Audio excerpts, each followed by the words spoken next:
Okay. Audio's Welcome open. back, everyone. Thanks for waiting for the couple of weeks for I was on vacation. Um I'm low-key jealous. you might all maybe as the results of part of that vacation and the events therein, you might hear about a um retroactively a certain crime lord down in Kalaja getting some of his employees nabbed and outlawed. Back for you, it's a few months ago. Um, and like three rich motherfuckers who used to work for him are like had a weird like court case. Um, Damn. now they're running around. Now they're running around down there like causing trouble.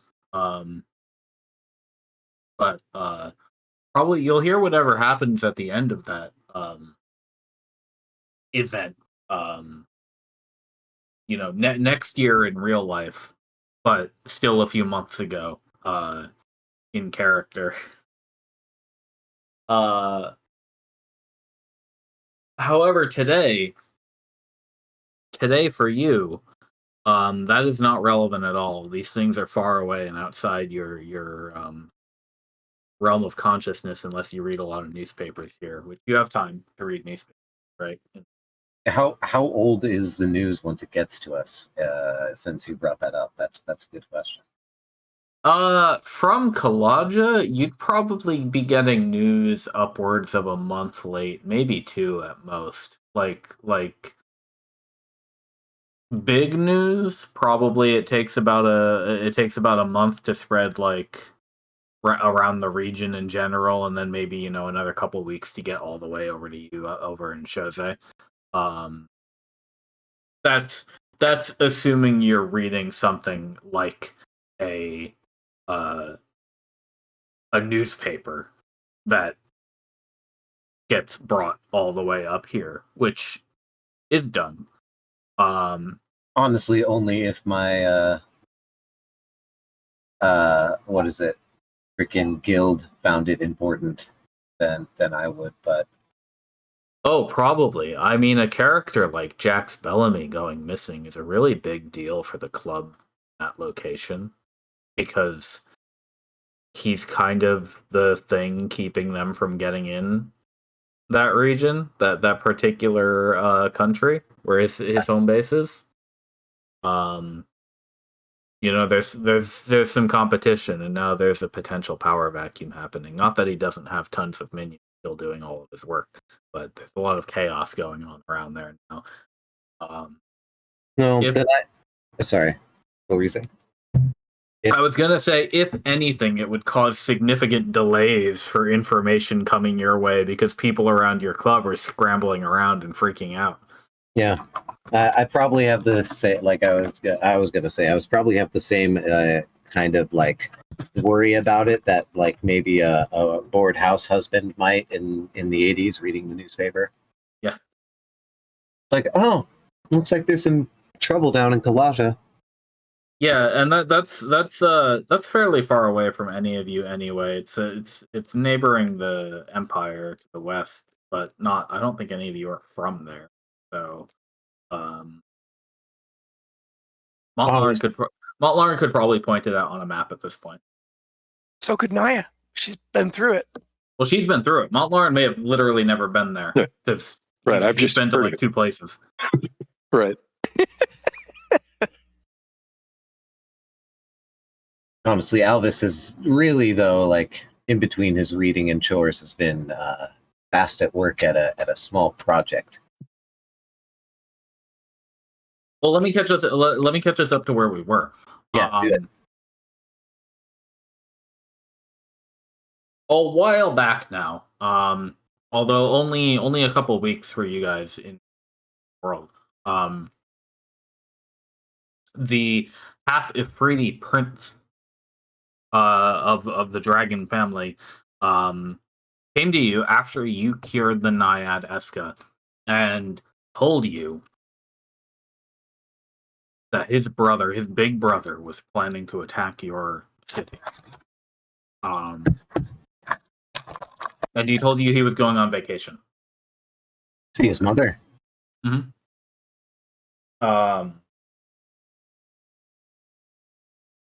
You took that information and eventually, with it, decided to go halt the incoming forces or intercept them, seek them out on the northwestern range of the mountains. There you found Prince Arturus, the half-human Prince of the Dragon. And you kind of beat the snot out of him, killed most of his kobolds, took the rest of them home, and Indoctrinated them. and broke all of his siege weapons it was bringing, except one that you took home with you. Reverse engineering. Right, you got some. You got like your mic in like a box or something right now. I'm taking shit out of a box that's right next to my mic. Sorry. Understandable. When you got back to Chose with your captives, the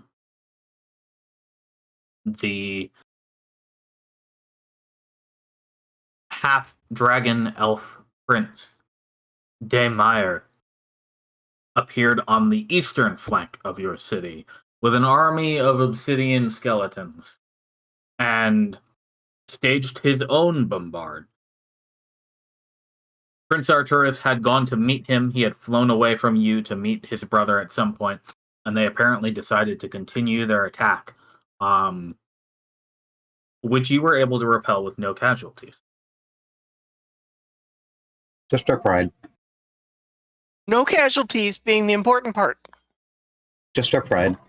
No, it wasn't even our pride. That was What's your intact. pride? It was the stuff that It can be got if you burnt want. by the fireballs that, whatever got burnt, whatever, we will rebuild. No, I'm I mean, just they're the ones that ran. So as far as I'm concerned, pride is not even I'm the just question. trying to. No, I'm just being humorous. Albus was running away a lot during that fight. Sorry. Well, so is Sharp, but at least he, isn't a frontliner, so he has an excuse. I'm a glass cannon. Yeah, I know. You should also be Elvis running. has plenty of excuse. It wasn't running. Yeah, no, it was. You were definitely you were getting bolder than I would have expected, honestly. I think Now, when the that princes magic did sword came teleport up. away. Go ahead. What was I was going to say when that magic sword came up, it seemed like the oh shit mode definitely turned on for you. Yes, You dodged it. You kept dodging it, which is great because that thing could have one hit you. But yeah, the princes teleported away. Later, that evening, you had a small celebration at Chose with everybody who was still there who hadn't evacuated, everybody who had fended off the attacks on both sides, and your kobold captives, who told you a lot of things. They told you one of them, the one named Guza, the one with the most well-polished horns on his head, knows the sequence to a teleport circle in the Dragon King lair.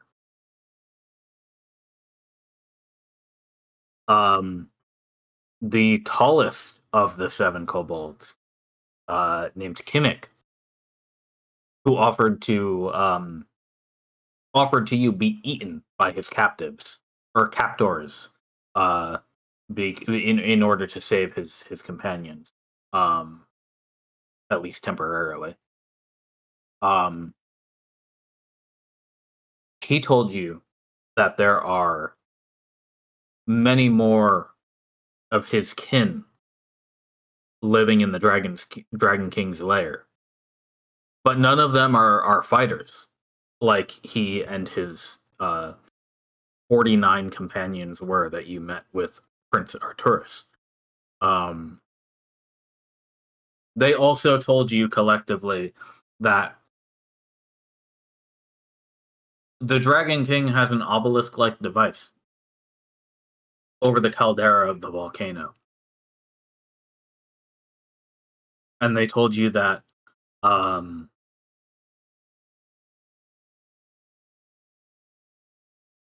yes, they told you that Morio, Prince Morio, the halfling, has been was resurrected some time ago.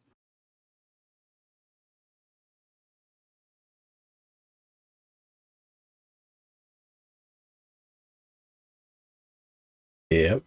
Yep. They got a statue somewhere. That goes back to the thing I originally said that got all those odd glances from everybody. Keep him around as a mascot. Put I clothes and decor and stuff, and keep tote him along with us. Agreed with you. I was such ingredients, but no, we had to take him back and do these things. Don't leave him with the halfling. That would be terrible. Think of his humanity. We want to be better than them, right? Yeah. We didn't know how bad they were yet. Honestly, just like not enslaving peoples who you are powerful enough to is probably already leaps and bounds ahead of them. Right, I was just going to say, so you're saying we had plenty of room. Yeah. I was going to put him on display. He was going to bring about so much joy as a statue. I mean, how many war crimes have we committed? Other than the thing I did with the poor kobolds, probably not too many so far. We have committed 0 war crimes. We have never officially declared war. Exactly. Also, Montlaurn, he's a dragon. I don't think the moral calculus weighs out there. Well, he's only a half dragon. Okay, yeah, but the red kind, so still bad. Yeah, I forgot about the red kind. That enhances it. What is it? Exemplifies That's Spectrumist. It's like it's like a 1.75 multiplier. The planes are not though the planes have culture. The planes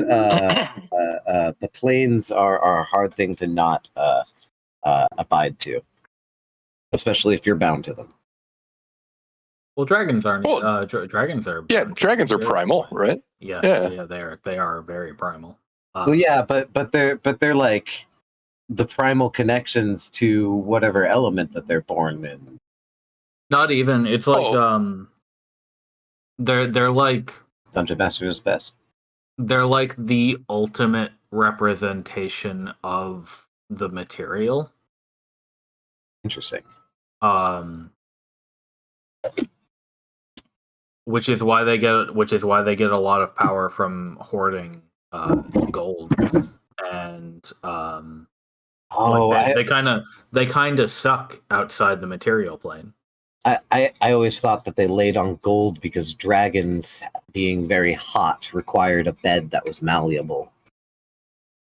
I thought it was also part of like how they built their AC over the ages. If I remember from at least the DM guide from 2nd edition, it was part of their AC being so high is that all their gold and jewels and treasure like kind of integrated into their scales as they grew older.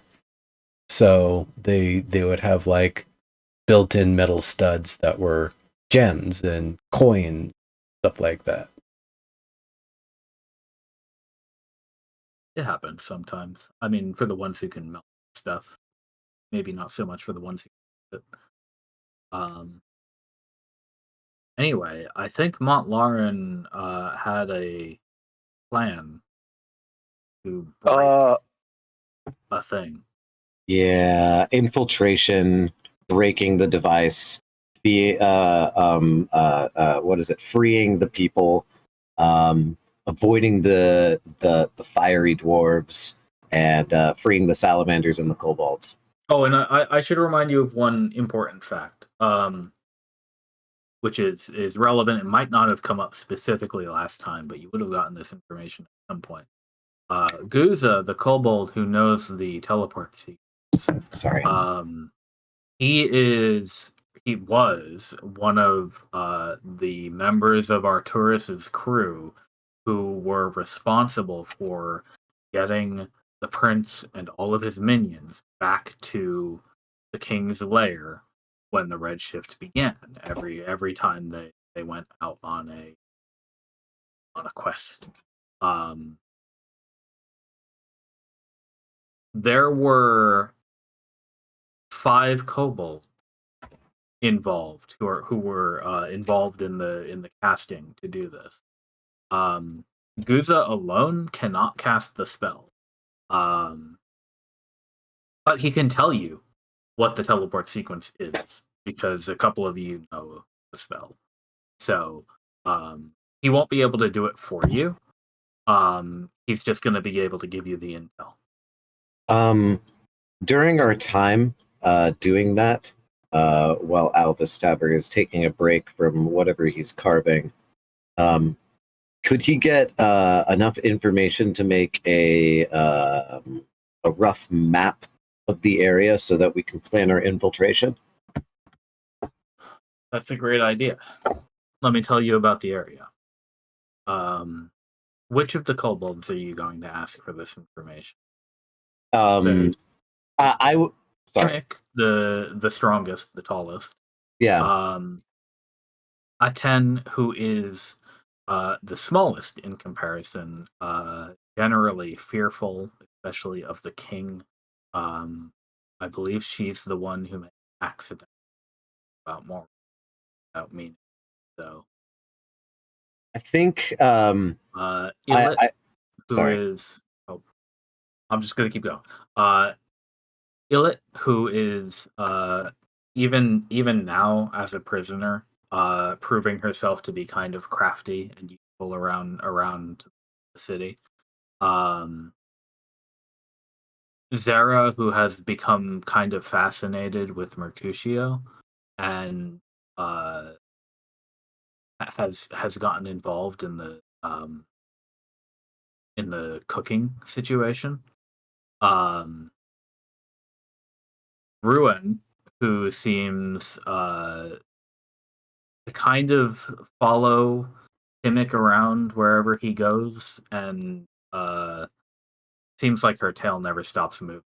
Guza's the one who knows the stuff, and Pet, who kind of keeps to himself, hangs out with Aten most of the time, usually chews on sticks habitually. That's actually fucking perfect because Aten was the small one, right? Yes. So I wanted to ask both of them, though I would also kind of ask which one they would think would be best for this idea, but I would seek them out because, and I would even tell them straight, as a person of small stature, I know that sometimes getting around is very important for us. We need to get around things that we're fearful of, the big folk, might just step on us. So we have our own paths, our own things. I am what they call a cartographer or an expert map maker. I make pictures of places. I'm wondering if you could describe to me the halls and the ways that you know about in the fortress so that we can better infiltrate it, get to the obelisk, or at least an area to the obelisk, save your families.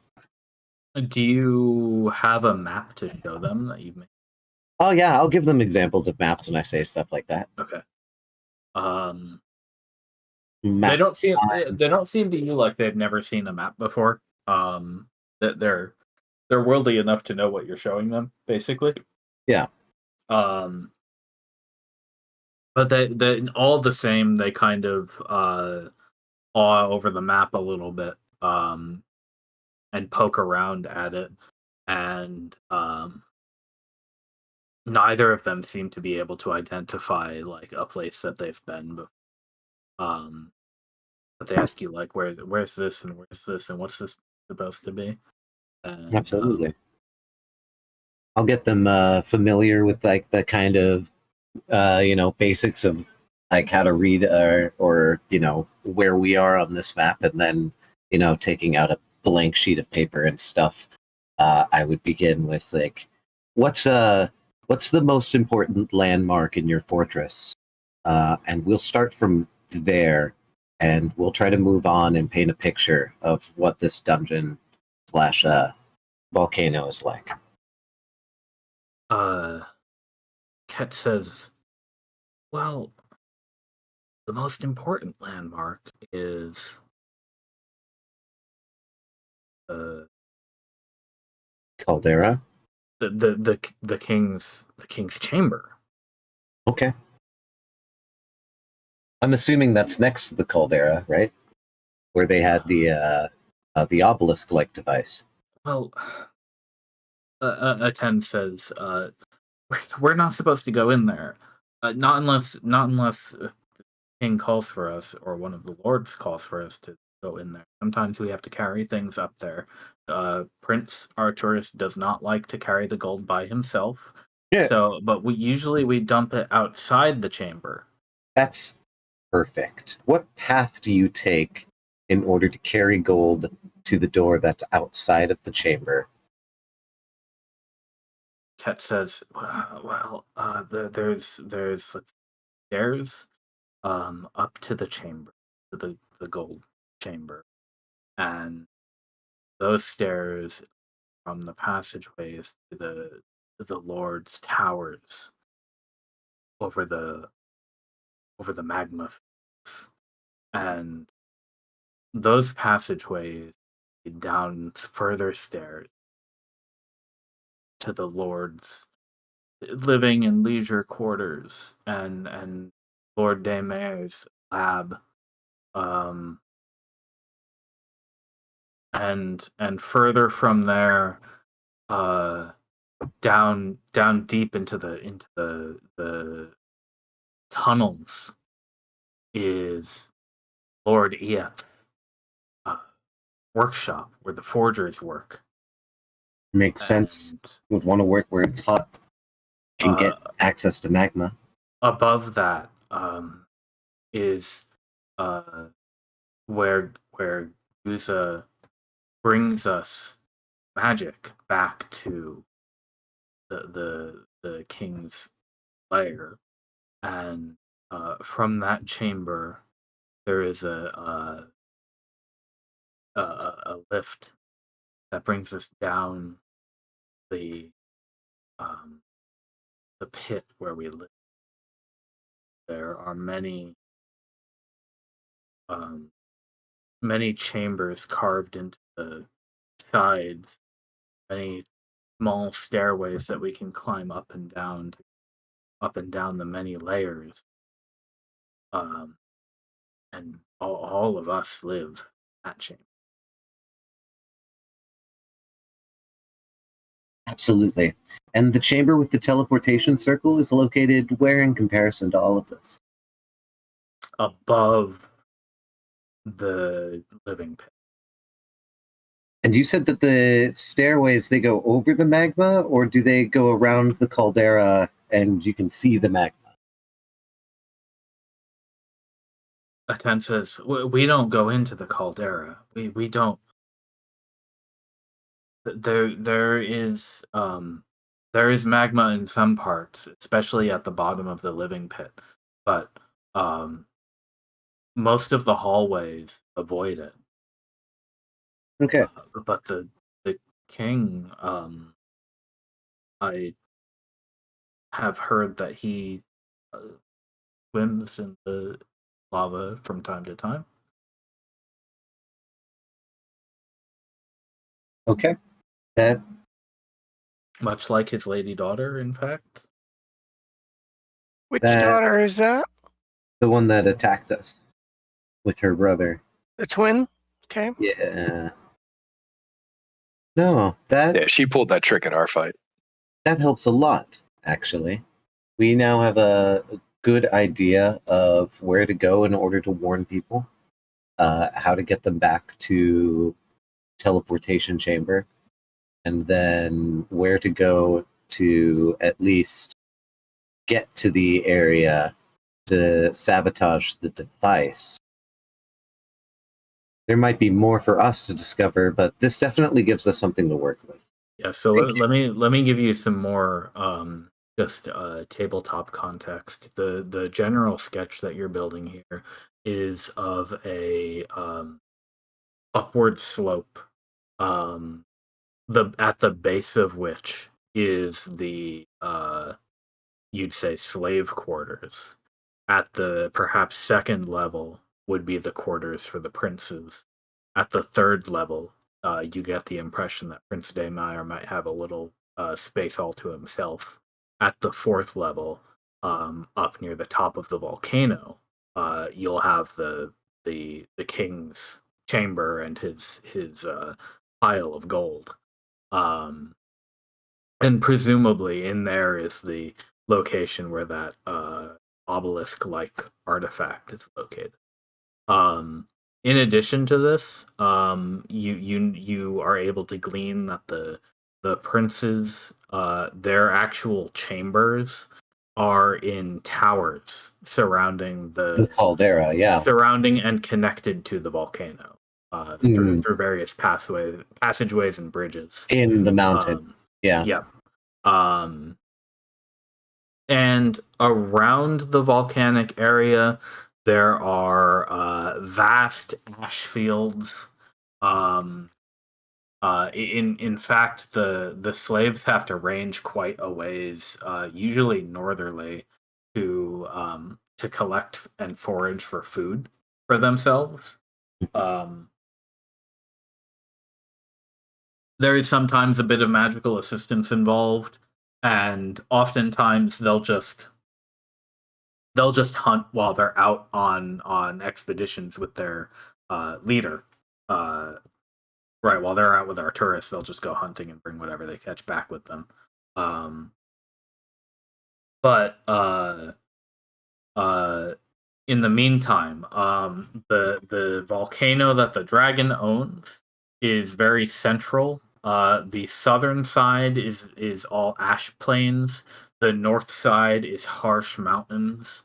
And a ways to the south, maybe 1-2 miles away at most, there is a little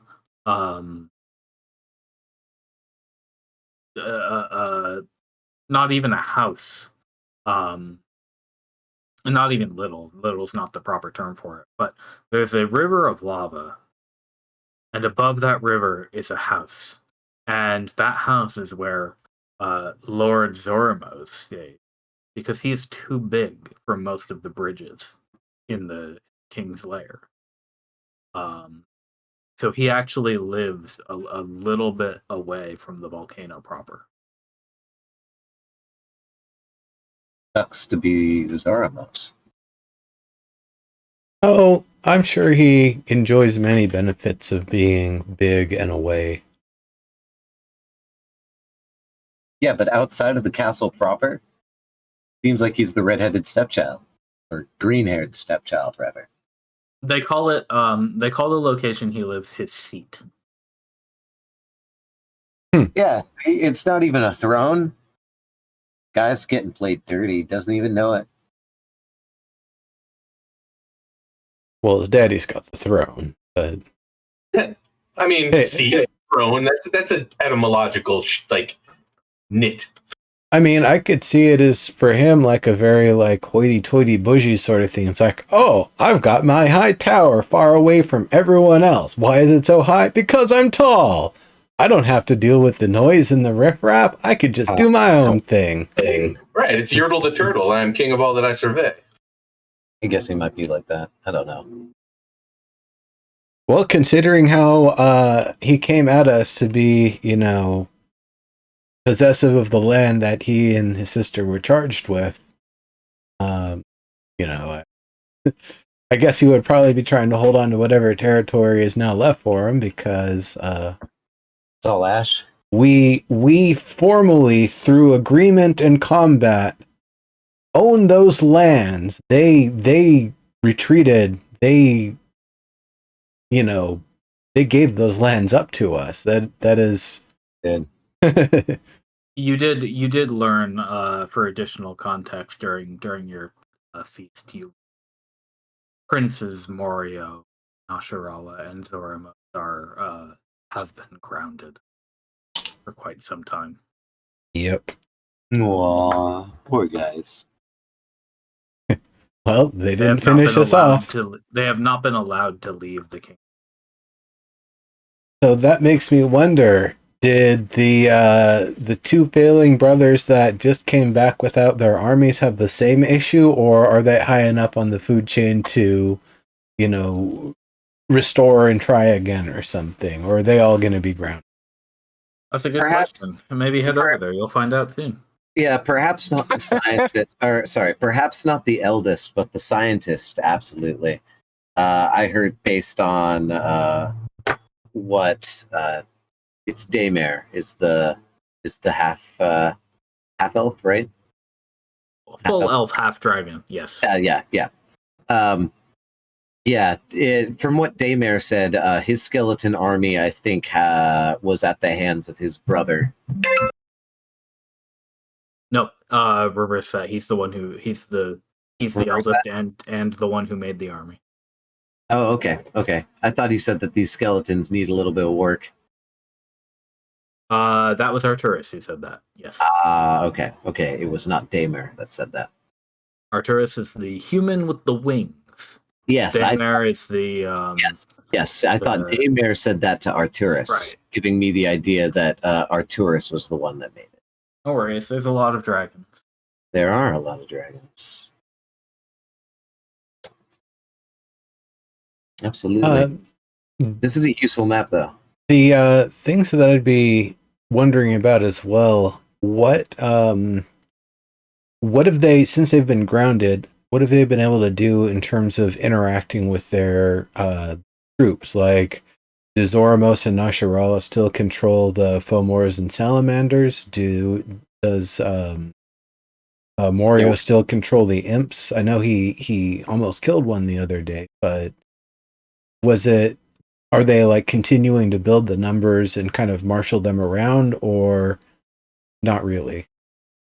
The answer you get is that more not really. There are still some salamanders. There are still a few. The giants are all gone. They have been gone since Lady Nasharala and Lord Zoramos returned. Those two Fomors were all they had? Seems like it. Okay.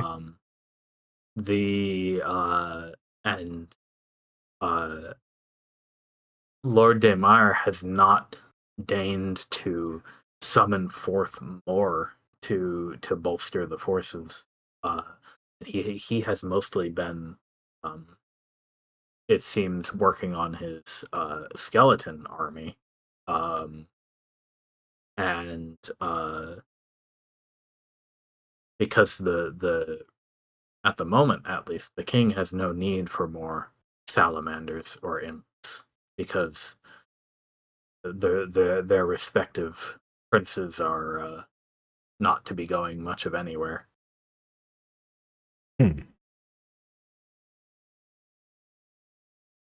So I have a question for all of you. Yeah, well, Lord Helmet. I mean, the two princes bolted. But if they hadn't bolted, would we have won? Was it that apparent to you that we were winning? It wasn't to me. That's why I'm asking. There was some special stuff going on with a few health bars. What'd you say, Serb? I don't talk about fights in that kind of way. We're doing the afterwards to take it apart.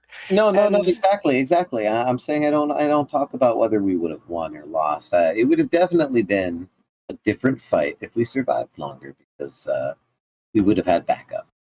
Yeah, Well, that's what I was going to say. There's a storming dust cloud of people raging on horseback and whatever towards the battle to back us up. They were basically all out of resources and realizing, crap, their reinforcements are about to show up. We've expended ours. It's either get out now or we might both die. We also weren't full up on spells and all that other stuff too, so... Yeah, but they don't know that. I mean, I was down to my last spell slot or two. Amarine was down to his last one or two. Yeah, no. They don't know how bad off we were. That's better for us. Yes, it is. But what I'm wondering is if they do some kind of a after-battle postmortem like we're doing, what kind of conclusions would they reach that we can use? What kind of errors would they make in their assumptions about why they needed to bolt that we can use to our advantage?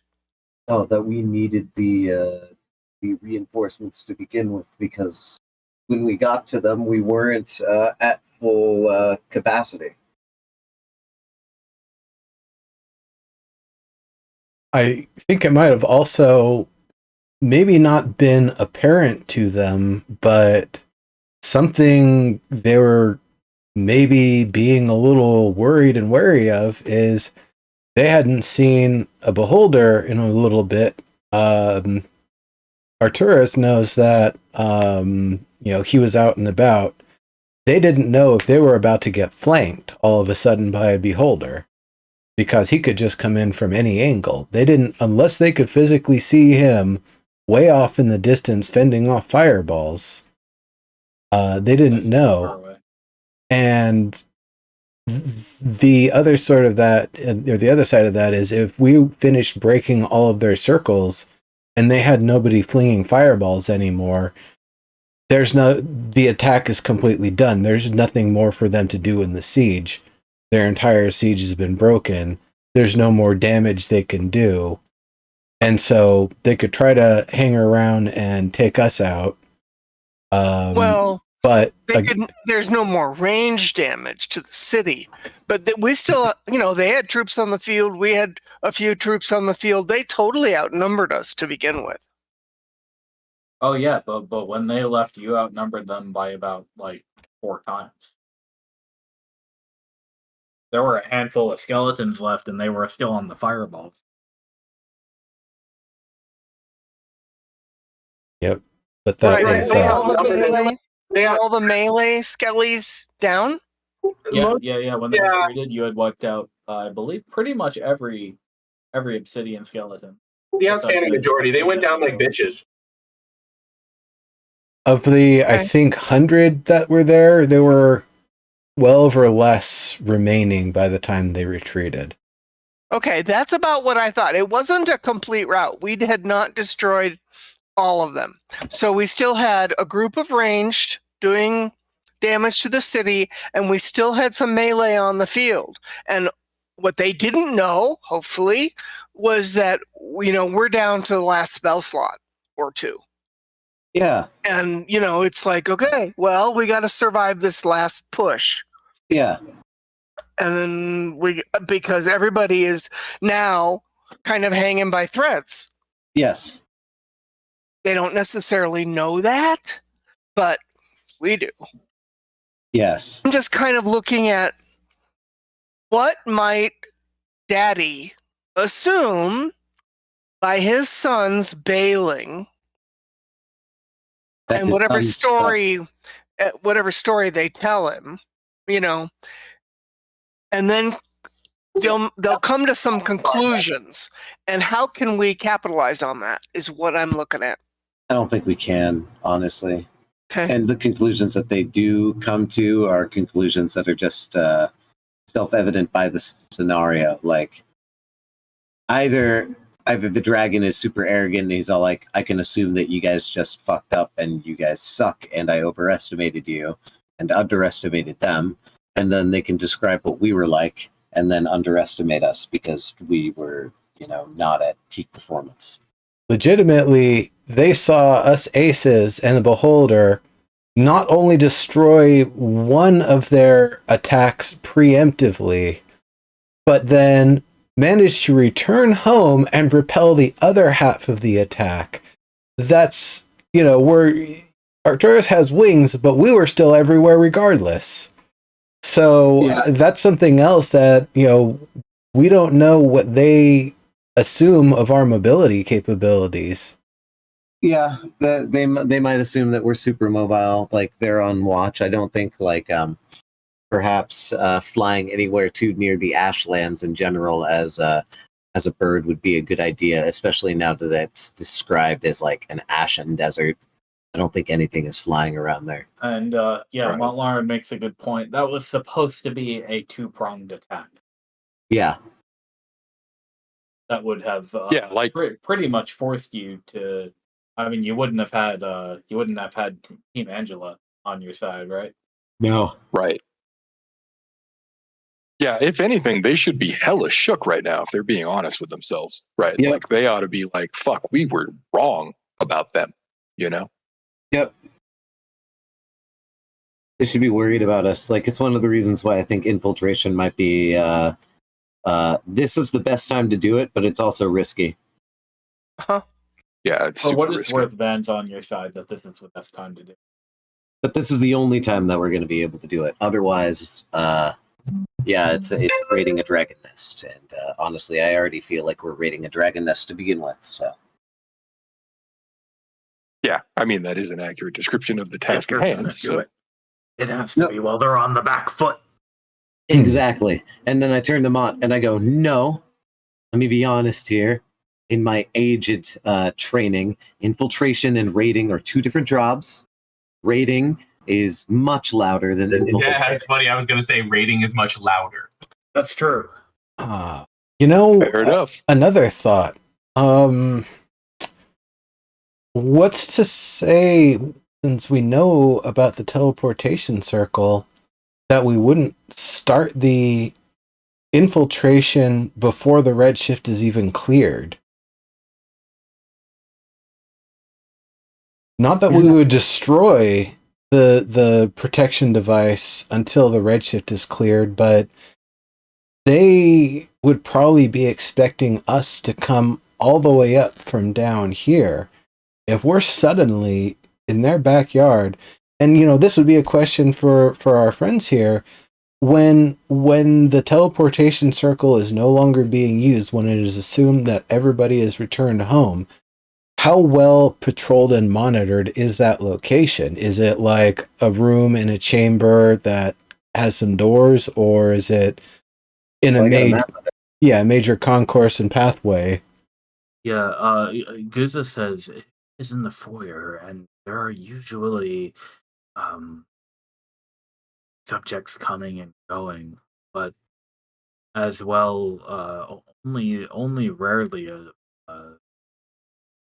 full guard positioned.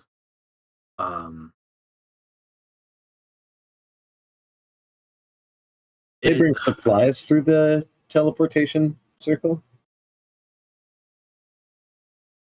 When we quest out with Lord Arcturus and the other minions with their masters, yes. Not during the Redshift, though. Excuse me. During the Redshift, we stay in our homes, or we can travel a short ways outside the volcano, if we wish, to the edge of where the king's protection reaches. How do you do that? Up the front steps. Yeah. So we can walk in. We don't have to do the okay. Well, the front steps lead from the teleport from the circle foyer out in the field. If you were in the field, yes, you could walk up the steps into the foyer. but you would have to travel to the field.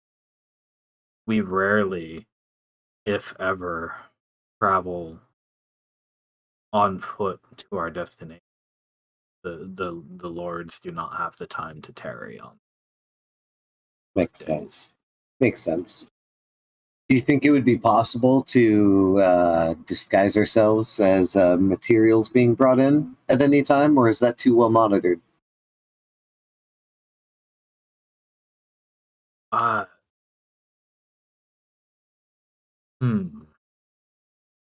If some of you were to come back with us and help us in the finding of your family, and then immediately bringing them back to the teleportation circle, supplies perhaps to bring to your family, then you could bring us disguised as crates or some such, and then we could do the extraction from that point. But that all depends on how easy it would be for you to infiltrate us as materials, like I'm asking. How would you? What kind of materials? We have barrels, sacks of coins, crates, sacks of coins could be possible. There are plenty of marks here that could be disguised as coins. How would we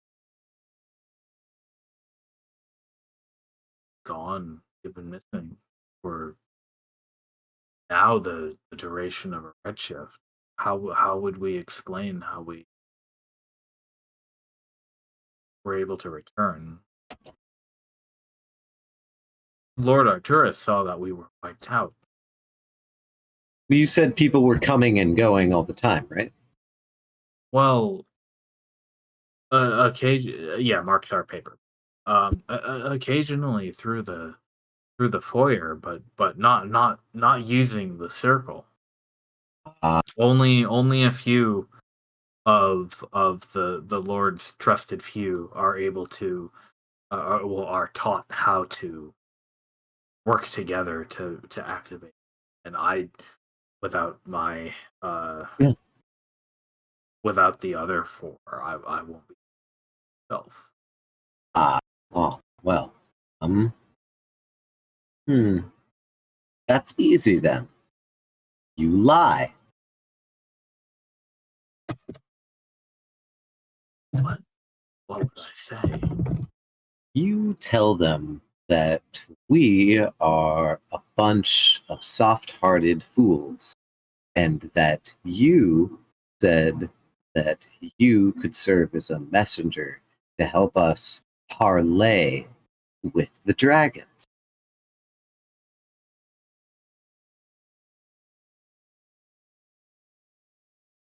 That is. You used the opportunity to escape, and you even stole some supplies.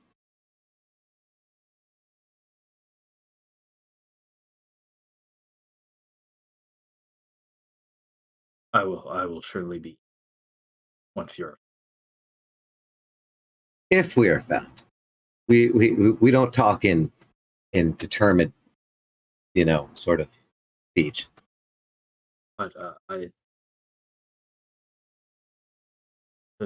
how would we use the circle? I cannot do it alone. Well, that's exactly where you being a messenger from us plays in. We helped you get there.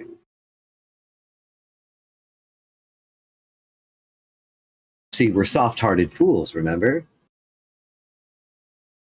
You fools sent us back, even though you captured us and did not eat us. Yeah. And you wish to talk to your enemy? Yes. But not really. See, that would be a lie. But see, we would send you back with an offer of peace, of coexistence.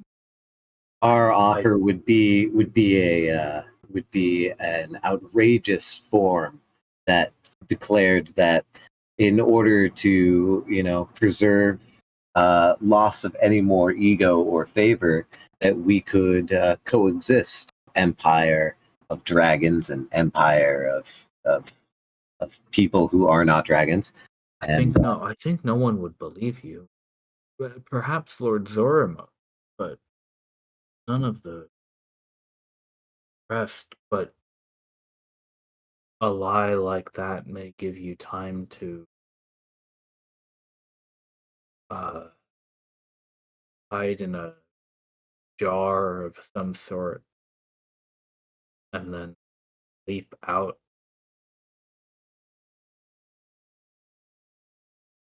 already. Well, exactly. We would be hiding inside of jars and such things, and then you would come with your stolen goods. See, they even sent me, not only with this dumb message about peace, but also with booze and gold.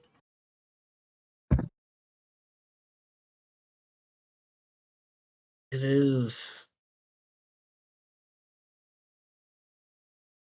is possible we would be able to say that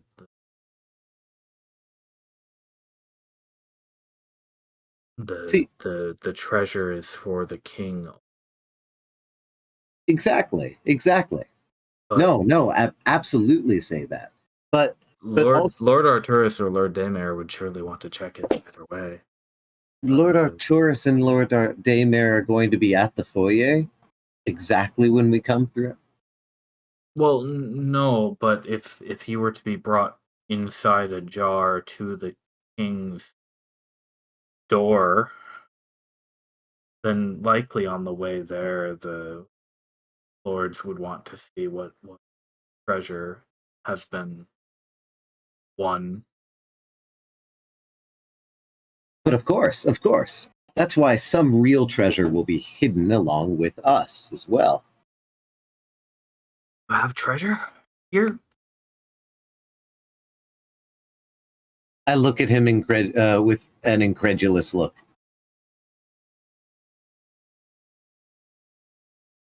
I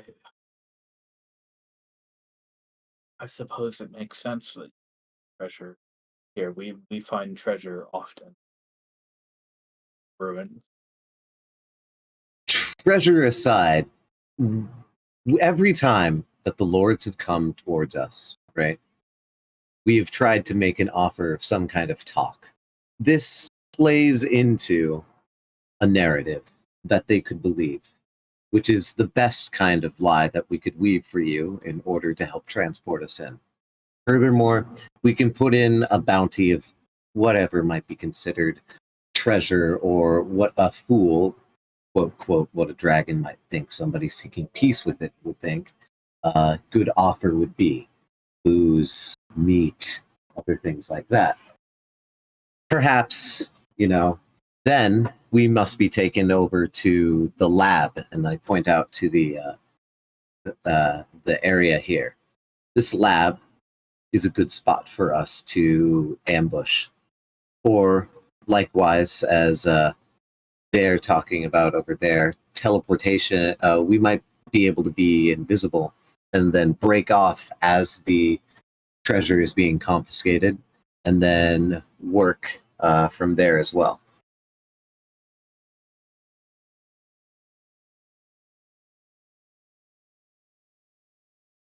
The brigadier says, I can arrange.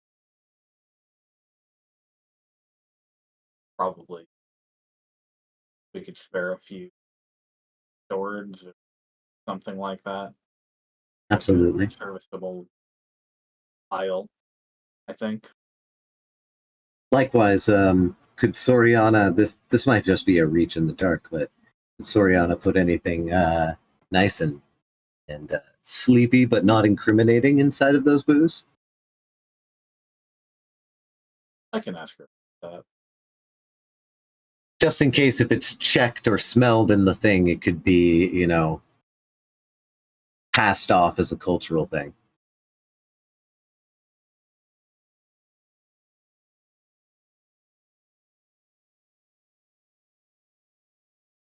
Not trying to kill them, but a nice nap after drinking would be great. And if they were to drink it immediately, after or before we ambush them, well, that's just an icing on the cake, you know. That's I would. If I could have Soriana whip up something that sleep them to death, I'd love it. But yeah. Sleep them to death. Well, we do have a bear-sized dose of knockout powder. I'm sorry, I didn't mean to sleep him so hard. That might take out a giant shit. What was that movie? Damn it, the one with the train. What? Throw Mama from the train? No. There was a movie like recently, a couple of years ago, that's like several stories happening all at the same time. It's a sort of drama action flick, and some guy gets winds up drinking out of a drugged water bottle that is, nappy time water because spy reasons, right? But the guy got the dose wrong, and it ended up killing him because it was hyper realistic in that way because those drugs are dangerous. Anyway, Bullet Train is the name of that film. Thank you. Fuck. That's the one with the Thomas the Tank Engine metaphors. Yeah, it was great. That movie. I mean, total tangent, but it was awesome. Yeah. Okay. Anyway, who's got invisibility? That's a good question. I don't believe I have that in my arsenal of spells. Well, I don't have it prepared. Let me double check real quick. I was going to ask, since we have the means to, and Soriana might know too, we've mapped out a lot of areas in this here land of the Redshift. Do you think there's any way we could go scavenging for the components to make potions of invisibility for all of us to sort of guarantee this part of the infiltration goes well?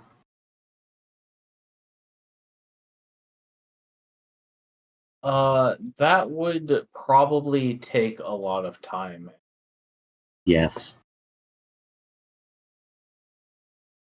Yeah, we have to attack when they're on the back foot.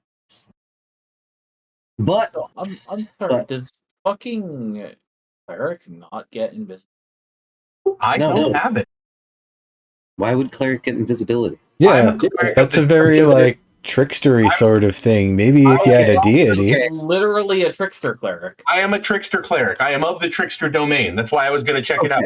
I mean, as a trickster cleric, okay, absolutely. But like, I get mirror image. In general, I don't understand why a cleric would. I get polymorph. I get all of that shit as a domain. Cleric gets everything cool. But yeah, no, you don't have it. I don't have it. Yeah. How do you not have invisibility? I thought you were a bard. Yeah. What? What do you mean? Bard is a particular magic spell. I don't know what you're talking about. My music makes my magic. What? Suddenly takes a level in Bard, just to clarify. At this point, I probably have a level in Bard. I just don't know it. Nah, you have like an instrument proficiency. Right? Okay, that's fair. I mean, you could dual class. It's pretty fun. Yeah, it's unnecessary. What are you talking about? It has made my damage output that much better. I am already ridiculously powerful. Yeah. And honestly, you don't kind of want don't want to fuck with a cleric unless you got a really good combo. Yeah, clerics are just cool that way. Well, and clerics do the I'm really wimpy in the beginning, but as I gain past level 6 plus or 7 or so, you start just and now I can raise the dead. And now I can I'm really wimpy in the beginning because I'm a full caster who can wear medium armor and use martial weapons. Yeah, right. Yes, but I mean, you're a wimpy spellcaster. Actually, that paints the picture for what I was about. All you have is guiding bolts. Nonsense. Until level 3 or 4. And I was going to say, clerics are my favorite spellcaster because they taught me how to use spellcasters. Because they're kind of like baby's first spellcaster. You can use martial weapons, wear medium armor, and a lot of your spells are buffs. So if you're a dumbass, just buff yourself and you can kick some ass. until you're then level 7 and you're like, I got a bunch of fucking heals. Why am I playing like a paladin? Right? And like honestly, fucking I don't have clerics a are bunch awesome. of heals because I'm trickster. I don't have a bunch of heals. I only have. No, I know you don't. I don't. Also, just saying, to make the entire party invisible, you'd have to cast invisibility at 6th level. Shit, howdy. Well, maybe that's the problem. No, I don't have it at all. It's not on most of your spell lists, but yeah, the main stopper here is that you don't have a 6th level slot. If 2 of you had the spell, 2 of you could cast it at like 4th level, and then this plan would work. But I don't think 2 of you have. Well, someone can put it on a scroll. I can put it in my book, but short of that, I think that's like a 1 week spell crafting exercise. Something like that. Let me check. Hold on a sec. You don't have it. Sorcerer. No, I know I don't have. I know I don't have it, but maybe I can mass polymorph us. That's a Mass level polymorph 9. is a 9th level spell. Yeah, I can't do. I thought I could do more than just one person, but apparently I can't. Looks like no. Nah, we talked about that earlier, actually. Oh, okay.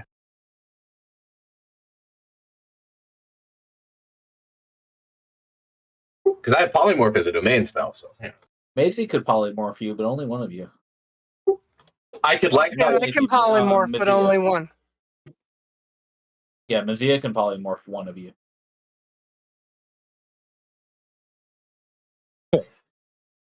Well, if Ambergreen can also polymorph one of us, that's 3. Yeah, I can do one. Right. Likewise, I can dimension door, so if I know where I'm headed, I can just go there. Well, Dimension Door is only 400 feet. Yeah. Yeah, the issue isn't the going there. We have a guaranteed way to get there. It's the not getting caught once we do. And also bringing your kobold friends so that they can help their families.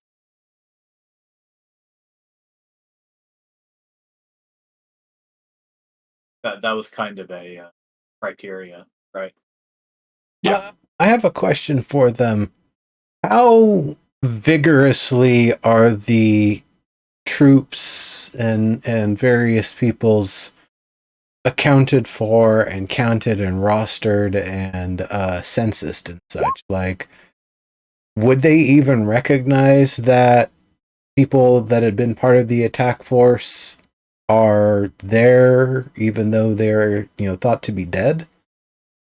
Because I get the feeling that the treatment of the smaller folk like you over there, you're just all kind of seen it's incredibly likely that we could blend in for a time before it was noticed. But if we were to suddenly appear at the circle in the foyer, then we would surely be asked how we got there. Right. If anybody was around to notice it.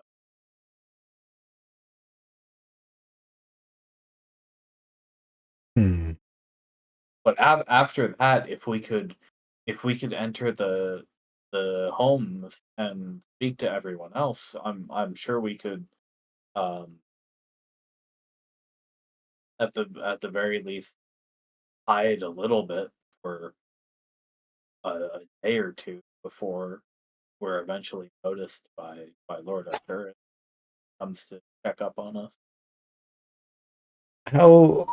How frequently does he like line up everybody and all the families and all the fighters and like go through a checklist of who's who, or like is it the sort of thing where you'd be able to hide? Never, but he'll surely be wanting to take some of the children and start training them at this point.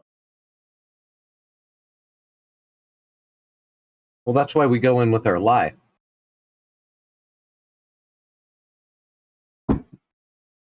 We let them go. We're a bunch of like peaceful fools. What's your classic Like cloaks, gruff voices, Hollywood movie shit. So I guess I really like the Trojan better than the classic disguise idea. how well would he recognize, like, if you all changed your attire just a little bit to kind of look more, I guess, like the common sort of familial styles instead of more the we're sending you into battle, here's your uniform sort of style? Is that the sort of thing that would be able to help you blend in? I hate to say, but they don't really have uniforms. They have kind of raggedy skirts and belt-styled weapons.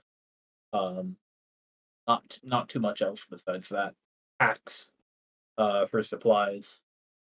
it's the reason I bring this up, and I keep on bringing this up, is uh humans, maybe not when, with other racial characteristics, but humans in this world, from what I understand, at least the ones from where I come from, kind of have this problem of not really having a good ability to identify people who don't look like them. And I gotta ask, is this something that Arcturus has an issue with? Would he not actually recognize your face? But Or Arcturus knows all of our names. But Wow. he knows your Really? names, but if you don't respond by that name, it, I guess he would know the names of everybody, so if you made up a name, that still wouldn't quite work.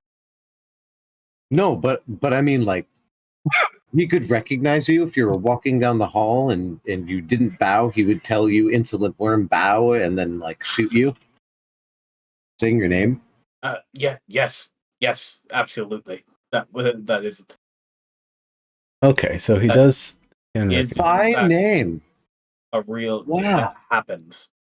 Okay, so then still more of the organized dragon half, But- not the. Would he then go about and curse the family members of said person as well? Is usually not so cruel. But he absolutely knows, right? He might mock, the family member of a person who made such a mistake. But he has occasionally given an insolent soldier's family harsher pass. I look to the rest of the people and I'm like, the classic disguise is not going to fucking work. This guy is too business friendly. I see. I know the type. But if we were to enter the homes unnoticed mostly, he probably, if he were to check on us, he probably would not immediately notice that anything was. Took a closer look. If we were simply speaking to a few of our kin or walking up and down the stairs, I mean, it is a bit rare for him to come down into the pit proper. He has us come. So there are places you'd potentially be able to hide if he were to come down. Hiding is possible, I think. Again, at least for a short time, it's inevitable that eventually something would be noticed. But not immediately. That's why I think we should bring false attention to ourselves with the red herring. Treasure and peace. That's true. We could make the claim that they're down to one active prince and the king, and now's the time to negotiate, and we'd like to start. Kind of go from that angle. I believe the tactic is called Trojan. I don't know why.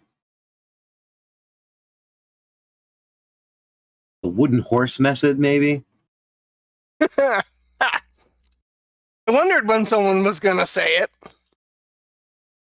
The brigadier says if you really wanted to hide in barrels, probably break something up. Lies we have here before the Redshift is out. sadly, we might need some real ones too, just to sell it. Simple enough. I'm willing to sacrifice I'm willing to sacrifice 50 gold pieces of alcohol. Take down a dragon. Infiltrate and eliminate. Infiltrate with the purpose of taking down by Red Storm over. I bet we could probably engineer up like a false lid and false bung sort of thing, so it looks like a wine barrel or a beer barrel or something, but it's only just got a small amount of volume at the top in case they pry the top off upright, or some that flows down, so if they pop the bung and try to get it out that way, some will come out. Yeah, I like that a lot. That's possible. It'd be a little bit much to do. I guess we'd have to get Smitty on it pretty quickly if that was going to be the plan. I got tinker tools. Just need some help. Yeah, something like that would definitely be doable within the week. False lids, false. Yeah. Hell yeah. The plan's coming about. I'm feeling a little bit more confident about this. And there's still some part of me that just wants to come in, spells blazing, bring just bring Captain Van with us and make a mad dash to destroy the thing quickly as we can. Now we're getting back to what I was just telling the Brigadier. Infiltration with the goal of elimination of key infrastructure. Infrastructural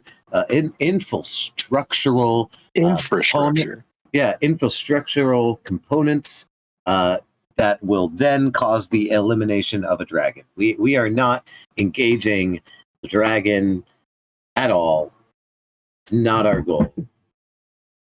You're an incredibly optimistic gnome. It's not optimism. This is the name of the goal of the job. We're not there to fight dragons. We're there to infiltrate and destroy. This is my goal too. I'm just saying. You voice it with more confidence than I have. No, it's not confidence. Yeah. So the way I see it, like, jokes aside, and in all seriousness, if we go in, with the Trajan style there, then, there's a really good chance that we get caught early. And if we get caught too soon, it's over before it starts, right? They'll kill us before we can do anything about it. The other alternative is to literally just teleport in, and if we get lucky and nobody's around, we scatter and hide. Yep. Really, that's it, because all of our other methods of disguise that would be in any way useful take magic we don't have. Yep. So just teleporting in has the benefit of, if it goes south, we just fight our way out, or in a worst case, fight for 10 minutes so Nimbus can teleport us out. I think it's only 1 minute. Which That's is still significantly easier. Yeah, still rough, but one minute where I've got to get, not too horribly maimed in the process, so I don't lose my focus. Be doing chalk the whole time. I mean, I'll have 2 shots at it. Yeah, because it's the way it works is you start casting the spell, you have to concentrate on it for those 10 rounds, and then if you do that, then the gate is open for 1 round for everybody else to get through. Right. Or Wall of Stone. Well, yeah, that's what I'm wondering, is it might be a matter of destroying it,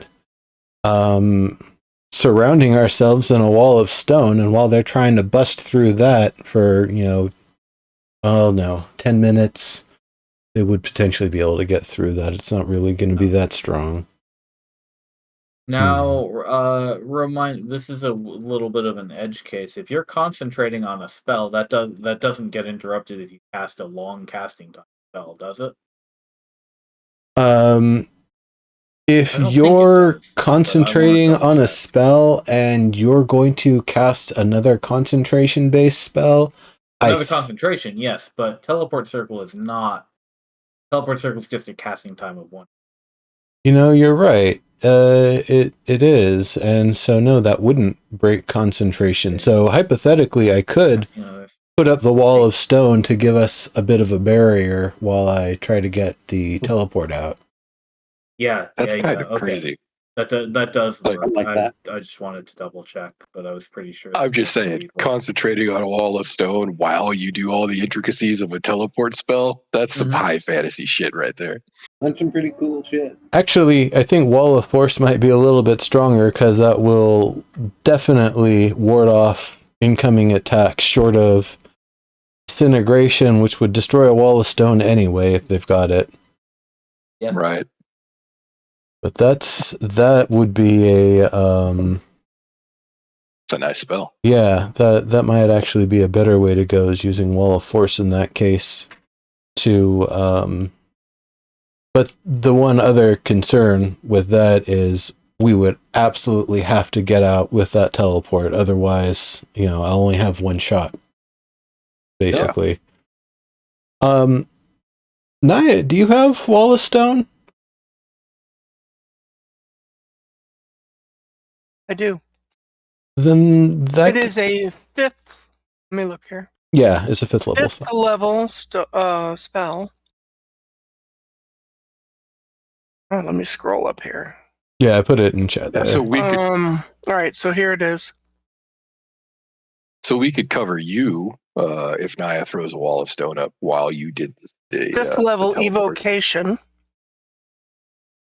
Concentration up to 10 minutes.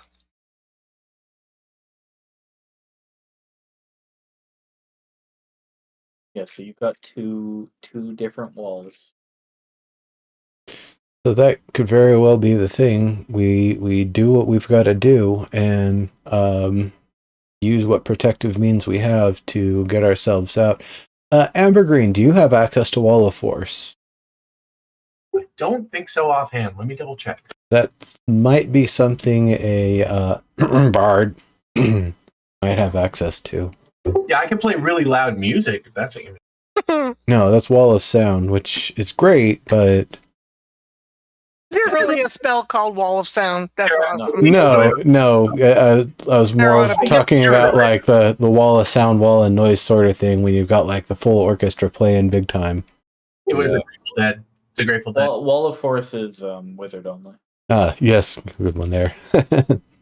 Dolby School of Magic, indeed. Yeah. I also have Wall of Fire. Really? Wall of Fire I like would that work name. very well. Well, no, I mean, everything we fight's going to be resistant or immune to it, right? Precisely. Okay. Too bad though. Like that's fun. Perhaps for another campaign. Wall of Water. Fire a sort of energy. I can ready protection from energy. Wall of Water could be a real pain in the ass. Yeah, Wall of Water would be great. Or even create water. Can't you do that, Nimbus? All right, let me link that. I mean, I've got a thing that makes plenty of water, but it's 15 gallons every 6 seconds. Sure. Make the wall 30 feet long, 10 feet high, and a foot thick, or a ringed wall. Where's the water come from? Oh, a drop of water. Yeah, that could work. Yeah, that's interesting. Yeah, it is. Most of the other ones actually require some water, some body of water. This one doesn't. One drop. Yeah, you just summon it. Yeah, that's cool. But I think that could be useful in a fire layer.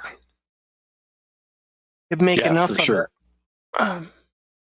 The fact that it's a lower level spell means you could keep recasting it as needed. So if it starts breaking down, you can put down another. It might not be a bad idea to have multiple walls that we can utilize in the situation. That definitely makes sense. Yeah. 30 feet long, 10 feet high, and a foot thick, or a ringed wall. 20 feet high and a foot thick. A foot thick is the thing. Okay. Yeah, I'm kind A of lot of water. liking that. Okay, let me. Um,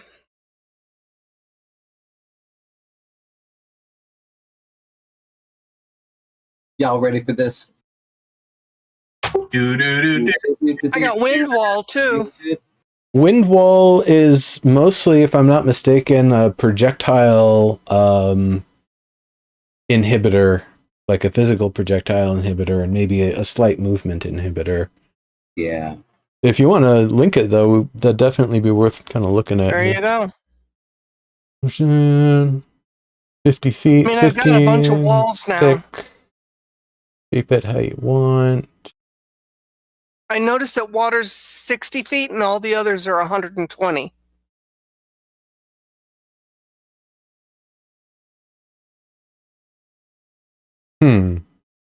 I could see combining my wall and your wind wall as like a combined deterrent and protection, where if they want to get close enough to beat on the wall that I've put up, they would have to get up on the one that you put up, which means they're going to keep getting beaten by the bludgeoning.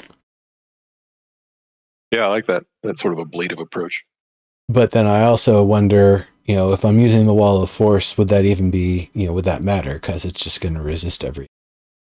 Well, Right. Creatures in gaseous form, those minions of Morios, they were fire elementals, right? Weren't they gaseous form? It was ash, smoke, and fire, I think.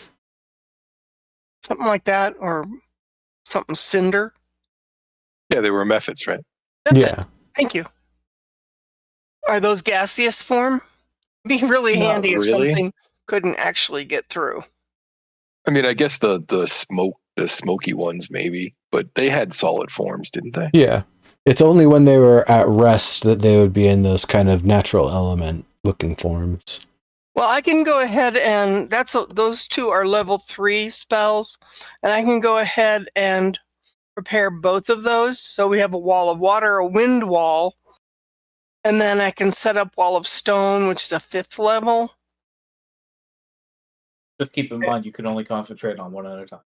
True. I think the one that most concerns me is wall of stone, because it will have to replace mass cure wounds. Yeah. If we have to make a protracted advance to the obelisk, we're probably going to have to pull off walls and stuff multiple times. So I'm all for you taking all 3 personally. All right. That makes sense. All right. Let me, all right. Which to keep? Erupting earth or sleet storm in a fire lair? I'm guessing sleet. What do you think? Remind me what Sleet Storm does? Walls of sleet and freezing rain? Well, how long does it last? And because I remember that one being like a minute. It's a minute, but what are the effects? Does it do damage, or does that like mess with the area? I posted it. Okay, let's see. I'm gonna scroll down. Look at that. I like that it has range. Heavily obscured. Flames are doused. Slick ice. Lots of prone. Once prone, yeah. Concentrating. It's a anti-caster spell. Yeah. But it's also anti-melee because of rough terrain. Mm-hmm. Yeah, aerial denial. I mean, if we've got people following us, that to me is another kind of unhappy wall thing to cast inside of a fire lair. To me. What? I could be wrong. Let's see. 10 foot. What does erupting earth do again? Can you link that one too, Naya? Yep.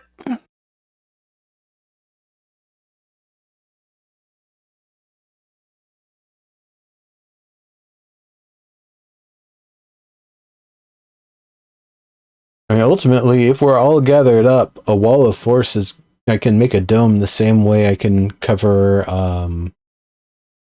What's it called? Tiny hut. Right. Is the tiny hut mobile at all? No. No. I didn't think so. Absolutely. That would make it way too OP. Explicitly no. Yeah, definitely. Tiny hut is absolutely stays in one pot. And see, erupting Earth. I mean, it's a bit of a dice throw there between erupting Earth and sleet storm. But in a fire layer, I figured sleet would be more irritating, frankly. Right. Yeah. The other thing is that there are some trade-offs. Like erupting Earth is instantaneous, so you don't have to concentrate on it. But Right. it also only does its damage on the very first cast, so it's whoever was caught in it when it erupts. Right. And they both require dex saving throws. Right. Whereas like with Sleet Storm, you douse all flames, but also, you can make it last the whole minute. Yeah. Yeah, I mean, I don't know. Either of those I think would be very useful. I mean, if we're running and we've got to cast spells, holding off the enemy as we run, I'm thinking Sleet Storm, the walls, to buy a minute or 30 seconds here and there. Right. Yeah, absolutely. Not to wax MMO, but to do CC for sure. Yeah, absolutely. All right. So I'm going to go with Sleet Storm and pick up Wind Wall and Wall of Water and give up Erupting Earth. I'm thinking Wall of Stone might actually be the way to go, because I can put the Wall of Force around all of us, and then you can actually put a Wall of Stone outside of that. That would cut line of sight, so that way they wouldn't actually be able to cast Disintegrate on our wall until they've gotten to the line of sight portion by getting through the Wall of Stone. And so that would give us an extra layer of insulation. If they do disintegrate your Wall of Stone, it's a 5th level spell. You'd be able to cast it one more time. And that would be able to give us, a little bit more respite. And then the other thing is, there's nothing preventing the casting of counterspell through a Wall of Force. So, right. Amber Green, you have access to counterspell, right?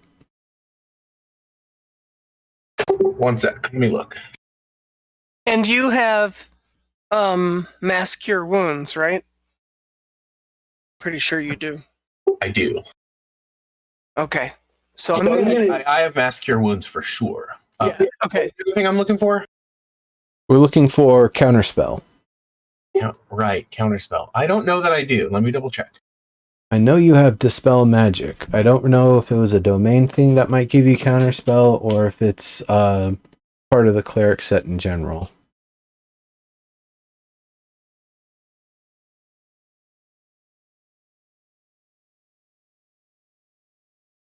Yeah, it doesn't look like it, actually.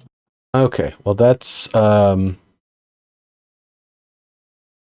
terrible. It's just the idea that we would have an additional means to try to counter an attempted disintegration.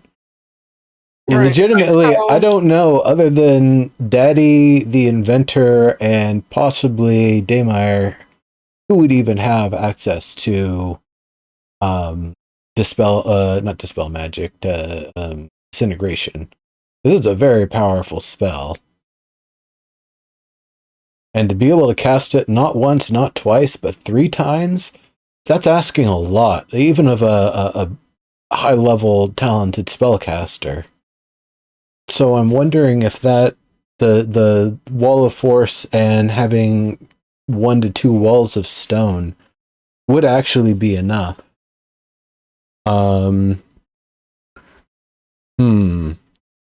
It does feel like a lot. The one other thing that's going to be important is that we're going to need where is Dex right now? He is at Alsane. Okay. We are probably going to need him to ready teleportation circle to teleport back to us, come down the hill, and create the teleportation circle for us, so that way I don't have to expend it on our way out there.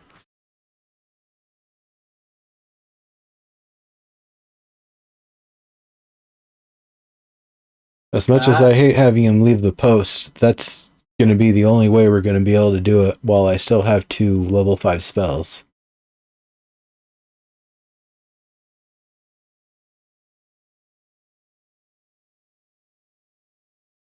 Only issue there is that you'll be likely losing a day because he's going to have to travel down from the hill when the Redshift is done. Right. If you're willing to lose that day, he should be able to.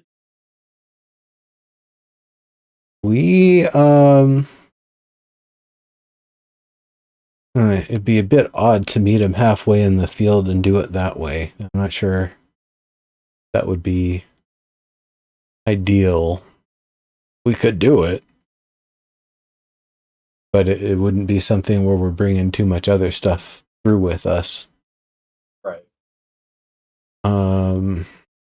That's really, it's a day. He doesn't have Phantasmal Steed or anything. I don't think he does. But I mean, yeah, it's a little bit of a hike down from the manor to Shoza. Wonder if I could teach it to him during the Redshift here. It's it's only a level 2 spell, is it? No, it's a level 3 spell. Phantom Steed. Because that thing hauls, if you're not, waiting on anybody else, it's going, 13 miles an hour at a fast pace. Right. And how far is it between here and the house on the hill? About 25. So yeah, I mean, if we could get that on his little spellbook there during the Redshift, then he'd feasibly be able to get back within a couple hours.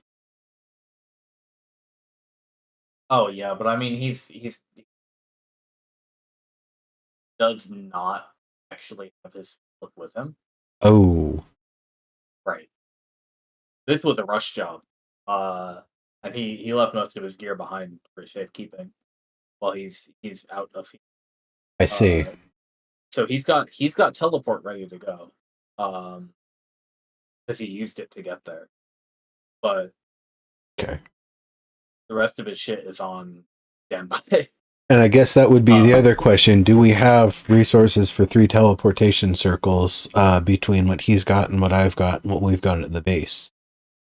He's got enough for an evacuation.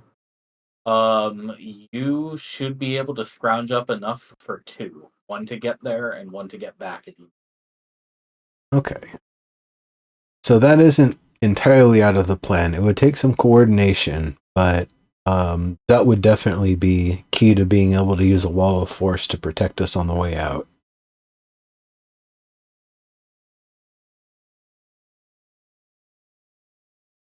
Unless he just wants to plain oil come with us.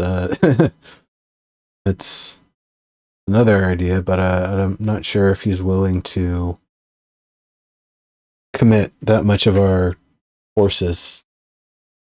Maybe. I don't know. What would he think about it? What would the Brigadier think about that? Ben says we don't know what this dragon is going to do if you destroy his obelisk. If you're stuck out there and he decides to fly on down here, we're going to need, well, me, and I wouldn't mind the help from Dex to protect ourselves. Well, unless we're all wiped out, we'd be trying to get down there as soon as possible with you. But you're right. That is something that I've been a little bit worried about, and I feel like we've maybe talked about briefly, is the counter. We know we can get some amount of the people there marching towards one of our safe locations where we can house them so they don't get melted by the Redshift. But what what is he gonna do, and what are his children going to do? Are they all going to march on one of our locations to try to hunker down, and we've just kind of moved the problem, basically? The brigadier says that they'd have to have a sense of self-preservation, right? That they're aware of the problem. They're gonna have to leave, assuming they can't repair it quickly, which I'm sure you'll do your best to prevent. And if that happens, yeah, we might have to deal with them somewhere else, but that's gonna be a group that is wounded, alone, weary, without whatever supplies and support that they have at home. It's a better situation than we have right now. That's true. They won't be able to be as well, nearly as well. I mean, a raid on a volcano is a much different deal than raiding one of our own obelisks. Right. And knowing where they're at and how out in the open they are, it is possible that if we know where they're relocating to, we could make a strike on it and take out that obelisk. Unless it's, if it's not here, if it's not All Saints, if it's not, I would really hope they don't go to Arissa's tower. I also don't know if they'd really have the time to. Seems like the only place they'd be able to get to is here, or maybe All Saints. I'm not sure if they're even aware that there's an obelisk there. So I agree with Van. We should be prepared to fend them off here, which is why I'm partial to this small team situation. But I'd probably be liability, of course, on extended mission, but I can help out a little around here. The only other thing I can think of is if I were able to get a short time, just an hour or so, to be able to kind of rest and relax in a safe location. That would be enough for me to get my spell slot back. Jesus says, are able. We can talk to everyone else in the pit. May have time to rest there, but you would have to not be spotted. Yep. Surely. Well, I could potentially polymorph myself into a kobold just to blend in, even a kobold child, just so that way, well, maybe one of the someone that wouldn't get hassled, someone that would mostly be unnoticed by Arcturus. It wouldn't be someone he'd be looking for. Just for an hour would be enough for me to rest and recover my magic. I was wondering if that would work for me. But it didn't pop up the way it's supposed to. Huh. Thanks, Roll20. Disguise self for you would, let me look at it. It will, and you could look it up in the compendium and try to drag drop it back into your sheet. Better. Yeah, I found that. You look different for 1 hour. You can seem 1 foot shorter or taller. So for you, that's actually perfect. Mm-hmm. The changes fail to hold up to physical inspection. You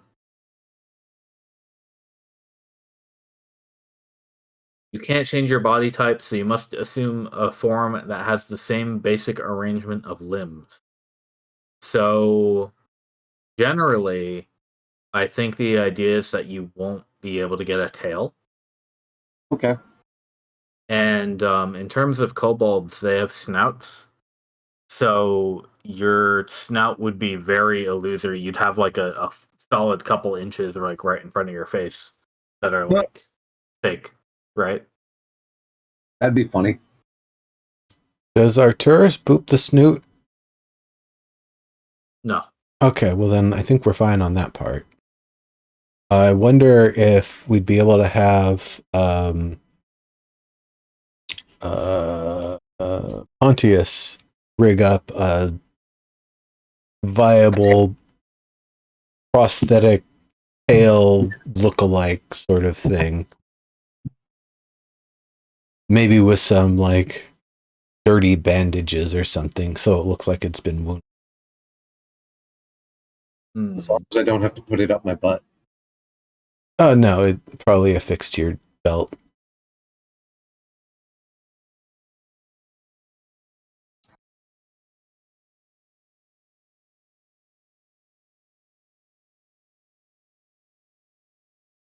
It'd only have to last an hour.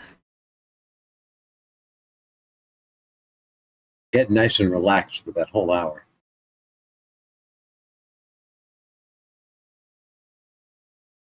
And then the other thing is that puts everyone else in danger. You know, I'm the one resting for an hour and everyone else is hiding away on lookout. Yeah. You can rest. I'm really good at hiding. Especially in mountainous volcanoes.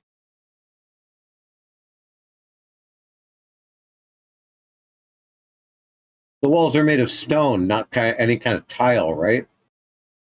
That's correct in most places. All right.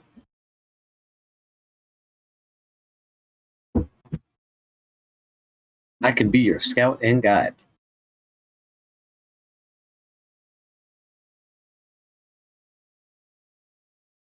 Yeah, with the disguised self, how many of you know polymorph? I think that's 3 of us that have polymorph. Trickery cleric, druid, wizard. Yep. Arcane trickster. So disguised self plus Mizia makes all 5. Well, I thought Maisie was the third polymorpher, right? Druid knows it. Trickery cleric knows polymorph. Nimbus, Oh, don't he you know does? Oh, polymorph? okay. Yeah. So that's 3. Well, wait a minute. Disguised self. If I pick up polymorph, oh yeah, okay, never mind. Well, yeah. I'm just giving you all this information. Yeah. Mizia knows polymorph and can cast it on any one of you. And then she can turn herself invisible. Yes. And because she can fly, she can just leave. If she needs, that might not be a bad idea just for safety's sake. I'm a motherfucking pixie, bitch. I go where I please. Yeah, that's not a bad idea. That would give us the ability to polymorphs and a disguised self. Yeah, that would give us the ability to, at least for an hour, kind of try to get our bearings while I'm resting up and getting my spells back. It would give you just under 1 hour. I like that. Yeah, that's The only one who'd be kind of sketchy in this situation is Alvis Tabry. So yeah, but yeah, we could keep him in the middle of the group though. he could still look just like a kobold. And likewise, I could be that kobold that sticks to like the shadows and next to a wall and shit. Like, not only am I a kobold, but I'm a kobold that's really hard to see next to a rock because I kind of look like a rock because I'm so dumb.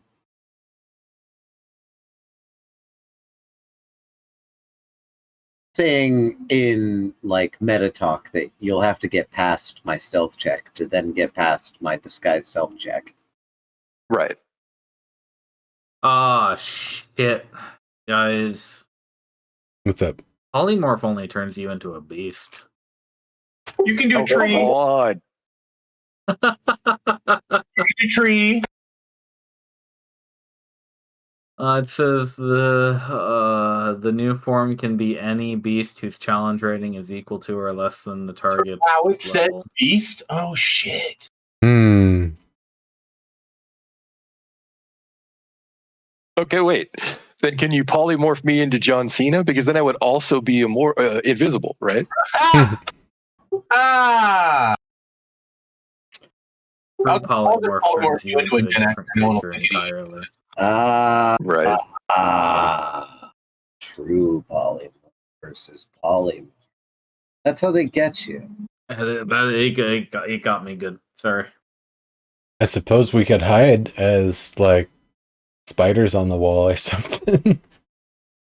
You know, my version of polymorph here does not say that. It doesn't? No, it says, Look at this spell transforms a creature with at least one hit point that you can see within range into a new form. An unwilling creature must take or make a wisdom saving throw to avoid paragraph. Click it into chat. the transformation lasts for the duration until the target asks blah blah blah. New form can be any beast. Oh.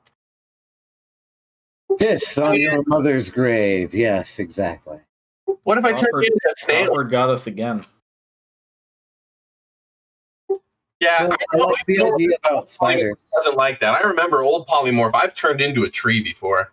The spider idea is actually great. I like that. Well, right, but you can't disguise yourself as a spider.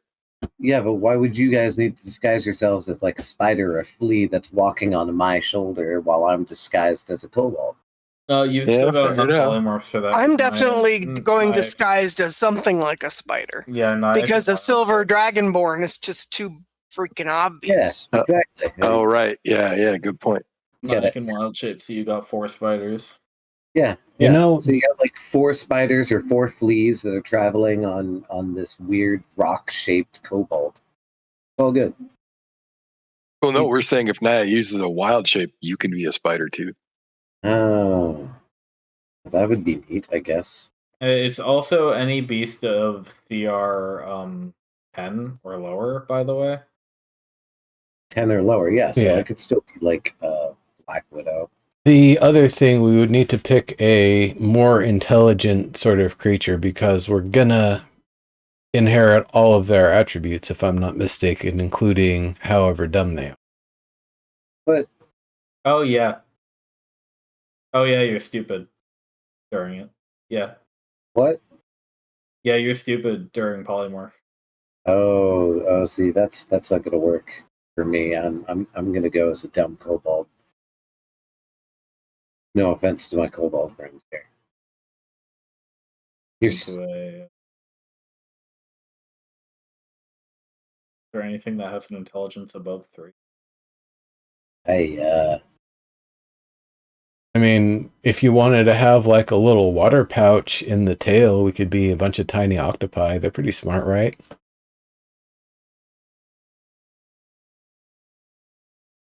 Giant what kind of intelligence of 7, but it's a pretty bad disguise. We're part of the peace trade, you know. You might enjoy your elk. Aussie just keeps coming. It's not stopping. You're 6.5 foot at the shoulder. Right, just walking through the place.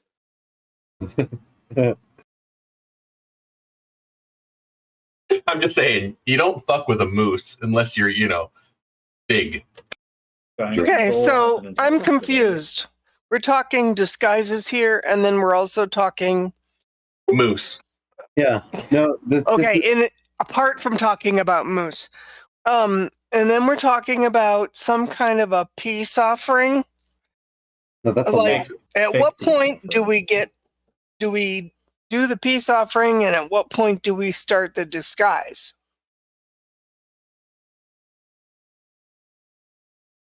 Yeah, I think that's an either or thing. Okay. All right. That makes more sense to me because I was getting lost here in the weeds. Yeah, no, I get you on that. That's definitely it is an either or sort of thing.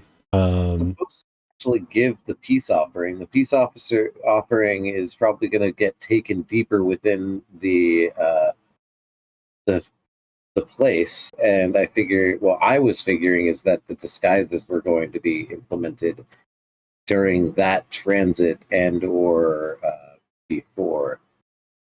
Well, I honestly I would not trust any dragon during a peace offering situation. It's a lie. It's not an actual peace offering. It doesn't matter because It's I don't think they would buy it, and I don't think they would honor it. I think you're missing the point. It's a Trojan. It's not supposed to be. Yeah, it's just a way for us to get in, right? I got a question. Not to meta things so much. Can Mazia cast invisibility on other people, or is it just a self sort of thing? No, for pixies, it is self only. That Okay. specific ability is self only. Gotcha. Okay. A useful spell to get somewhere along the way, but oh well.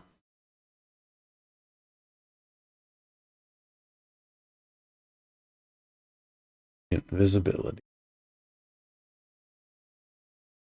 I mean, this is all, again, I'm trying to find a way to make sure I've got a wall of force and a teleportation circle and maybe not have to bring Dex all the way back to charge down the hill, or for us to charge up to him as quickly as possible. I mean, us going to him would be easier than him coming to us.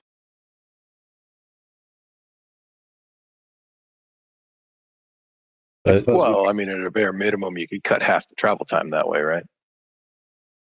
Yeah. It is definitely Is that half a day worth it, though?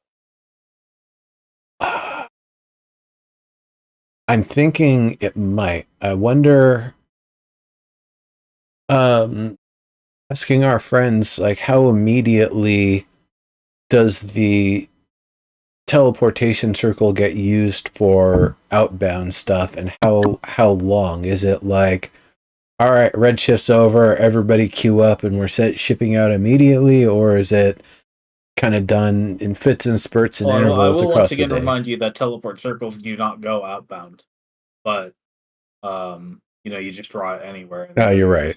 So they wouldn't actually be leaving from it. They do usually draw the teleport circle in the foyer because that's just convenient for where everybody is. So right, they happen next to each other anyway. But the kobolds will tell you that it's usually they're usually, you get the impression that they're about as urgent about it as you are here, because especially when they're looking for treasure, like they need to go out there, they need to get moving, because they only have, same as you, they only have a few days to explore.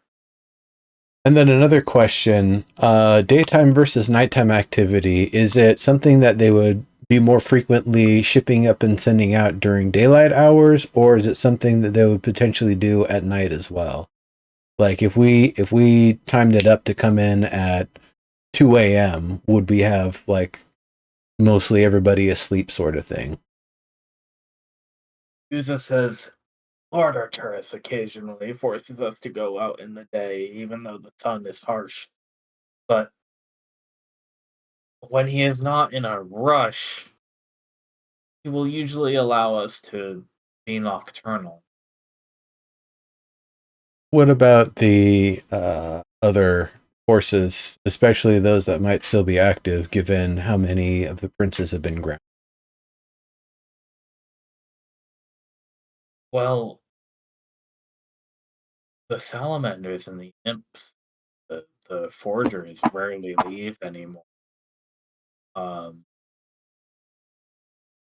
So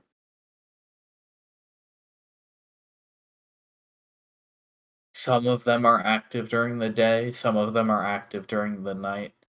The lords are often up and about during the daytime, so they need someone to serve them throughout the day.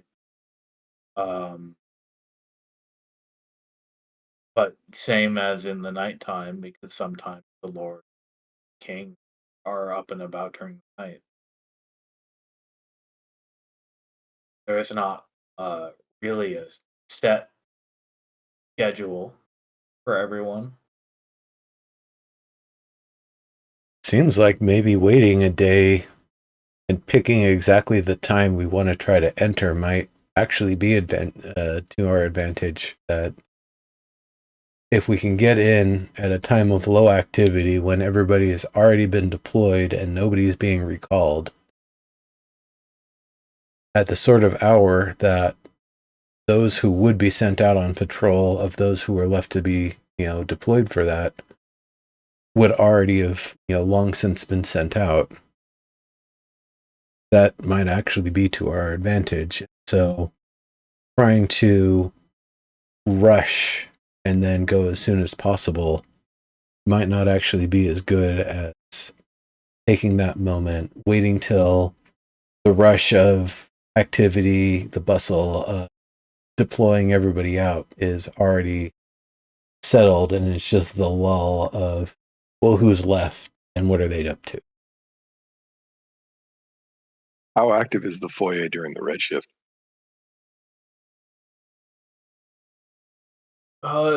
Somewhat active. It is directly above the living area where we all live and sleep. And if anybody goes out into the field or up to serve the lords or for any other reason, they have to go through the foyer. Yeah, it doesn't really sound like there's a benefit to hurrying. Like even if we went now, we'd still have a risk of being spotted. It's possible if we go there, we may be able to go at a time when there's nobody there, but I don't know if it would be possible to predict so. I mean, I do have a dragon scale. If anyone knows how to scry. I think there's we just don't have He doesn't have headphones. the materials. Sorry, I don't. I was in the other room. I I'll put them on now. Oh, Ambergreen has the 1,000 gold pieces worth of something that it would take to scry one I do. time. You have It's like diamond dust or something, I think. I have it though. Yeah, one mirror. Or a mirror or some other surface. I have augury sticks also. I don't know what that means, but I have a thing I wrote down as augury sticks. Augury is a cool spell. It tells you if ideas are good or bad. So I'm looking at my list. I have augury sticks, and I have 100 GP worth of diamond dust in a pouch. That's for... What is that for? That's for a spell. Yeah, that's Greater for Restoration might be that one. Yeah, that's for Greater Resto. That's right. I also have a half-pound clairvoyance eye. And 5 incense portions for divination. Yeah, divination's a cool spell for plans too. Yeah, I was about to ask if we've got someone who does divination. I remember someone in the flashbacks having it, but I didn't think that was one of us. No, it's me. I have div. Because I remember you've used it before. You've used it once. Yeah, I totally have. So where is it? There it is. Yeah, I'm like, I was just doing the same thing. I'm like, where is it on my sheet? I know I have it. Here it is. You'll have to prepare it at the end of the long rest, so you'll have to use it at the end of the Redshift if you. But yep, that's something that you can do. Augury is also a thing that you can do. A specific course of action that you plan to take within the next 30 minutes. Divination is just straight up the better version of that, I think. It is Holtzman I'm thinking of. He's a divination wizard, isn't he? Yeah, he's a diviner. Yeah, that's right, because he made me puke while I was chasing someone trying to get that gold medal. Yeah. Didn't make me puke when I was drinking, though. Okay, so So am I going to ready div? Well, I'm seeing that for scrying, which I can do and is always prepared now, a focus worth at least 1,000 gold pieces, such as a crystal ball, a silver mirror, or a font filled with holy water, is what it has to have. And I don't have 1,000 gold pieces, and we don't have either of those three things. Yeah, I have the holy water, but I don't have a font. I don't think you've found like a cool mirror yet. No, or a crystal ball. We found cool mirrors, just not that cool. Yeah. Have you? So it is one of those where I've got the skill and it's prepared, but I don't have the components necessary to cast it. Yeah, I think we found a plain but unbroken mirror somewhere in Orvis. You're but it was probably right. Just a plain ass like basic mirror, just someone would have in their nightstand. I remember that now. Yes, yeah, that was during the boss fight. And I actually thought that Ambergreen had the 1,000 gold piece, whatever, in order to do the Greater Resto, or the Resurrect spell, or something. Yeah, you guys have kind of a one-shot wonder on the bench. Okay, you've got a raise dead, I believe. Or maybe I think he split it into a revivify. I don't think I have. Maybe I have raised that. I don't think I do. Oh, I do. I do. I have the pouch of 100 gold diamond dust for. That would be for Greater Resto. Greater Resto. You both have one of those. Yeah. And then Ambergreen is the one that has the 1,000 gold piece thing for something else. The revivify something. I don't think I do. Not written down anyway. No, Naya, I think you're the one that has the 1,000 gold for reincarnation. Yep, I have the 100 GP diamond dust for Mass Resto. And also, I don't have diamond for revivify.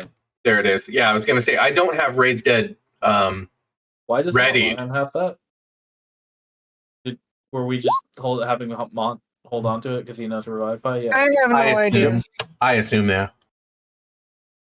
I don't have either he's going to be the last one. He's either going to be the last one alive that's going to be able to use it to pick up somebody else who doesn't, or he's the one who goes down and you just grab the materials off him. That's right. Exactly. That's kind of how I figure. It's like carrying an EpiPen. Yeah, but like thinking about you and being the full-on frontliner.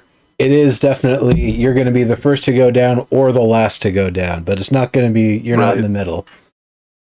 So reincarnate was rare oils and unguents. Yeah, so that you guys have stored away for just in case you. Well, right, but neither one of us is carrying it, right? Yeah, right. If somebody dies and you got to reincarnate them, you're going to have to drag the body back. Okay. All right, so that answers why Ambergreen. Neither one of us has it on us. Right.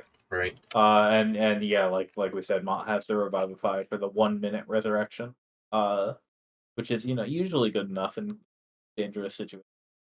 Okay. Right. I do not have reincarnate prepared right now, so it's going to be wall of stone. You'd have time. I mean, people know. What is it? Gentle repose. Yeah. Yep. So, like, if somebody dies, you got 10 days. I can gentle repose people. I think a few of us can, right? Yeah, like 4 of us, I think. Yeah, I don't have it prepared right now, but I think I have that one too. Oh, you know what? I don't have gentle repose. I have spare the dying. I have short-term gentle repose. And it's a ritual, so it's not like I even have to have it ready or have the slots for it. There you go. So you've got a good amount of. I do have it. Actually, it's just not ready. It's 2nd level, but I have spare the dying instead. Yeah, and then Ambergreen has divination for again. If you're going to prepare that at the end of the Redshift, you can get an idea about your plans that are going to happen.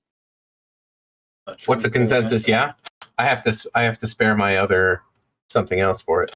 You'd have to get rid of something, like Guardian of Faith or. It would be Guardian of Faith that I would bail because I can only bail Banishment or Guardian of Faith. I only have 2. You can no. It's any combination of spells is your prepared. Oh, you mean so I could bail low level shit? Yeah, you could like get rid of inflict wounds and then turn on divination if you wanted.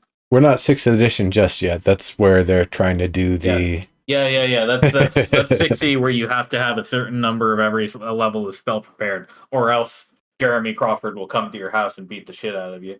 Got you. So I can bail. I can bail. No, I would get rid of. No, we need create. Yeah, I guess I'd bail inflict wounds. In fact, that's a good one. Ability, maybe. Or yeah, you know what? Enhance ability is even better. I would bail enhance ability. I didn't realize I could do that. That's good. Something you have that will be very useful, though, I'm realizing, pass without trace. If we aren't specifically spotted the moment we come through... that doesn't make you invisible. It just makes... No, it gives +10 to stealth, and you can't be tracked except by magical means. So our footprints and our tracks no footprints. You bend no... Yeah, you bend no tracks. I can prepare that. No, he's got it built in. You and I both have it. It's just, it doesn't actually you invisible or cloak you or anything. It just makes you... just hard to detect. Yeah. Yeah, it's like a ghillie suit. It's magic ghillie suit.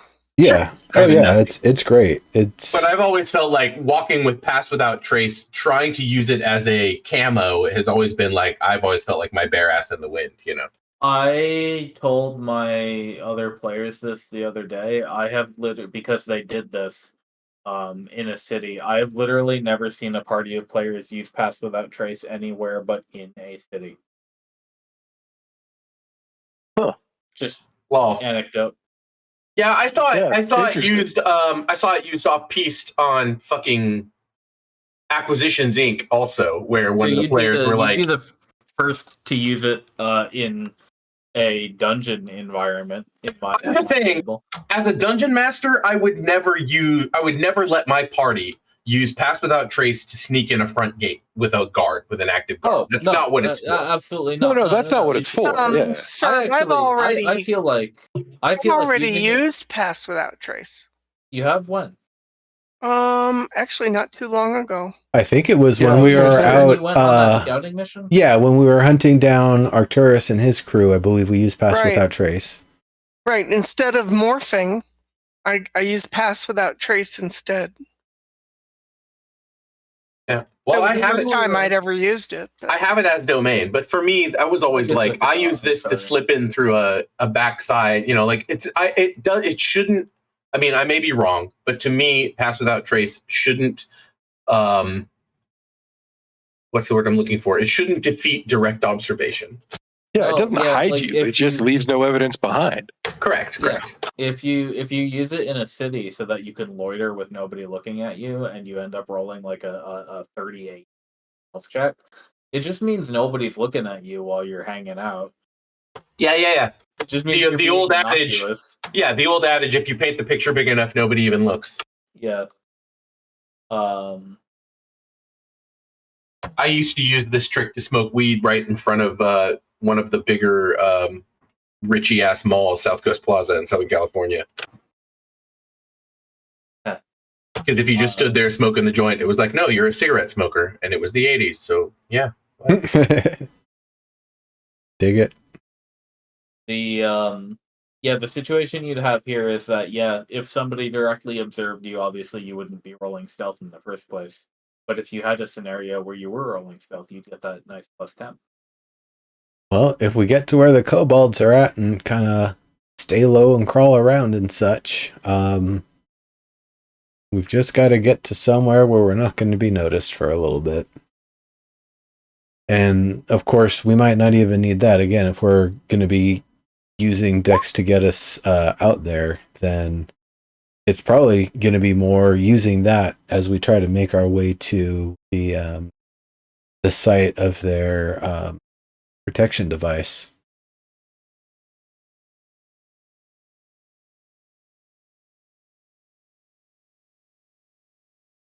Yeah, it's not just the fact that you're getting +10 stealth. You're also a veil of shadows and silence. Yeah, you can't be tracked. Can't be tracked. The sounds we make are going to be muted and muffled, if even audible. I mean, for a Dragonborn who's Yeah. automatically not stealthy, no matter what. Yeah, like It's really helpful. you could still roll a 1 with no modifiers and catch a fat 11 off a pass without trace. Yep. But most of the time, you're going to be hitting above 20 on that. So. Yeah. So that and obviously it doesn't stack if 2 people cast it. Nope. That's not how spells work in this one. Yeah, that would be too OP. I mean, that really would.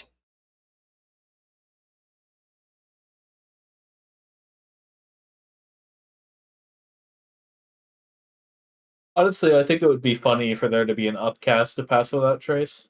Get all the way up to like a plus 20 if you cast it at 9th level.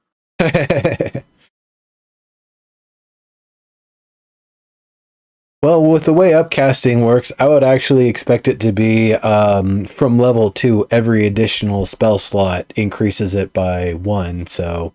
Oh yeah, so like max out at plus 18 or something. Yeah, so it'd be slightly better. You'd get a 13 for upcasting it as a level 5, which is good, Being able to get no less than like 14 with your dex modifier. Honestly, I think that would be pretty balanced. But, oh well. That is another point I'm learning is the plausible deniability. It's like, what? I did see a bunch of people come through here. There'd be big old footprints and sound and everything. I didn't see or hear anything. Lol, I just hit my step goal for the day by pacing in my room while we were playing. Oh, yeah. Get them steps in. I think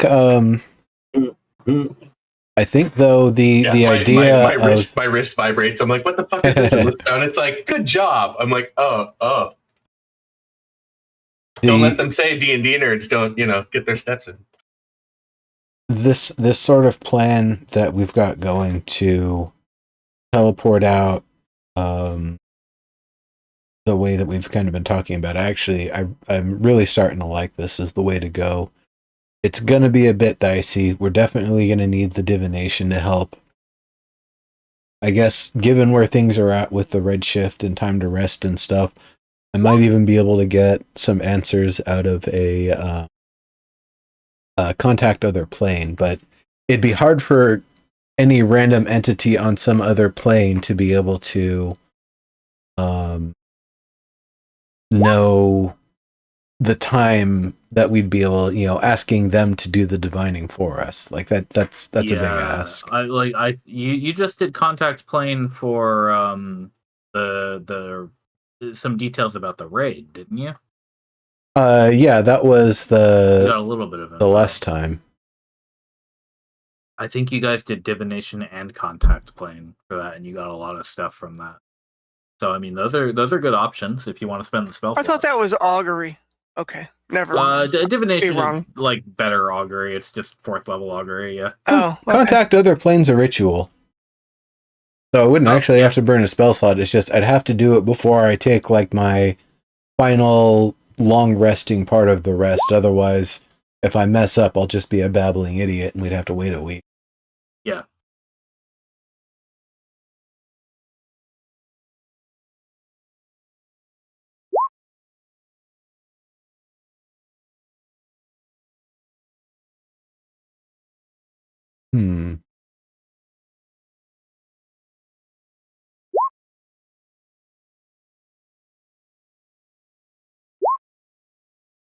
No, dude, the first like 1 to 2 sentences of a spell are never actual rules. They're just fluff. Yeah, but I Never. also learned all these spells like 3 editions ago. Yeah. Yeah. I don't know, man. If it's written in the book, that's exactly right. Oh my god. No, 4th. You can leave my table, 4th was my first, and I only played to like level 3. So, I stopped actively learning rules. I have no toxic older rules in my brain. Oh, I actually, yes, I have absolutely toxic older rules in that I stopped learning actual AD&D rules in 2nd edition and started just kind of padding them out with whatever I liked, and then learned Pathfinder and was like, that's just like old AD&D except without the dumb shit like we've all been doing anyway. Yeah, pretty much. Like, yeah. I mean, Theco didn't even make its way out until 3rd edition, right? third is when Thaco went away. Thank goodness. But I don't use Thaco. I patched it like Pathfinder does. Like everybody did that used that. Come on. And now we get back to old school essentials, and it's like, you can use either one. We've got all the numbers for either one. The probability is ever so slightly different with them, but you don't have to worry about that much. Right. The bones are just there to hold the story. Speaking of which, we're way off the D&D game at this Yes. point. How we all feeling about the fact that in 6E every single species can fuck now? Whatever, man. They I mean, whatever makes the story go. They can, and that's kind of an odd sort of thing, but at the same time, you could be a gnome dragonborn now. I don't even know. Wait, what? That's two different races. You just pick one stat and then you say, "But I have gnome ears" or something. Yeah. Yeah, it's so funny. No, it's really not. Yeah. I found the grognard. Yeah, no, it's the thing that I laugh about is, well, everything's magical. Do we even have DNA, or is blood just this, like, miasmatic viscera running through our bodies? And it's does every living animal on the planet have essence then? Yeah, or is and then my question is, if it's always been like this, if you've always been able to like make babies with the other species, why aren't they all homogenized? Yes. Yeah. Well, why aren't we there yet? Like, Faerun ain't that big, man. We've had like thousands of years, hundreds of thousands of years. Yeah, like canonically in the DMG, it's like, yeah, any D&D world you run, it's got to have like vast history longer than Earth, because you've got rising kingdoms that make great technology, and then they fall, and that's where all your dungeons come from, and they're ancient, and you do it again. So how come half elves aren't the most standard? That's actually and pure humans and pure elves super rare. Why not? Right. Well, no, you see, that's actually the trick, right? The reason that you have all of these past cultures is because it happens in cycles, right? Everyone goes convergent, then there's a pop of divergence as mutations take hold. Right? Then all of those divergences reconverge later. Each time they converge, that's your ancient civilization in the making. Every single golden age goes cyberpunk. They go cyber magipunk, and they turn everybody into fucking weirdos. Like everybody gradually becomes human, but then when they get high tech, they all like all the furries come out. Where do the Azarians and the fucking and those amoeba people fit into this?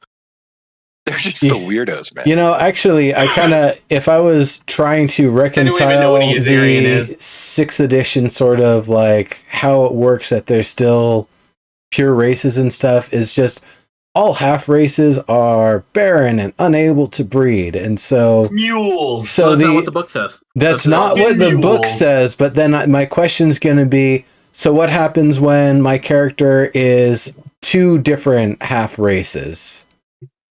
What's a tiefling? Because you just pick one. You just pick whichever one you want. So I'm a human orc who's also a dragonborn elf, or tabaxi. Sure, I'm 2% Titan. Like so. On my mother's side, it gets to a point where it's like, all right, you can just have any race's attributes and any other combination of races' appearances, right? It's literally just it's literally look however you there's no relation between appearance and stat. Hey, has anyone ever heard of archetypes? I think is how you pronounce that word. Yeah. Fuck those.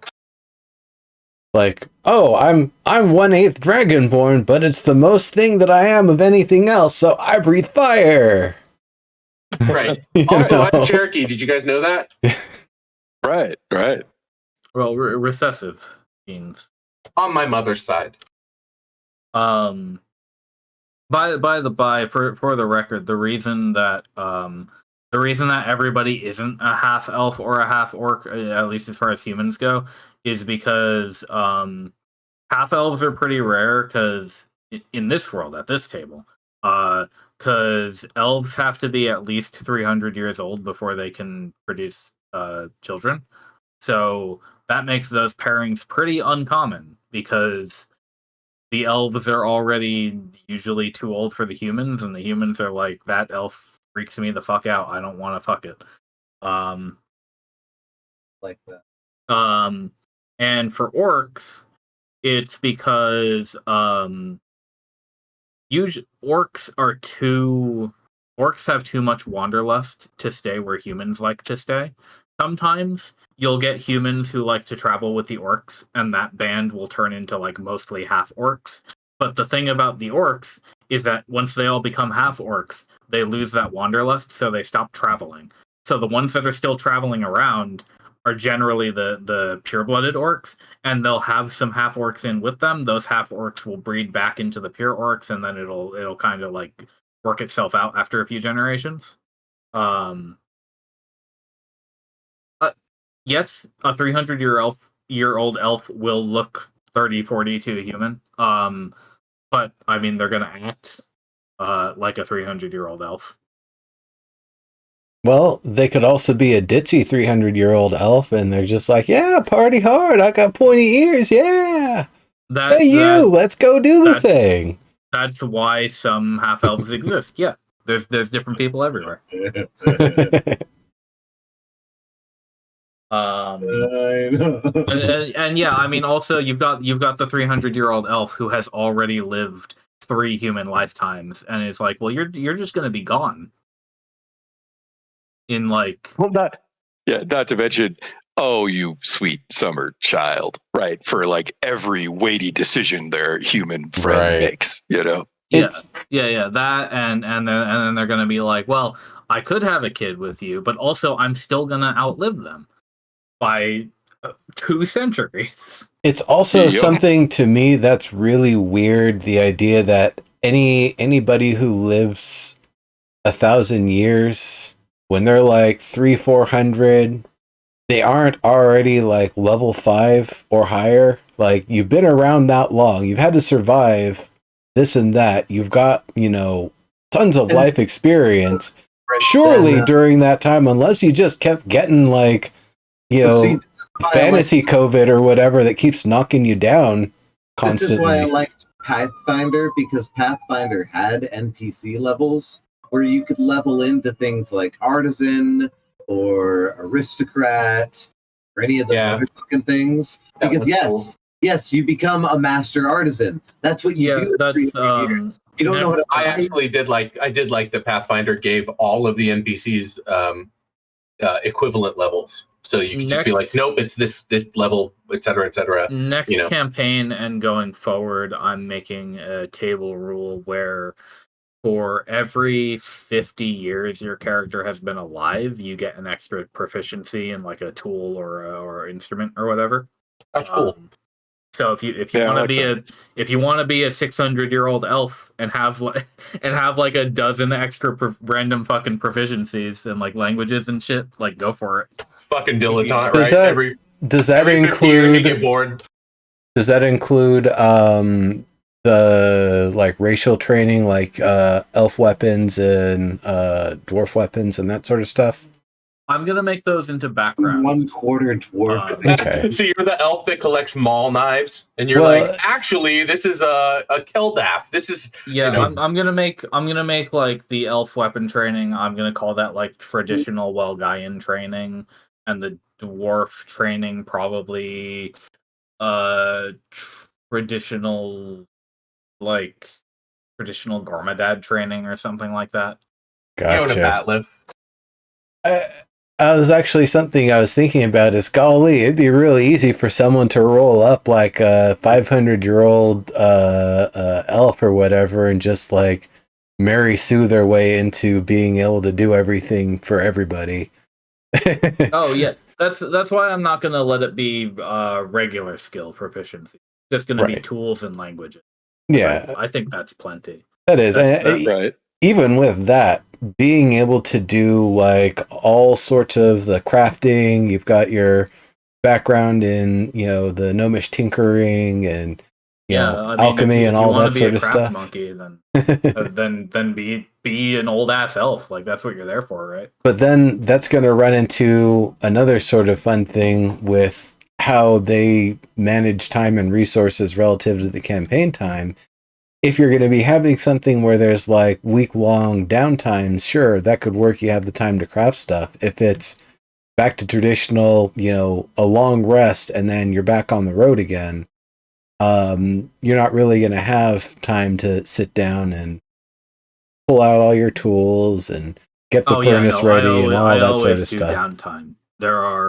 You do a quest arc that takes like 4 days to a week tops, and you get a month of downtime.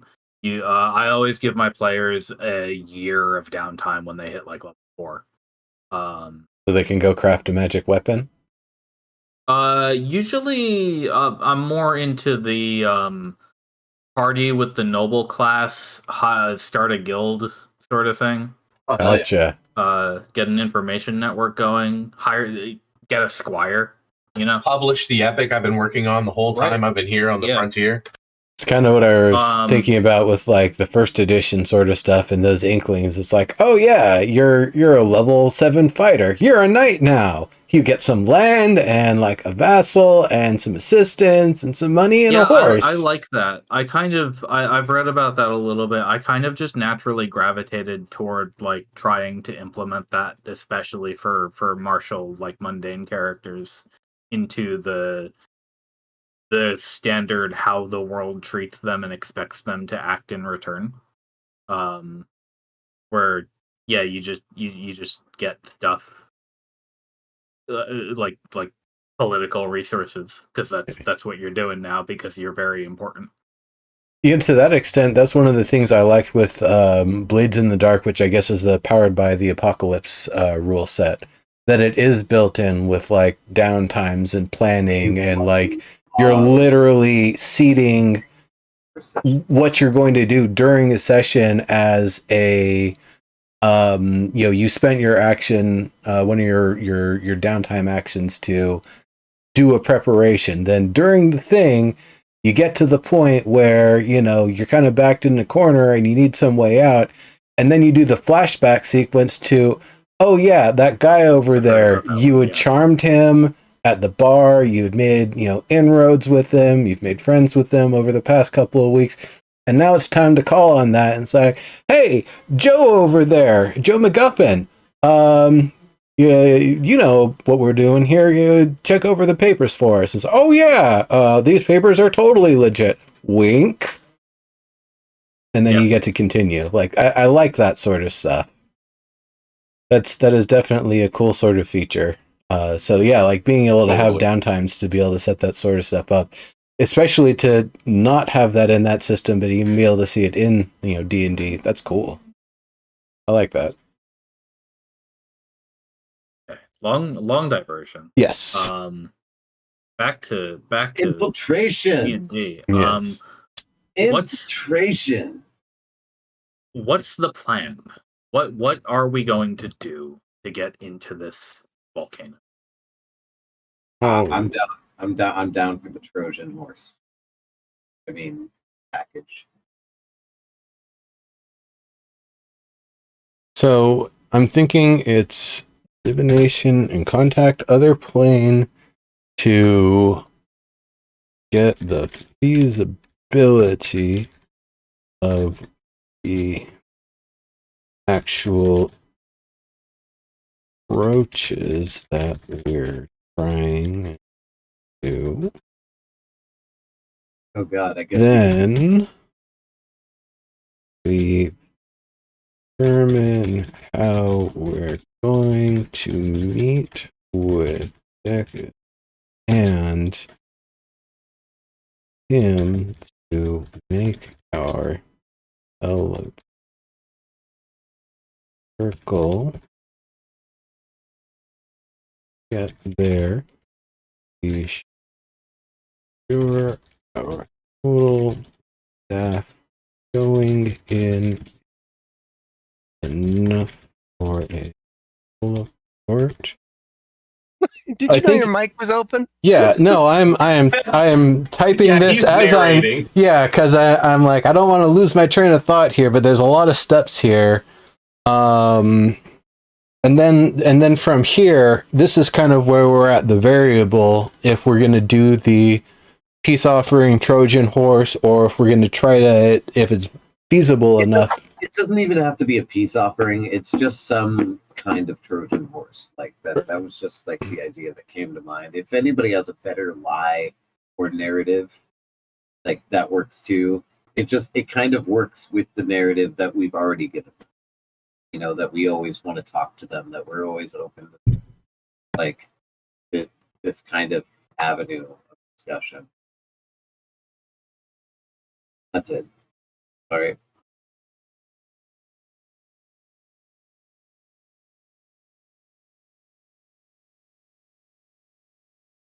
Y'all were really quiet. I'm sorry.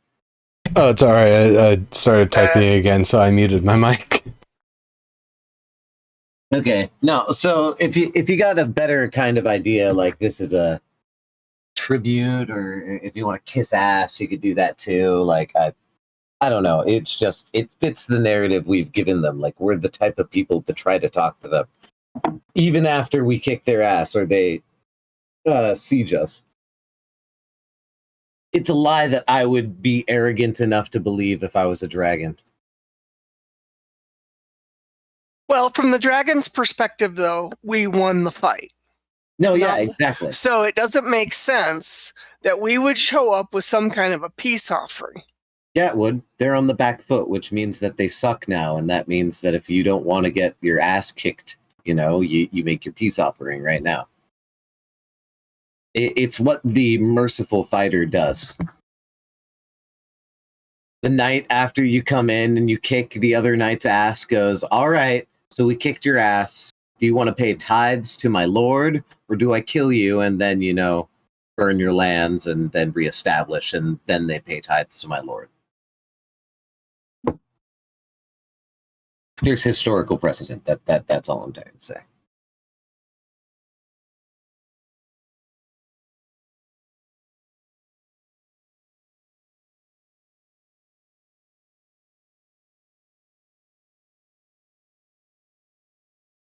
A dragon probably wouldn't do it because a dragon's a, you know. Well, the dragon wouldn't do it because they're too arrogant anyway.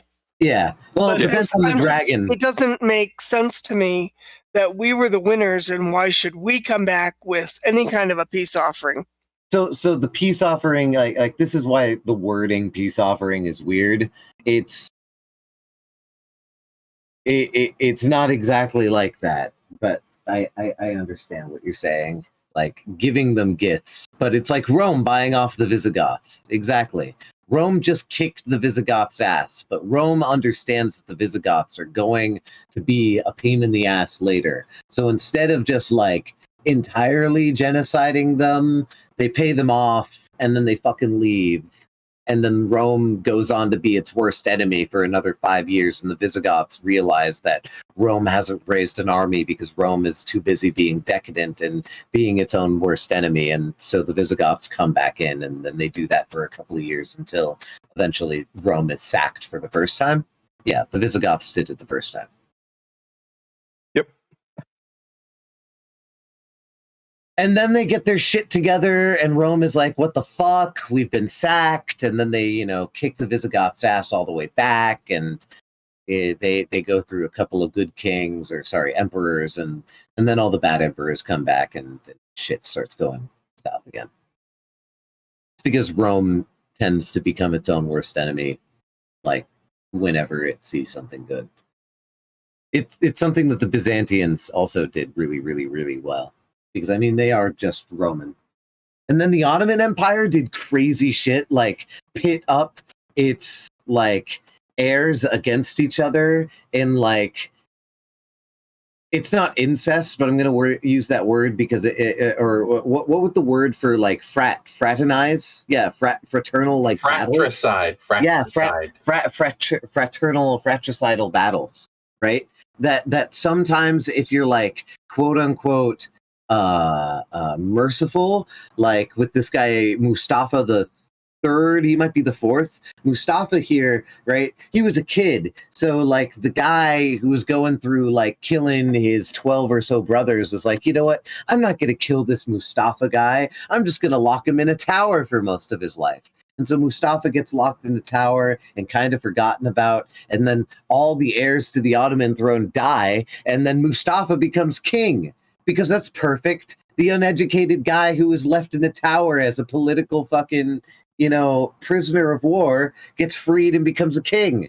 And Caternius killed Tertius, but then Secundus killed Caternius. Yes, so now exactly Secundus like is there. It's exactly like that. No, it's exactly like the fucking thing from fucking the Neil Gaiman book with the star that falls. Almost there, man. Like Dusty. Like, God, right? What is the name of that? What is the name of that? So yeah, no, that's very Ottoman, very Byzantine, very much like that. But yeah, Mustafa, that guy, very uneducated, bad king. So much so that he got locked back up in the tower again, and then became sultan again, and then got killed. A very rocky road for that guy.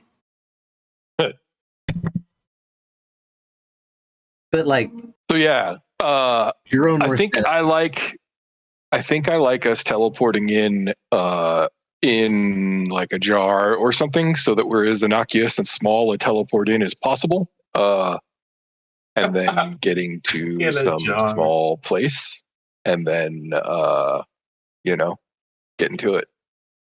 Yeah, and teleport. C is also like it piggybacks off of A or B, right? Yeah. Because I can disguise you guys can become fleas or whatnot in a jar. Right. I can hide in a barrel, which, by the way, like Tangent would be highly ironic with my barrel HQ kind of idea. Right. And the Tangent horse thingy can happen. We get moved down for processing or some bullshit like that. And then I pop out, find a hidey ho, and then we all pop out. And a hidey ho. Yep. Going over the map and logistics, is there actually a drawn map, or you just kind of have the idea of it here? So I got what the kobolds told me, and my masterful cartography skills to give us whatever Sir tells you. You have a 4 level essentially, large structure of tunnels, 4 levels plus a basement rather, and then the teleport circle would be at the first level. So the foyer is where? That's on the east side, and then the staircases kind of wind up through the layer in several spaces. It's kind of a spider web. Okay. So I figure that it gets the most confusing when we're trying to get the civilians back to the teleportation. Oh no, they're gonna have to march out of there. We can only teleport 10 at a time, if I'm not mistaken. Right. Thank goodness. Fuck, because that just makes our job easier. Yeah, we're sending their family there to basically get ready to lead them out, mass exodus style, straight to, I would imagine, Alsanes is where we want them. Yes. They're not gonna like that it's cold and damp there, but there are places where they'll be able to hang out, and of course, knowing that they have Eska to protect them, knowing that there's a full power naiad with, renewed purpose and being reinvigorated, especially by their presence and having more activity there, that makes a very defensible situation for them. The other thing is not necessarily on that same trip, but if we think they're going to be at risk there, we could potentially move them to the mountain hidey hole, though that might also not be a good idea if we want to make sure to keep that super secret, because right now, pretty secret. I don't know that they've discovered it. Yeah, well, we want to ultimately send them to Alsanes anyway, so... Yeah, so then that would basically... The big worry I have with that is I don't know what Arcturus is going to try to do when he sees them disobeying him, because he's probably going to say, no, we're all, grab your sticks, we're going to go march on them and take them out. And so what's going to happen with them? And so that almost makes me wonder if maybe we don't exactly teleport out, that we might actually need to go with them to help fend off attacks. That's well, when we originally discussed gives you an this, incredulous look. the idea was that like the reason that I was curious about how many teleports we had in the first place was not actually to get Decus here. It's because originally Decus was going to act as their escort back to Alsanes. I see. So he would have to come with us if that was going to be the plan. You're right. Well, I figured he'd meet them from Alsanes because that's where he is. Right. Well, that would then require us to... That could be a ways out of the way. If we need to go due north from here, going east to get Dex is out of the way for sure. Right. I was assuming we were not getting Dex, is my point. Right. And that we wouldn't have a fourth one for him to go back out that way.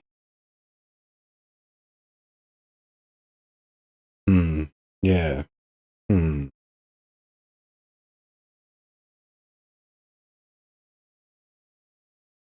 Right, because we don't... The only other person I could think that has the mobility to be able to meet them halfway would be if we sent Captain Van, and I'm not really sure if, oh hey, trust this beholder is going to go over very well. Yeah. Right. Right. No offense, Van. It's I'm sure all of us, they've been told all sorts of horror stories about the gruesome acts we've inflicted upon their peoples. So we're all evil boogeymen. Story. He says, "Oh, I'm quite terrified," which is why I much prefer if you all are the ones who do the diplomacy here.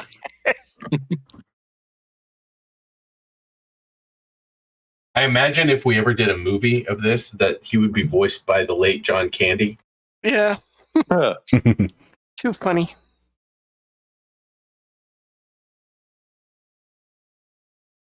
Now I can't unhear it. Actually, no. With the way that Serb usually voices him, I think the older and wiser Danny DeVito would also be able to do the part. I'm sure he could. Sure. I'm sure he could also. That's a slightly different flavor, though. Yeah, I'm thinking of John Candy as the guard at Wally World. Right. That's funny. I gotcha. But yeah, so, my point is, being where he is already, like, he would be the one to be in position. And honestly, it wouldn't hurt for Van to move to Alsanes if everything goes to plan. You know what I mean?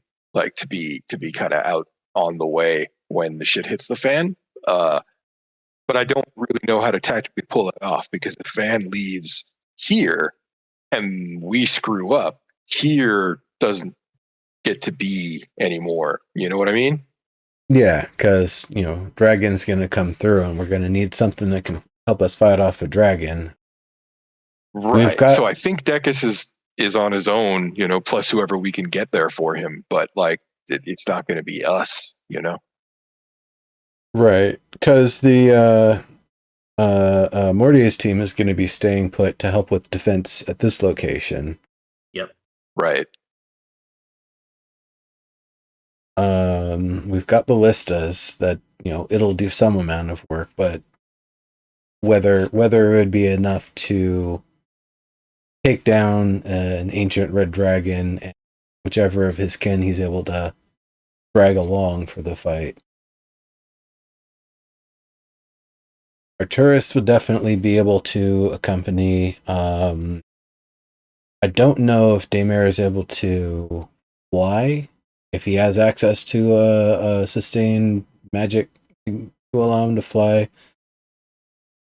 Obviously, Vash is still out of the picture. Doesn't seem like he would want to fight anyway. Kind of why he's out of the picture. Right, but if we assume it's all hands on deck. If we assume it's all hands on deck, it wouldn't be, Yeah. Yeah. If it's an all hands on deck attack, though, it wouldn't be an immediate sort of thing. There would be the travel time to go with the family because that's true. There's only 2 of them that can fly, unless they've got flying transports that they can utilize. But I don't think we've seen them do that yet. Daddy. Right. Yeah, they'd have to ride on him. That's true. That is not. Well, maybe not Zoramos. I don't think it's an option for him, though. He's pretty big. He would eventually run down by the husk. Yeah.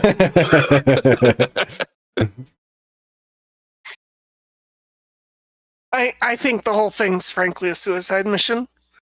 So I'm more interested in making sure that what we leave behind has some chance of staving off an attack after we've been wiped out. I'm gonna be on team success here, but I totally understand the reasoning and I agree anyway. When we're done, I'm gonna have an epic song to finish off the album with. Yeah. So it occurs to me that we don't have to make this decision now. The decision we have to make is whether Decus is out there to meet whoever goes that way halfway. We can decide to go with the group or teleport out on our own. You know what I mean? Like, that's not a thing we need to do right now. We can make that decision in the moment. Right. Yep. Well, that's definitely... But if we let them leave and there's no one out there to help them, my worry is the dragon in a fit of pique kills them all anyway. Right. Mine too. I also... It's like what dragons do. I wonder what the others would do if there's some way to be able to turn them against the masters, the salamanders, the methods, basically to sell them on the narrative that Big Daddy failed, the master failed, and now we're all screwed. The only respite we have from this situation is to throw ourselves on the mercy of our enemies. Like, we destroy that, there's Go ahead. I wouldn't put my faith in that just yet, but I hear you. That would definitely be that's definitely a gambit we should try, I mean, we can at least tell them of, Magnius and being able to, or that someone that can be communicated that Magnius is still alive. Is it known by our little friends if Magnius is alive or not? Was that ever something that they caught wind of in the months or year or whatever since that happened?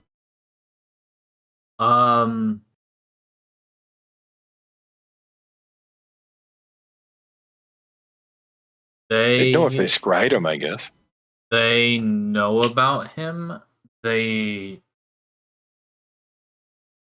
would have caught wind of Daymire at some point somewhere in the past year or so talking about Magnius as a damn traitor. Good, that helps. Them knowing that Magnius was given the opportunity to live and to walk away from this battlefield will probably do a lot to at least be able to get the salamanders on board, no matter how few there may be remaining. Then again, Note to self: wear a robe. yeah, I was gonna say they also, we're definitely wearing their skins as armor, so that's a point against us for sure. Yeah, it's imitation. It just looks so good on you. I mean, I'm all down for saving people and bringing them around, but this is also going in the direction of fighting a dragon. Right. I just feel like once Morio and the twins get word that we are actually alive and in their lair, they're going to be like, let me at them. Let me at them. Yeah, I'm hoping that they don't realize it until all of the kobolds have run out the door and they're like, what the fuck? Well, Well, I mean, at that point, we're right behind the kobolds running like hell. But it would not surprise me at all if those kids that we already beat and thought we killed, actually, in a couple cases, if they aren't like, well, let me at them. I want my piece, my, what is that called? Pound of flesh. Right. right. Yeah, I don't. It's like, so we got to get the hell out of there ASAP. Legitimately, Morio might go down in a single spell. All of them might go down in a good spell. All three of those that we just mentioned. I think holding a chunk of the broken, shattered obelisk on our way out, just wave at them, say, hey, you're going to die if you don't, give up the effort. If you try to fight us, you're gonna die. If you try to stay here, you're gonna die. If you try to join your papa in combat, you're gonna die. So, Yeah. if you want to survive, it's gonna be turning on your dad and coming somewhere where you can be not melted into a pile of goo when the redshift comes around. Yeah. Well, just do what what Vosta did. Just take a vacation. Right now.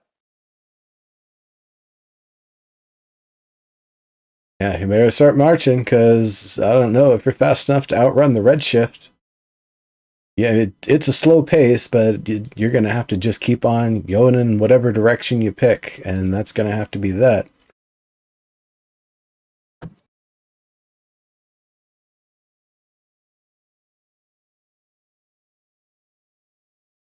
Or if you want, we can have Captain Van turn you all to stone, and then we'll thaw you out when the fighting's done.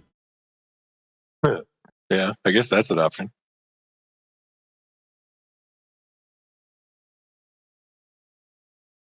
Yeah, I know they're going to be pissed off to see us, though, and I don't know how much of our resources we're going to have to be able to fight them if we have to fight all three of them and potentially more all at once, whether it's inside there or out on the open.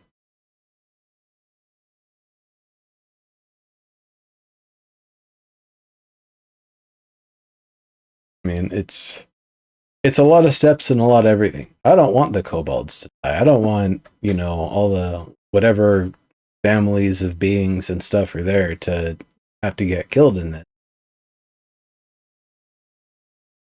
But we definitely have to take that obelisk down and break their seat of power and control in the area if we're going to actually finish off this whole redshift. Yeah. They've already proven that we can't just leave them be. No. Dragons, man. I'm just I'm still upset about Vashta not getting skinned. Vashta not getting skinned? Yeah, I'm upset that Vashta didn't get skinned. Why would he be skinned? It's a metaphor. I mean that he's still out and about. I'm not too worried. You have to literally skin him. I'm hopeful that he'll be with us when we go to fight the tower. So. That'll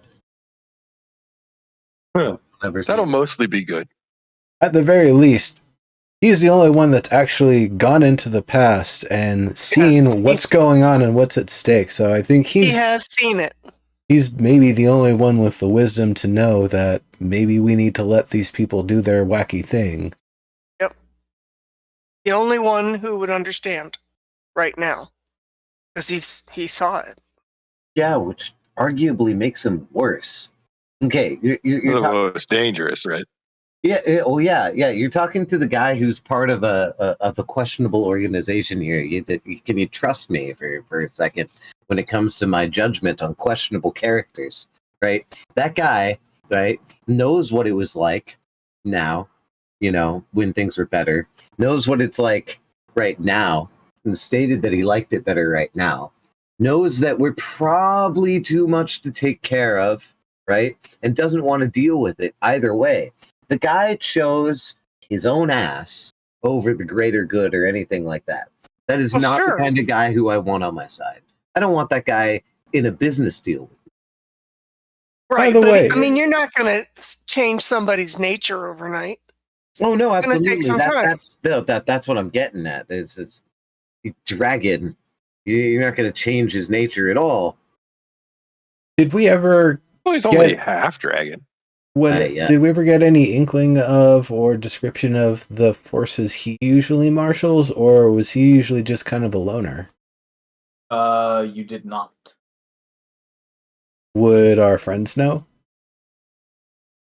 Yeah, what kind of guy was he? Lord Vashta would usually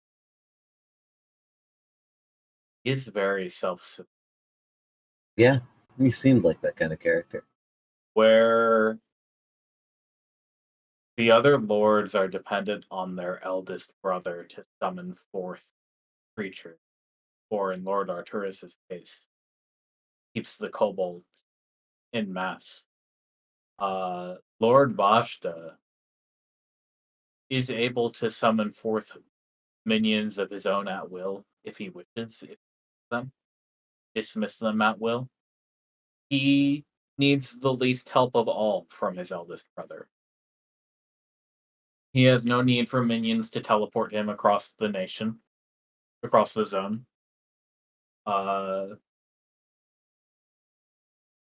He doesn't need anyone to carry supplies for him. He can fly, obviously, as you saw. In cases where he does need somebody to do heavy lifting for him, he can bring them forth. Yeah. And then dismiss them at will. Yeah, it seemed like he'd be a prodigal son if he weren't so disinterested.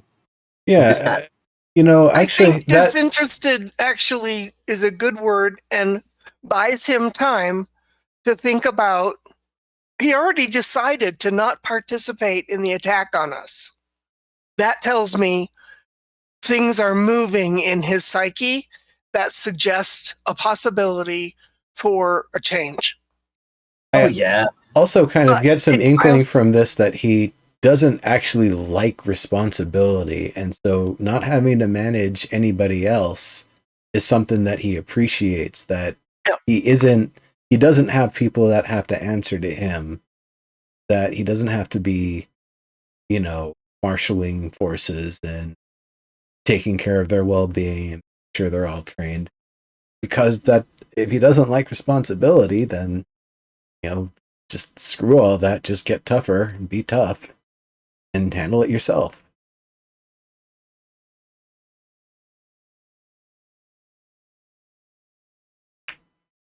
Yeah, I don't know. He might actually be the laziest one of them all. He might. Also one of the strongest, though. Yes. I'd stay there himself. But I think so far, in some ways, he's the most interesting. He had the weird karma, or whatever you might call it, to actually be there when the time shift happened, and it didn't kick him out. So he was able to actually be there with us, through it, in it, grok it. And, that can be a life-changing event. It was for us. So I just kind of feel like, okay, I don't know what the deal is with Vashta, but I see potential there. Yeah, potential danger. Potentially dangerous, but also potentially heroic. Or potentially just wants to not be there when things go down, and if everything goes crumbling down, it's like, oh, well, nice hanging out with you, Ma. I'm just going to go do whatever I want now. Yeah. The Brigadier says, listen, I'm not going to invite the man over for dinner, but if he's going to give us valuable intel, I'm happy to take it.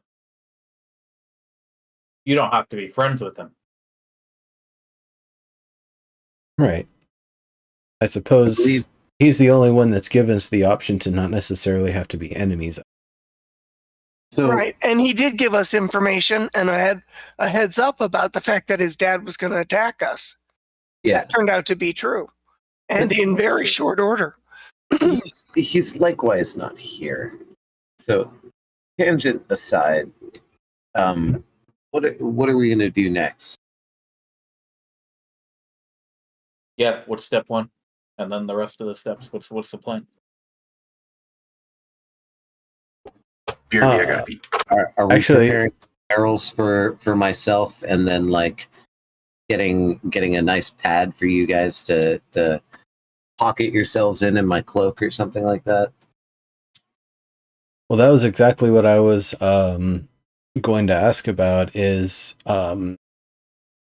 Like plant Serb, seed? I'm going to ask you in particular, how much longer are we planning to plan, and are we going to be like actually going into action today, or are we going to kind of use today and like roll it over and chat over the next week so we're ready to launch with the Friday?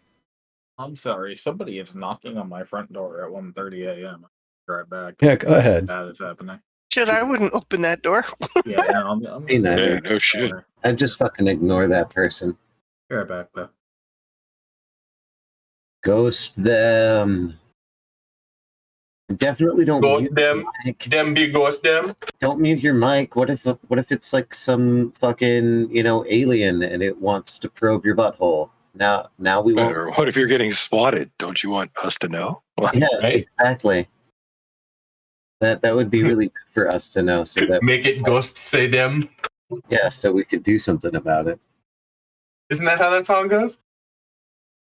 I 1 a.m. knocking on doors. I would not answer that. Was that Serb that went? Yeah. Oh my god. Who's knocking on his door at fucking 1 a.m? Don't fucking I don't know, know. but he was going to go find out. 1:30. That's 1:30. Did he pack his Glock? I don't know. Exactly. Oh, would you like to buy world's finest chocolate? No? Okay. Hello, would you like to buy some drugs? No? Okay. Thank you, sir. God damn it. And this is taking too fucking long for me to feel comfortable too. Something. And it's his long-lost sibling coming in with suitcases of millions of dollars in jewels. Right? Oh god. And he muted his mic too. I wouldn't have done that.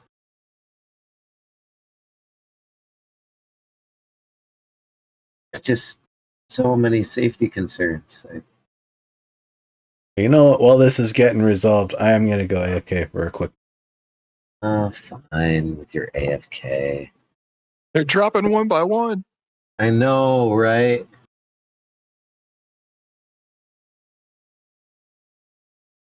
I'm honestly, I'm like in Trojan / Plan C. I know, right? I find the irony of the Barrel HQ finally becoming an absolute worthwhile, integral part of the campaign. Just too amusing. Right. Yeah, I kind of agree with that.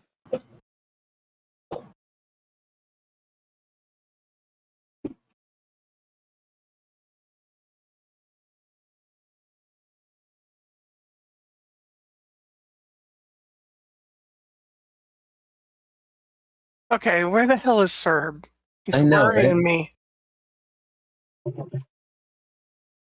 Knocking on his door at 1:30 a.m. Yeah, that's not cool.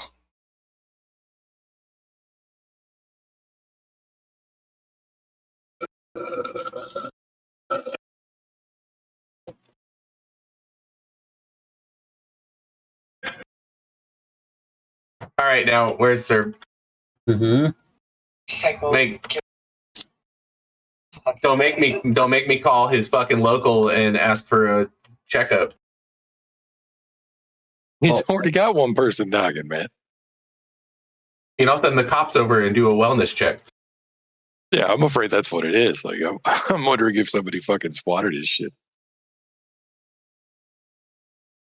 Why would they SWAT him? Herb is back. It's Nimbus that's What's that? screaming. Yeah, there's nobody there. I just heard my upstairs neighbor knocking on one of their doors or something. Ghostly front door. Right on. All right, Nimbus went to take a pee or something. Okay. No. And we were all agreeing that Plan C would be ironic because of the Barrel HQ. Hmm. Just actually becoming, a thing important to the campaign.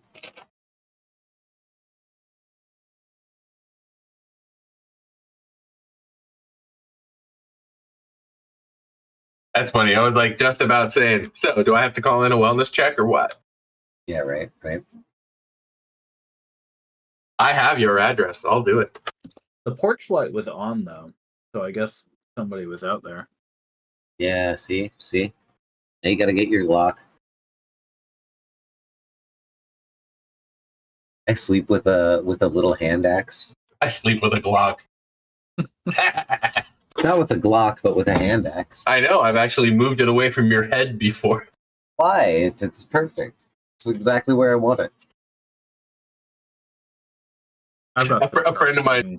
Paranoia strikes hard, guys. A friend of mine posted a picture of a work colleague. I guess a work colleague posted a picture of their wall where they've got their bat lifts all hung up, and I was like thinking to myself, yeah, over here by my bed I have 2 swords, a really, a 12, 13-inch pig sticker, and a little baton that turns into 2 7-inch pig stickers. Yeah, I'm good. Honestly, I don't have anything specific, but just a straight up hammer, I think is fine. Oh yeah, a hammer. That'll do. Hammer is absolutely an effective weapon. I actually, I brandished a hammer at somebody once, and they drove away with alacrity. Yeah. Yeah. You were there. Yeah. Yeah, though, these days I protect myself with we live in a fucking society, guys. Come on. Right. Exactly. Though I heard, just the other day that, some kid that was engaging in prankery for YouTube's got shot in the stomach. So maybe we don't. I mean, something about sowing and reaping. I don't know. I actually sucked up 40 odd negative karma on Reddit by posting it's funny how all of these threads about this incident are full of pro gun violence people when just moments ago you all were like saying gun violence in America was out of control. Weird. Well, it's still out of control. I'm just saying if you put yourself in a situation where you make people suffer, you should be prepared for the consequences. Yeah, but then again, I also think that there's only one crime in America, maybe 2 if you count treason, that carry the death penalty. No. I didn't say it was justified what was going to happen. I said you should be prepared for the consequences. Yeah, but the consequences should. Those are not the same thing. In a society, your moral observation shouldn't be. I got shot in the stomach for playing a fun. The consequence of touching fire should not be pain, and yet it is. Consequences aren't laws; they aren't conscious decisions I make. Yeah, if I put myself in a dangerous situation and I experience danger, I have suffered the consequences of putting Shouldn't have been myself in a dangerous. dangerous situation. It shouldn't be dangerous. I'm back. I'm not saying it should or shouldn't be. I'm saying it is. Welcome back. Thank God. Yeah, that's like if you break your neck because you're hang gliding and a freak like tunnel of wind, right, which can happen because of changing air temperatures. You know how that happens, right? Just shoots you up and you lose control and you fucking go down in a fucking spiral and you break your neck, right? That's a consequence of hang gliding, right? That's not. It's just classic consequentialism. Like it was dangerous to do that.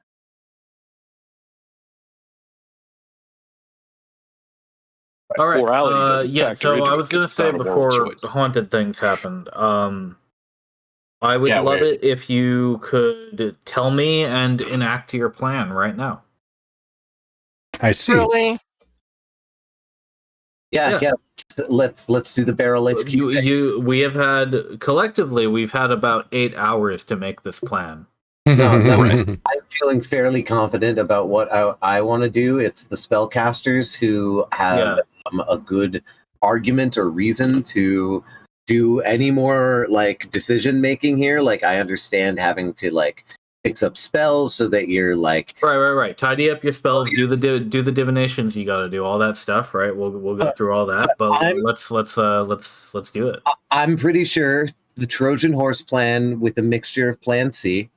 We get somewhere in the interim, and I get out of the false bottom / false top and get to a hidey hole, preferably either somewhere near the lab or the lowest level, and then we dispense with our plans from there. Honestly, the thing that I'm most like about is processing and like getting out, but processing the people we have to, rescue. Sure. Okay. Destroying the thing is as easy as getting inside of the Caldera place, which I'm pretty sure we can sneak through a place, but like the thing I'm most worried about is processing the people that we have to get out. Okay. There is probably no reason for me to keep Wall of Stone up, so I am going to take that off of my spell list. I thought you wanted walls. Oh, I've got Wall of Stone prepared. He's going for a wall of force, though. Yeah, I'm going to keep Wall of Force and Teleportation Circle. Those are both level 5 spells. I only have 2 level 5 spells. So, the Teleportation Circle, if we're not going to bring Dex back, I have to cast 1 to get us out there. And if I don't get a chance to rest, I'm only going to have 1 spell slot to teleport us out, which means we're going to be relying heavily on your Wall of Stone. Okay, I have Wall of Stone prepared, Polymorph, Wall of Water, Wind Wall, Pass Without Trace. Plus the healing spells I usually... Oh, and Sleet Storm. Plus the healing spells I usually have prepared. So, I got CC.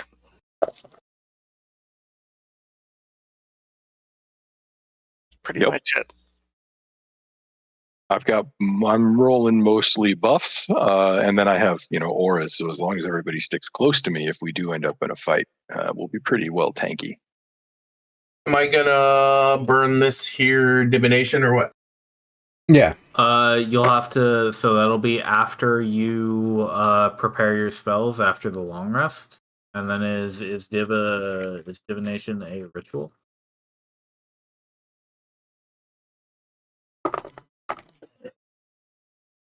It is a ritual, so you can cast it without spending a spell slot.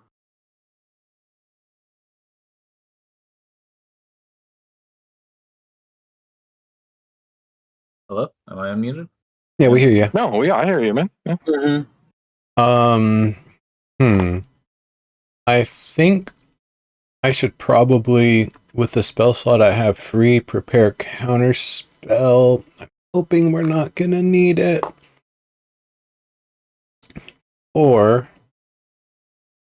what do we plan to do to take down the obelisk itself? Do we have a spell we're planning to use for that? All you know about the obelisk-like artifact is that it's held in chains above the caldera. Okay, so I could probably... So if we knock it out of the chains and let it drop into the caldera, would that destroy it? I wouldn't trust that. Drop it into the lava. No, I wouldn't trust that. That just sounds like a great way to not Also- be able to ever touch it ever again. So Does that mean I should not have divination readied and instead just do it as a writ? Unfortunately, that's only for wizards. Bomp bomp. You've got to ready it up. Yeah. Yeah, well, it's ready. So then I'm thinking about it. If I were to cast Shatter on one of our obelisks, would that destroy it? It would almost certainly harm it significantly. Okay. It is a object. I suppose lightning bolt might also be useful for that. I'll have that up.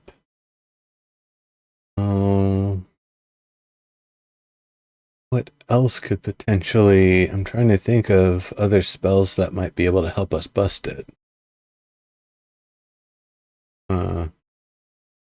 Thunderwave, I'd have to get closer. As we've tried with Ice Storm, I don't think that's actually sustained enough and powerful enough to take it down. It couldn't even clear those spell circles.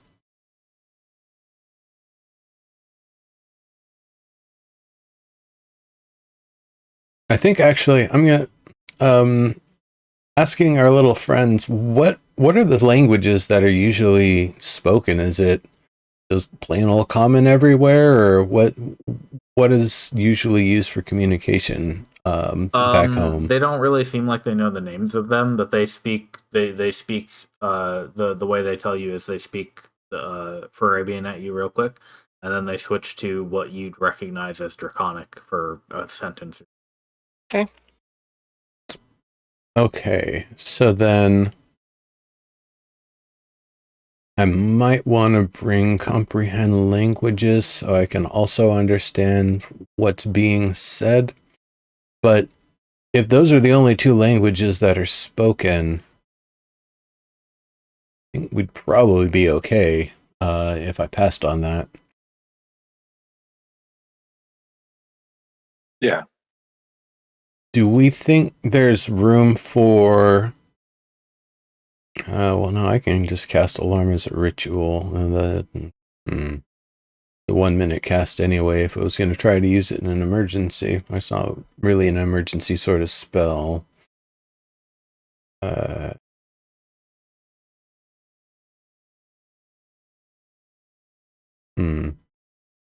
Tiny Hut takes a minute to cast, but once it's down, we would be able to kind of go in and out of it to launch attacks as we needed to. That again, 1 minute in the middle of the heat wouldn't necessarily be very effective. Yeah, I think I'm going to grab Counterspell. At the very least, that might give us some resistance if someone tries to blast us with something. Yeah. Okay, let's see. 10, yeah, 14 spells prepared. That's my limit. Okay. So I've got my spells ready from what I gather. Okay. So is it already at the point where I have officially long rested in terms of being able to cast Contact Other Plane as a ritual before I take the big sleep? Yeah. Okay. So then that would be my first order of business after we figure out what questions we want to ask. We're going to be able to ask very few, and it's going to be mostly yes or no or short answers. So what are the things that we want to know most that someone from another plane could potentially tell us? Click the spell as well. Yeah. If you don't mind.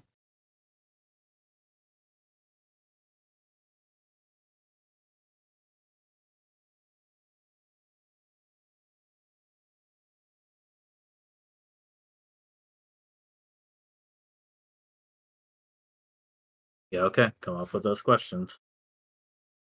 All right. Oh, yeah. Up to 5 questions, but it's got to be squeezed into the period of 1 minute. So the lengthier the question, the less we can ask. And the answers are one word. Yes, no, maybe, never, irrelevant, unclear.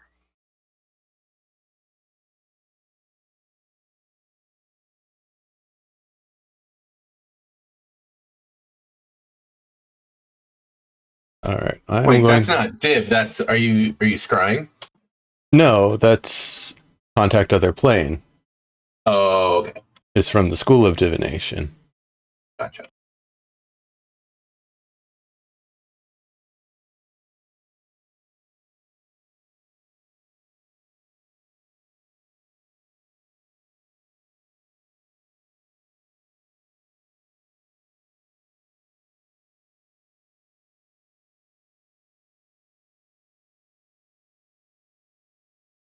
I think the first one we might want to do a probing question.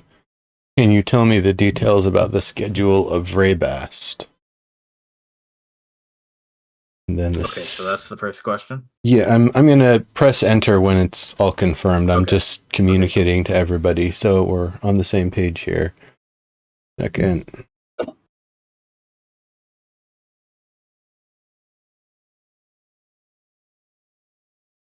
Can we destroy their obelisk device by dropping it into the flame?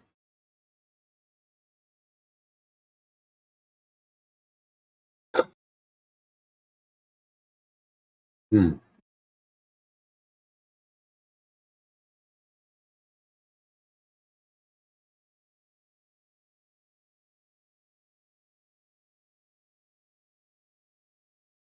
can always try to negotiate with the dragons, whether or not it does anything.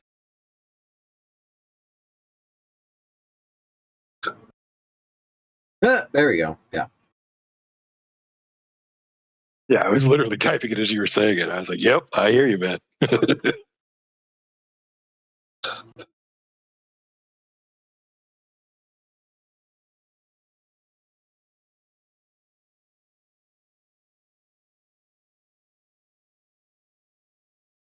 Too bad this is a volcano and they obviously get rid of their shit and garbage by burning it.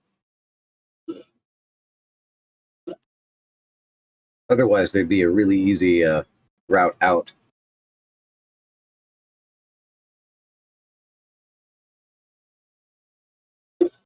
Okay.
So these are the 3 that I've got so far.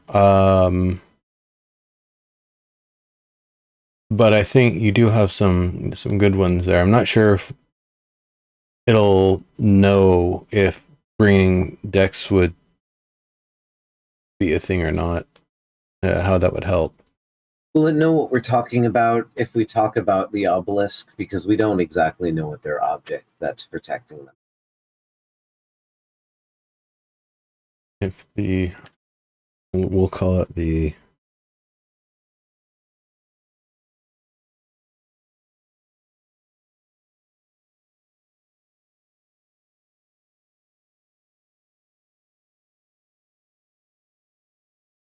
weighted data, void detection, drag and go. If the Redshift protection device is destroyed,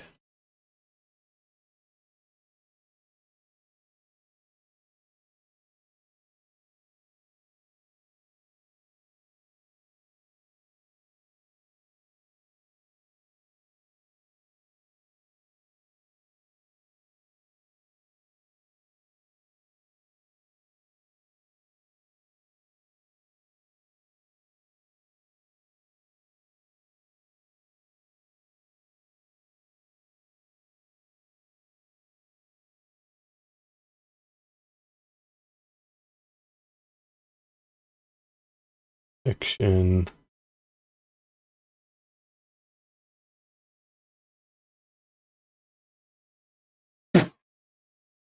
Hmm.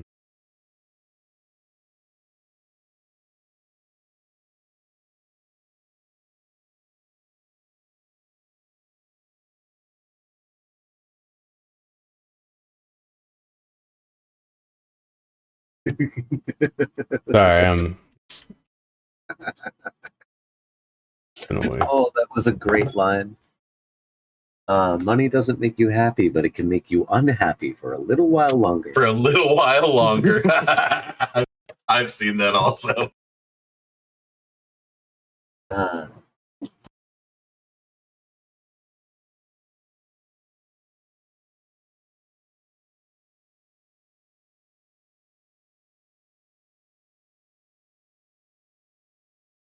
Hmm.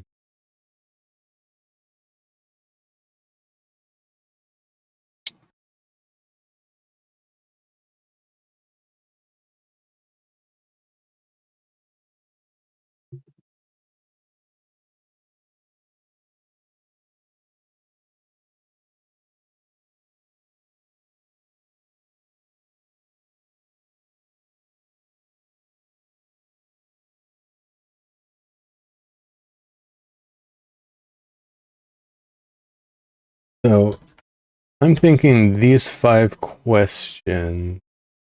Oh. Where did they go? I posted. Yeah, I see him. Might have to scroll down.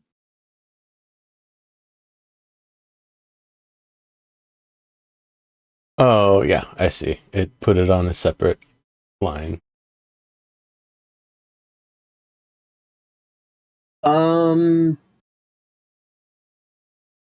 I don't like the 4th question. Okay. Is there any way we can cram that with the second question in a short answer? I would have asked, or I would ask at least, is there a way in and out that we don't know about?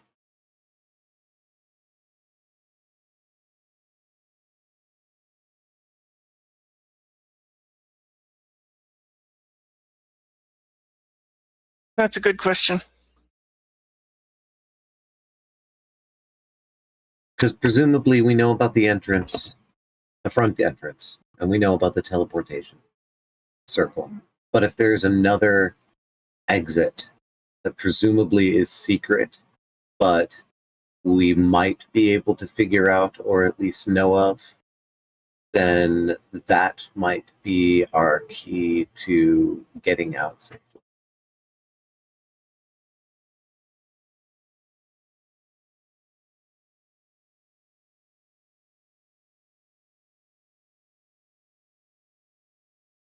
I don't think your question number 5 would work, Nimbus, since the answers are yes, no.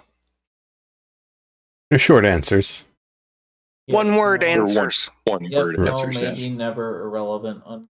Yeah, one word. Yes, no, maybe, never. Right. Yeah. Okay.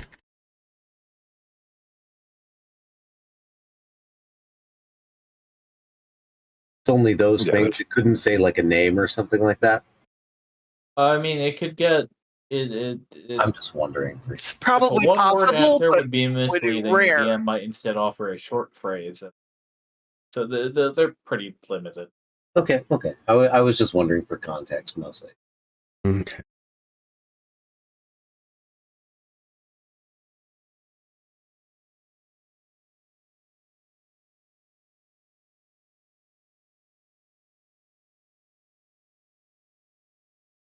Message.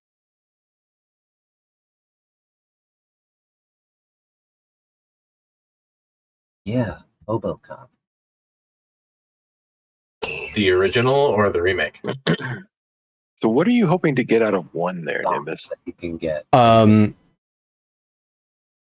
That's a 'Cause probing. that's a yes/no question. I suppose right? that's a probing question to see if they can even answer things, but I guess the intent is that they would be able to answer things. So maybe we should use 1 and 2 to figure out the day and time. Yeah, that's kind of what I was thinking. Okay.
Dragon go. Where is a secret path out of Braybath? And that still leaves 5 open to us. Should we be able to get all 5 in, that is?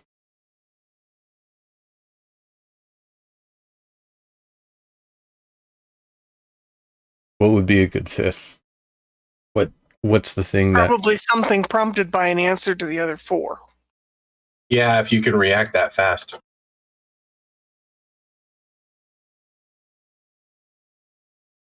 Braybath. All right, Naya, I didn't get a picture of you, but I did get a pretty cool poster. Where is a secret passage out of Abrest? Is there? Well, yeah, okay. Which one do you like, Omi? No, I see why you phrased it that way. It's okay. There's one already coming. What do you think?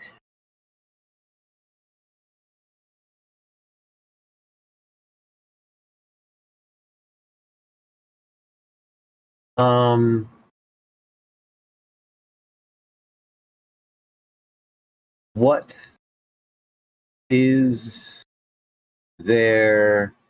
Oh, wow. Look what it did in the background. That's both spooky and really cool. Yeah, there's that one. I also want to know whether or not their artifact, whatever it is that protects them from the Redshift, destroyable. Oh, right.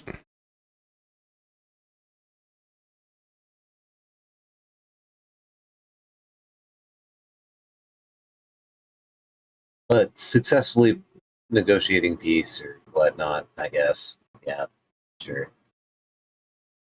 Dragons spit. Well, I mean, if the answer is no, then you know, and if the answer is yes, then if we do get caught, we have we have an opportunity. You know. Dragons spit. Well, it's just as much that as figuring out if the if it can just be destroyed by being dropped. Yeah, exactly. Like it's the being dropped thing that scares me. I've been played. I've been played a fool before, and it would not happen again. Okay, I'll put that as the last one. Redshift protection device permanently destroyed if it falls into the caldera. I like that one. That's good. Okay, Nimbus, kind of practicing his fastest motor mouth talking that's legible and understandable and all that. That is intelligible, I should say. He'd kind of go through the questions a few times and practice and get ready, and then finally attempt to cast it. All right, let's do it.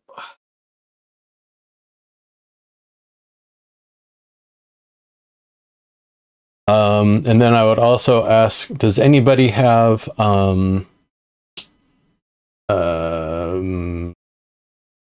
this wouldn't be guidance, this would be protection. Does anybody have the cantrip protection? I do not. Yeah, me either.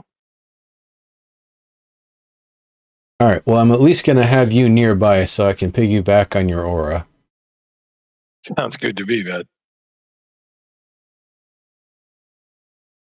All right.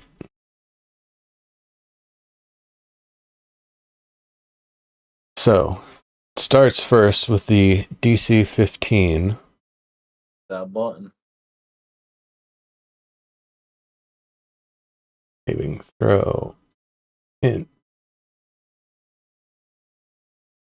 13 plus that 3, 16. That will pass. Barely. All right. 5 questions. Forgive me. Which one is okay? The last 5 questions. Yes, the last set there. Okay.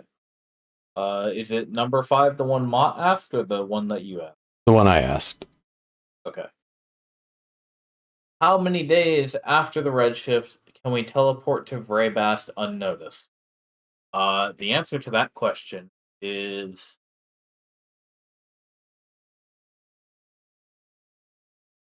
impossible to tell. Okay. What time of day could we teleport to Vraybast unnoticed? The answer to that question is dawn.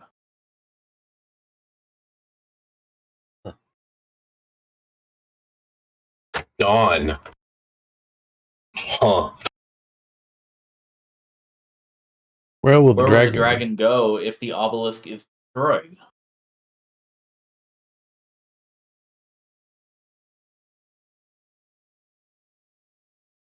The answer to that question is unclear. All right. Where is a secret passage out of Vraybast? The answer to that question is basement. Base. Huh. Out the bottom. Yeah. And is the redshift protection device permanently destroyed if it falls into the caldera? The answer to that question is likely. Oh, good. Likely. That isn't yes. That is likely. Yeah, maybe it depends on how it falls. All right. I probably wouldn't even have a chance to say thank you before the connection breaks.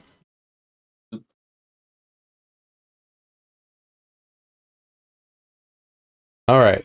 So Not sure what day, but dawn is going to be the best time for us to make our move. There is a secret passage out in the basement, and it is likely, not certain, but likely that it'll be destroyed if the protection device falls into the caldera.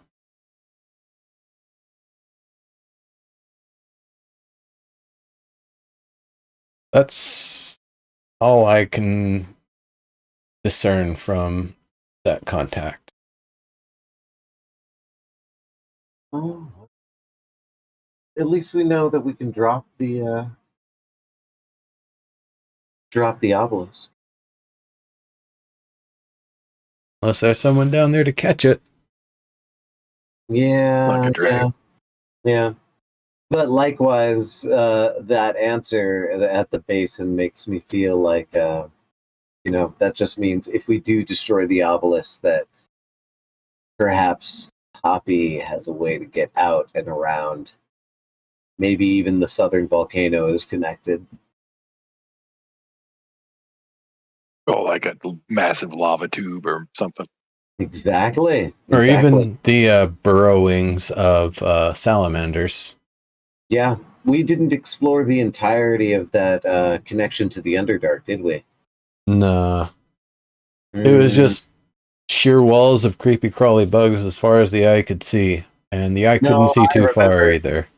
I remember, and I'm not even saying that it would have been worthwhile too. I'm just saying perhaps the answer is down there.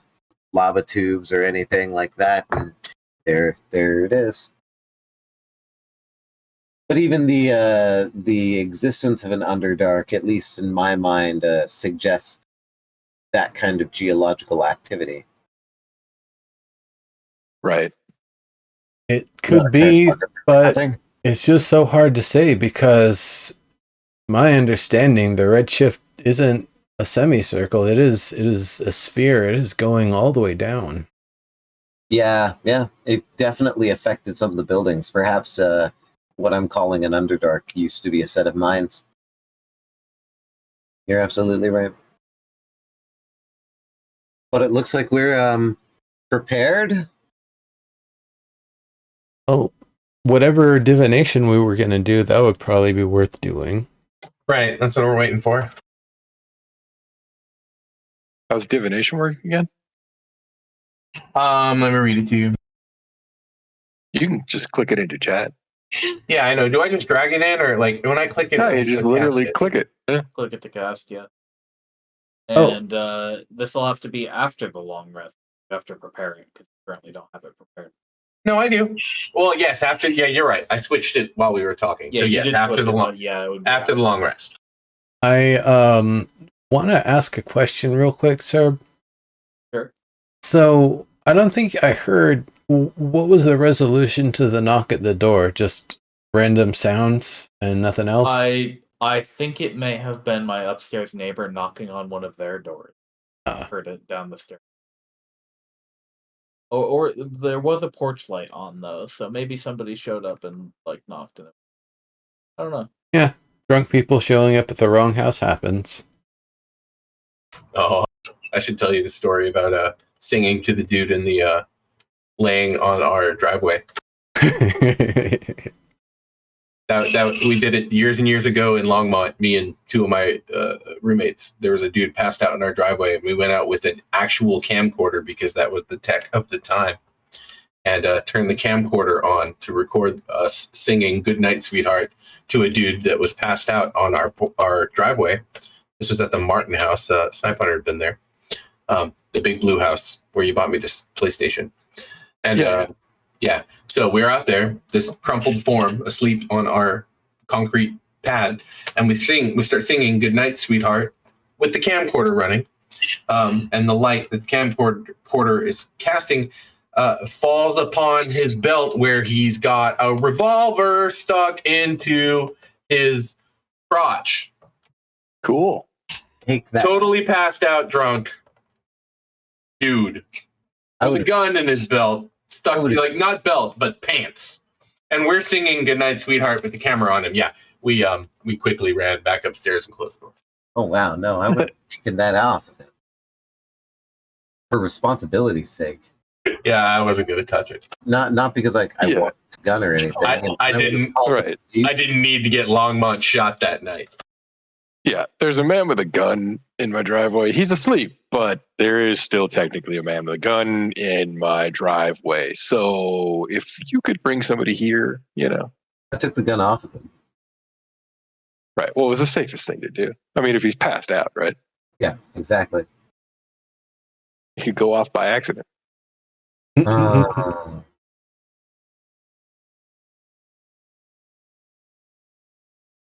I'm just saying you'd call the police and literally just tell them what happened, I think we did. It was me, Jeff, and Dave Woodcock.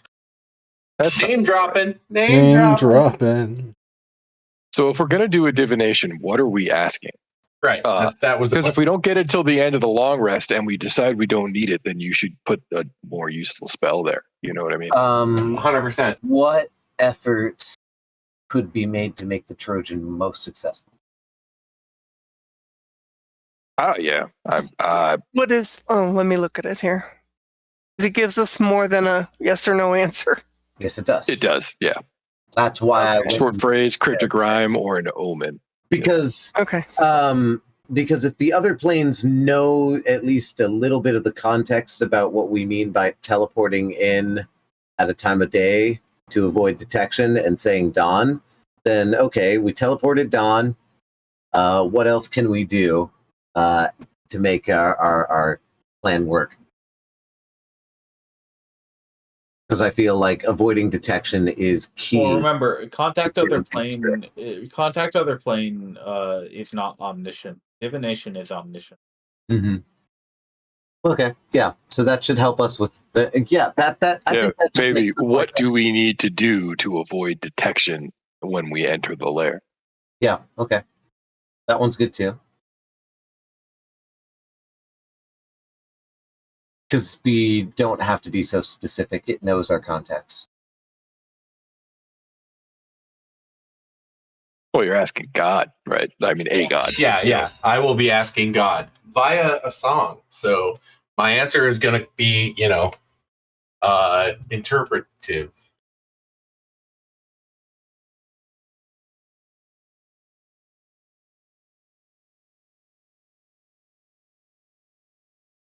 So did you guys settle on a question? Yeah. What is it? Well, I suggested one. Yeah. What was it? Sorry. What do we need to do to avoid detection when we're entering the lair? Okay. Do we have consensus? What do we need to do to avoid detection when we enter the lair? That's the question. Bravast. Okay, that's the question. Well, that's what I'm suggesting. Yeah. The layer Vavast. Just say that just in case, And we have sticks for a couple more if we wanted more answers. Like, this is probably a situation where, such resources might be useful. Don't forget the 25% random chance of random readings. True. All right. So, just one more time, please repeat the question. If it's truly final. Yep. What I was suggesting was, what do we need to do to avoid detection when entering the lair at Vrabast? Wait. You just changed it up. That was about protection. Detection. What do we need to do to avoid detection? You skipped for a second. I heard a protection thing. Okay, so am I asking now? No one's saying no. Go do it now. Silence equals assent. Yep, sounds good to me. Okay, here we go. I'm going to enter my trance state. I'm going to bring out my flute, and I'm going to play the song of what do we need to do to avoid detection as we enter the stronghold of our enemy. How do we avoid detection when going in? Blinked. It's like blind, except OP pronunciation. The answer you receive is follow the slaves. There are more of them than their masters by far. And Oh, that's pretty clear. chaos could ensue. Could what? Ensue. And that's a given. All right, cool. I like it when sounds stuff like is. good advice, I actually. like it when stuff is an easy read, so to speak. REDE, but also READ. Easy reader. That's my new course on divination, by the way. Sign-ups after this video. DM me.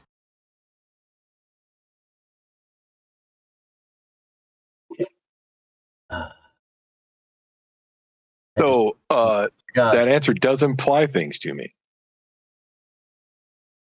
Yeah, a few things. There are slaves, for one. Well, we knew that. I know. If we are following the slaves to avoid detection as we enter, we're probably not hiding in a barrel, right? Oh.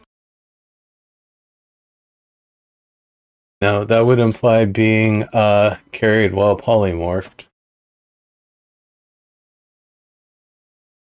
Oh, that's a question I forgot to ask. Does concentration on polymorph break if you're not an intelligent enough creature to understand spells?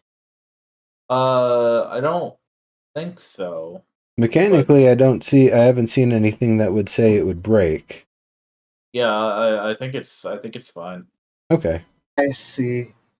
So we're not doing the Trojan horse, but instead you guys are polymorphed into me, and then I'm gonna be decked out like a kobold with some Pontus stuff and my disguised self. It kind of seems like what that said, right? Like All that's right. my read of that anyway. I mean, guys, I gotta be honest with you. I mean, I am a student. I'm a student of life, but my job title is agent. Yeah, I think I can do that. He says, sort of dejectedly. It is my job.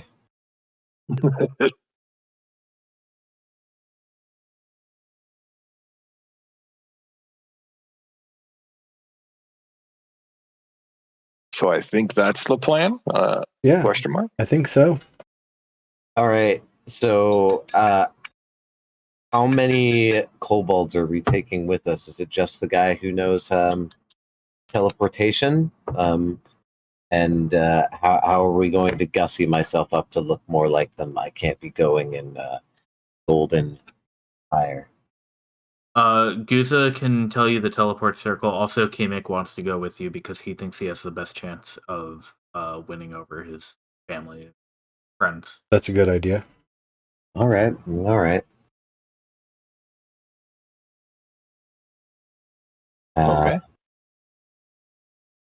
Okay.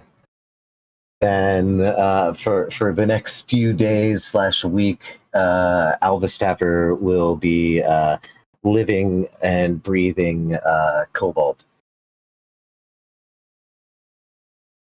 Trying to get into character. Understood. So are the rest of you polymorphing into something for the duration? Please. Or are you? I think so. And then I think Naya was going to wild shape, and Mazia will just turn herself invisible. Right. I mean, how long can we hold polymorph? 1 hour. It is Okay. 1 hour. Yeah, all right. I'm down. Yeah, just take a jar of spiders with you. Don't put me in a Maybe jar, dude. ants. Yeah, maybe ants because they don't kill each other. Maybe I'll be a mouse and I'll chill somewhere.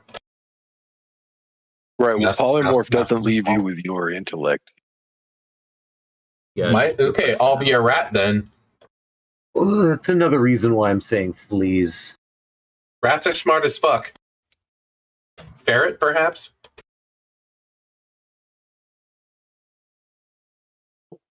Kind of weasel or stoat. That's what I was just saying. Exactly. How many? Perhaps a how many weasel. How many weasels can you fit on this gnome? That looks Right. You got- Like, you got a weasel in can your you even pants. fit a weasel down your pants if you're a gnome? Right? The gnome has Oh. a normal sized penis. You look like fucking David Bowie in fucking Labyrinth, right? There's a baby's arm in your pants.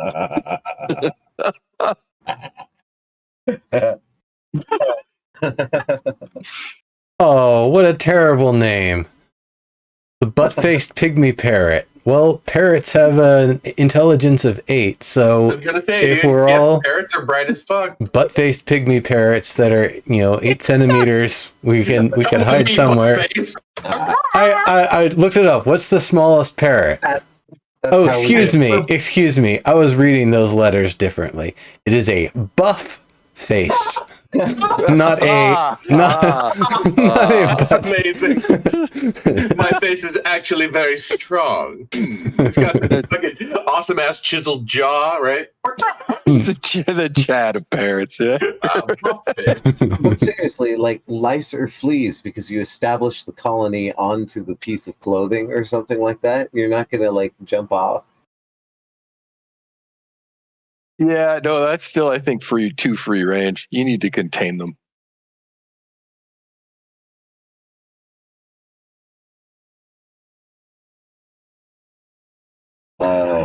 Sack of weasels on your back, that kind of thing. Right?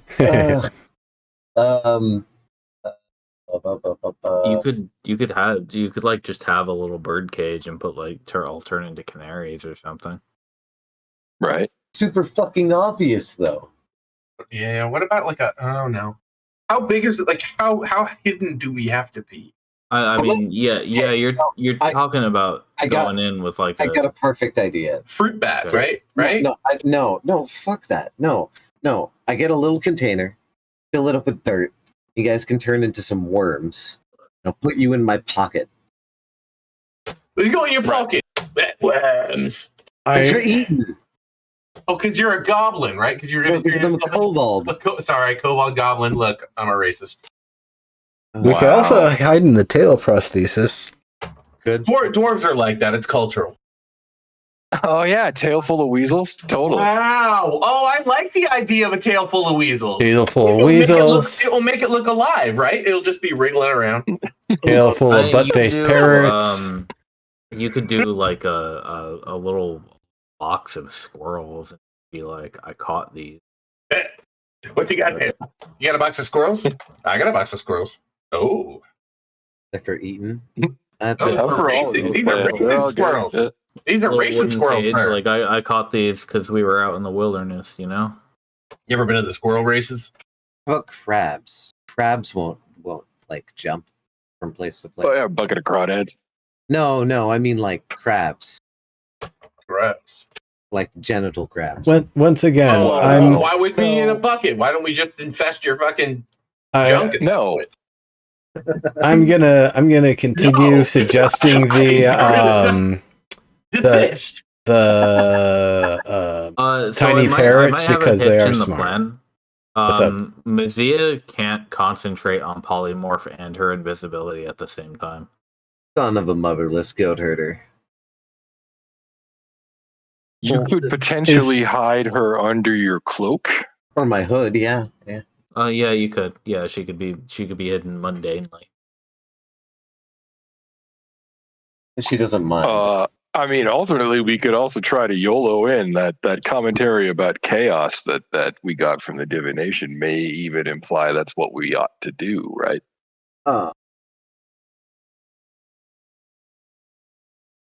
If we want the chaos. Anyway. If we're going to YOLO in, I might burn a polymorph anyway, is what I'm saying. At that point, though, it'll just be like, in the chaos, there was an elephant. I don't know why. Spiders in the tail or the hat, that would be perfect. Like, your spider's not going to go somewhere. I still say tiny parrots and the prosthesis, and Mazia could even hang out in there and kind of keep us in orders. And the other thing with that is we could be helping kind of give the illusion of like the tail having some life and movement instead of it just being dangly. So I said, yeah, mainly, stuff is full of fucking weasels. It's just going to wiggle around. Mainly, I say the parrots because I looked them up, and I believe they are, in fact, in 5th edition, considered Intelligence 8. I will have to review that. I like Intelligence 8. That's good. Yeah. I'm parrot. That's smarter than, you know. CR is a parrot. A lot of the people I interact with. CR 0. Parrot. Where is it's this? Apparently parrot? In the SRD. Show me this parrot. Intelligence 8, you say? Can't find it. Is it called parrot? Can I have a barrel full of monkeys? What kind of monkeys? Let me keep looking. Macaque? Macaque. The only parrot I could find has an int of 2. Huh. But they can talk. Toddlers can talk. Yeah, toddlers have an int of 9. Is that so? They can talk. Is that the gate? Is that int of 9? You can talk? You can talk properly. Int of 3 is you can talk. Cetaceans have entered the room. Yeah, okay. Int of 3 is you can talk. Okay. I did not know that. 3 is literally the lowest a sapient creature can be. What's a toddler? Probably like a 6 for a year or 2. What's a dog? A 2. 6. A 2 because it can't speak. Because it's not sapient. It's not sapient. Oh yeah. Because you roll the 4d6, drop 1. The lowest you can get is 3. So you have to be. That's the lowest a sapient person can. Yes. Okay. How about this? I read some studies that said the 3-year-old toddlers and your average Labrador, wolf dog are about equivalent in intellect. Guys turn into tapeworms, and I implant you there, and then fucking grim. Especially if my spell ends while I'm inside you. Yeah, in an hour, and then. I'm bloated. Pick something, and then let's do this. Yeah, please. Sure. Parrots are fine. All right, you're turning into parrots, and Mizzy is hiding in the hood. Right.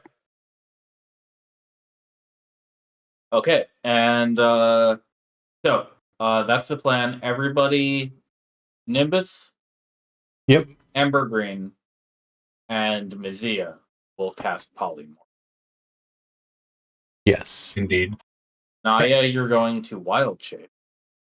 Naya can cast Polymorph, then Wild Shape too. Am I doing this as a writ or as a spell? I mean, if it's a ritual, you might as well do it as a ritual, right? Polymorph is not a ritual. It's not. I'm looking at it. No, I can't. Okay. Never mind. Boop. All my spell. Let's do it. Then one other thing. I'm going to ask everybody before we go in, should I put my mage armor on or should I wait until we're actually in danger? Because that could get us detected. Then again, we're already going to be under the influence of magic, so I don't think it's going to make us more magic stinky. Yeah, I don't, honestly, if you're worried we're going to get ambushed, then I would say do it. Okay. Then I agree. It's not going to make it worse. Yeah. Then before we... Could I just polymorph into a fairy or a pixie or something? They're not a beast. I'm sorry. Oh, not a beast. Yeah, you need true polymorph, remember? Okay. That's fast. So then the order for me would be... How am I going to do this? That I make the teleportation circle and then polymorph myself into the jar or into the tail. I should go full D&D movie and just be a fucking pet owl bear for the kobold. The kobold be like, "Just me, pet," and I'll just be like, "Oh." No, that's wild shape. Super fucking noticeable. No, it's It is after the a movie very said it was difficult okay. The movie said it was thing, fine. Nimbus, yes. Was I it- actually don't know if that's possible because the teleport circle only lasts from the end of your turn to the end of your next turn. So You have an then, action and a move. okay, then Mazia would have to polymorph me while we're going through, basically. Right.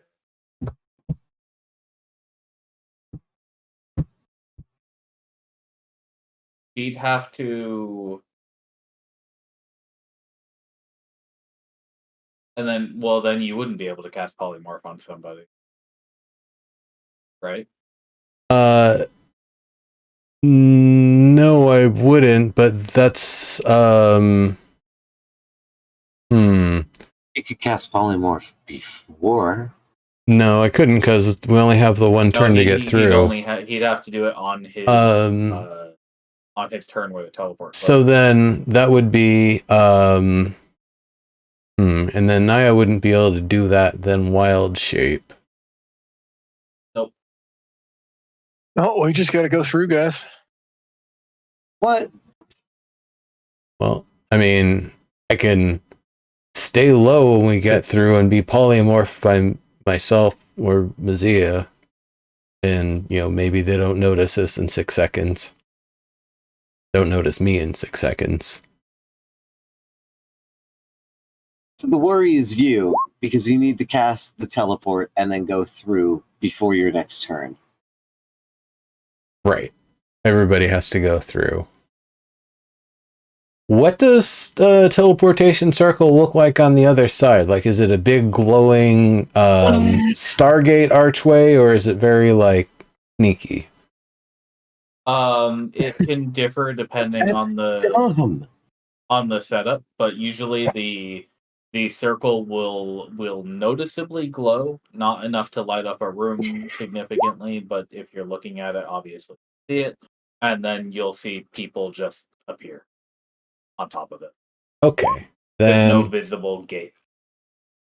a dark piece of fabric or something I might need to kind of cover myself with and basically come out from underneath it to get to the tail.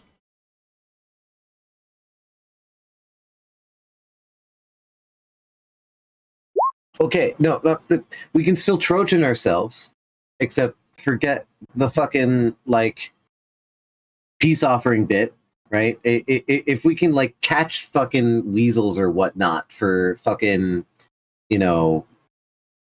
for fucking food, then we can have a barrel of some kind of food or whatever gathered bullshit, and then put the false bottom in and put Nimbus in the barrel, and then I can be disguised with everybody having me on them.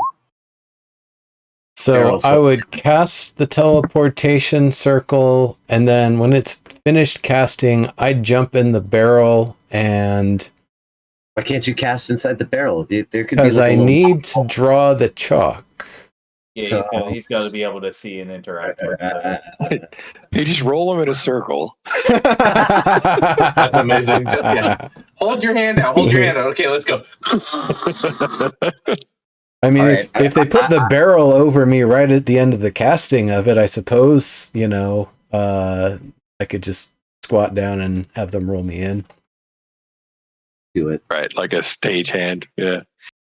Yeah, and then we'll roll the barrel, and it'll be no, we got this barrel.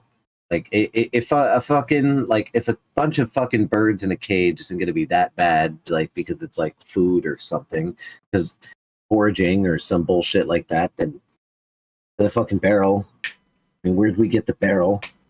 We found the barrel. Right, it was loot. Yeah, no, there you go. Yeah. Barrel full of Nimbus.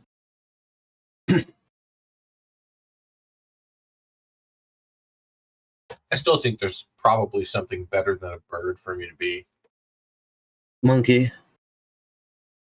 Then I could left a creative monkey. I like monkey. I like fish. monkey. Oh my god! No, you could all be fish inside of the In a barrel. in Yeah, fucking Nimbus. Oh, you're all in one place, and then I can roll you. How are you getting him in a barrel full of water? Maybe if I were like a psychic, I can hold my breath. Some beast that's like a psychic but I mean, jellyfish? Maybe. How are you getting him in the barrel full of water using only a reaction? Oh. False bottom telekinesis held up by the beholder? I'd have to use my movement action to get into the barrel at the end of the casting, and then they'd have to move through. You could move. Yeah, you can move after you cast it. Well, that works. And then when I'm out of it, or I would just turn myself into a fish while I'm in there. Well, because you could be in there. I mean, that would be the easiest thing to do. And you have breathless casting. You don't need to breathe. I mean, you do need to breathe, but you can not breathe for an indefinite period of time. I can use my held breath to probably cast one spell, and then I'd be a fish.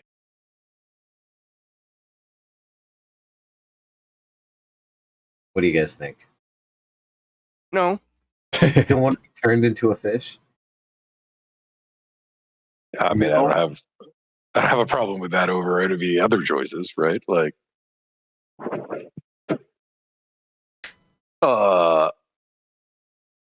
yeah, I mean, guns blazing. That's just. Oh, I don't think we should go in guns blazing. I think we should go in and then immediately scatter and hide and follow the slaves. Yeah, good idea.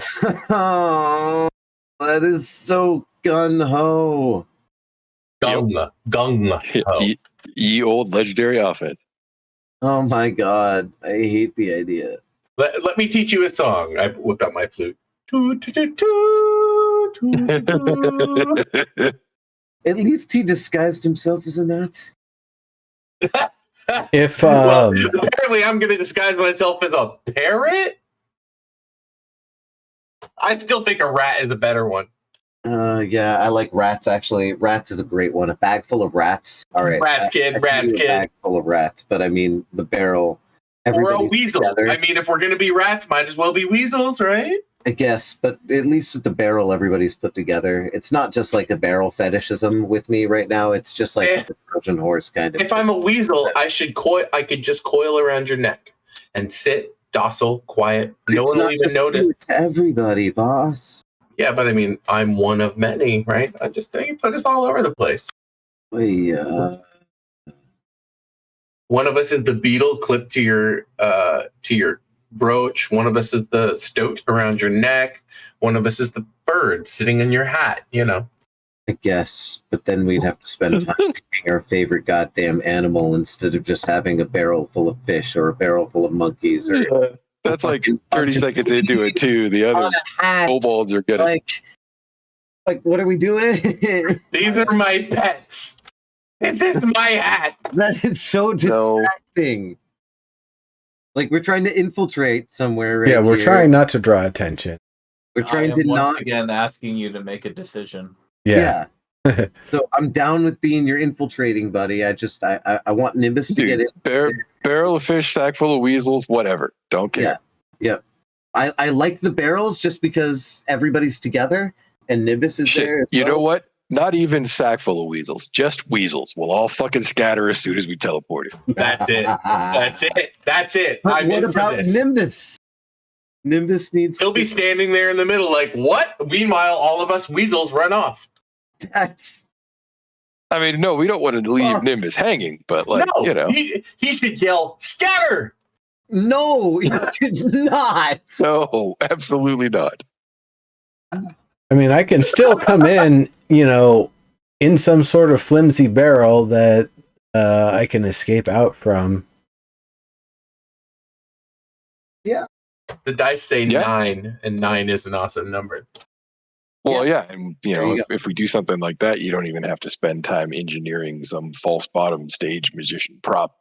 Precisely. Barrel, Yeah, nothing's gonna go wrong. Nothing's gonna get weird. We're all just gonna appear, scatter.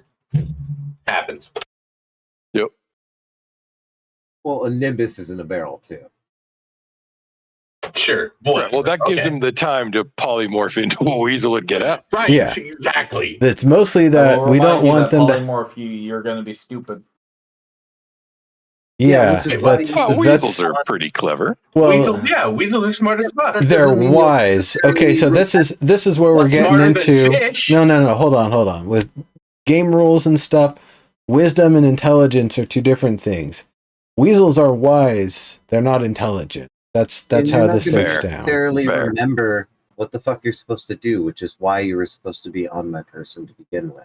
Yeah, Where fish The condensed idea everybody of together. being put in a cage is to stop instinct from taking over. Exactly. The barrel Fair. of fish was to keep everybody put into one point, or the bag of rats is to keep everybody in one thing. The bag of rats is arguably cruel, so a barrel of rats would be great. Nimbus appears, you're all a bunch of rats inside there. I'm like, I found a barrel out there and I didn't have a bag, so here, barrel of rats. And then I'm rolling the barrel. Nimbus has time to do what he needs to do. You're all put together in one spot. We get into the slave quarters, and then we convince the slaves, or they convince the slaves to follow themselves out of the fucking place.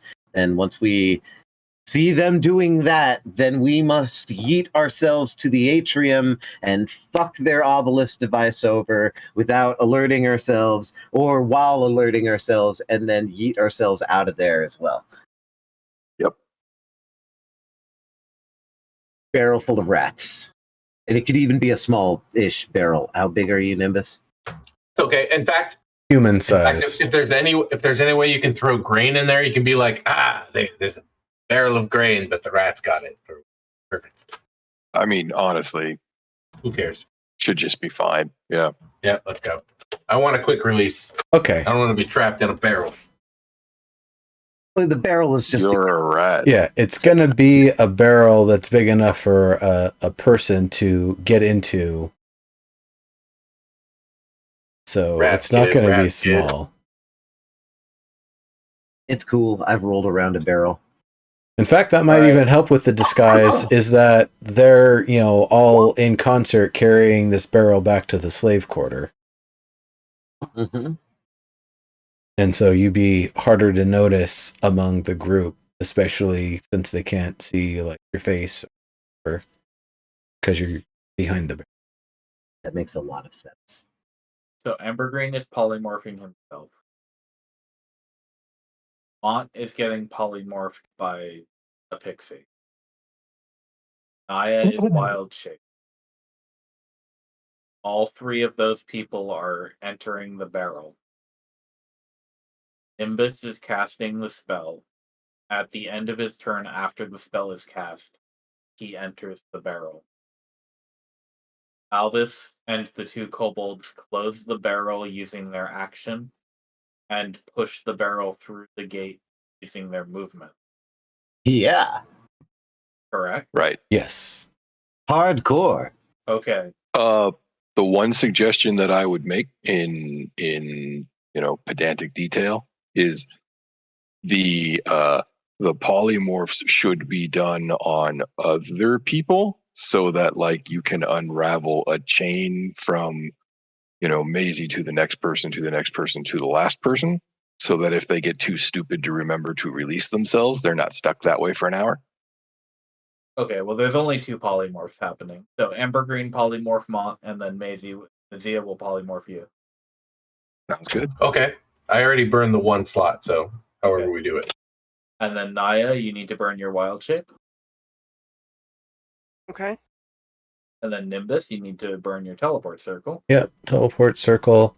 We doing that right this minute? I think we're doing it right this second, yeah. And Oh, okay. since I'm Fall going to asleep. be polymorphing myself, it'll just be, at the 1 hour mark, or Are you polymorphing yourself? Or are you I'm just hiding in the barrel? I mean, I could just stay hidden in the barrel. I guess tap on the side if I need to polymorph myself, or say Garfnage. That's a good idea. Oh yeah, I was gonna ask about Keen. Are you leaving Keen? I love that you know that word. I'm asking the party there.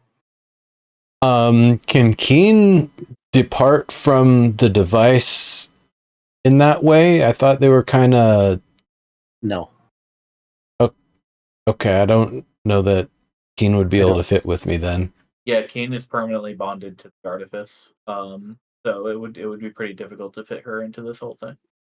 Yeah, she wouldn't fit inside of the barrel with everybody. All right, well, I think Keen's gonna have to sit this one out then.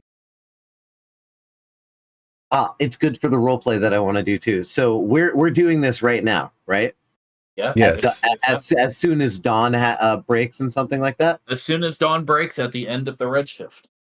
Cool. So right before that happens, I have a role play thing I want to do because Albus Taver's been working on something and he thinks he's gonna die. Okay. Right. So he's gonna order Keen to hang out outside Lucent's tent, right, waiting for me, but with a package, right? I had like a little letter, right, containing which is basically just a glass pen mounted on like a wood turn that he's been making, turned wood, right?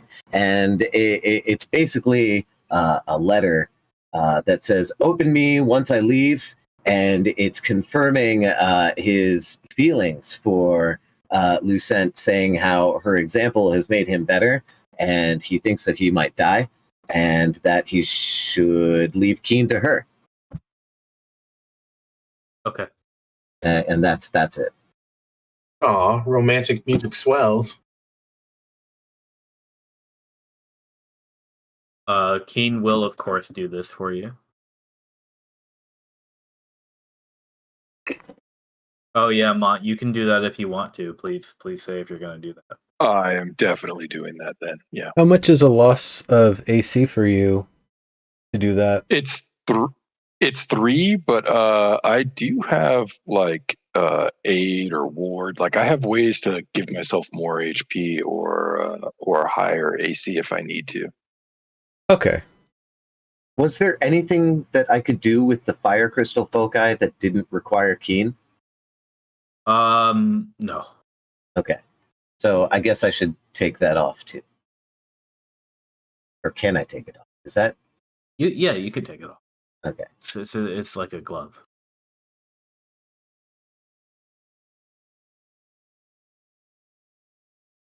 Okay.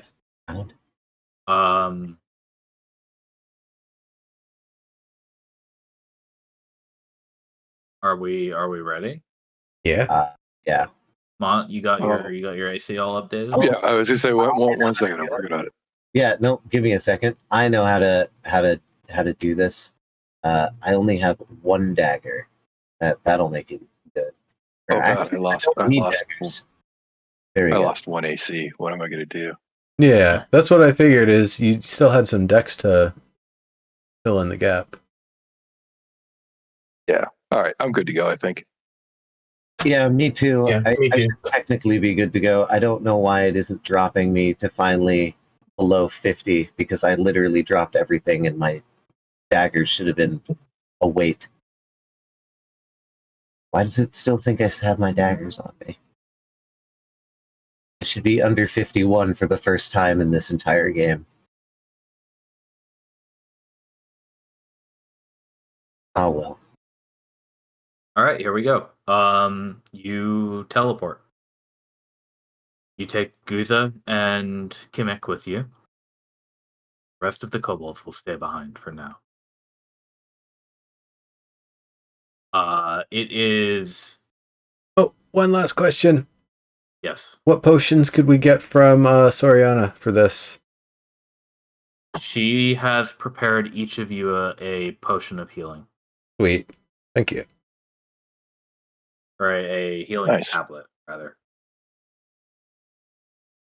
Is it same effects as a potion of healing, or? Yes, sir.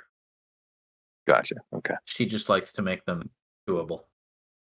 I appreciate that. The chocolate coating helps it go down easier.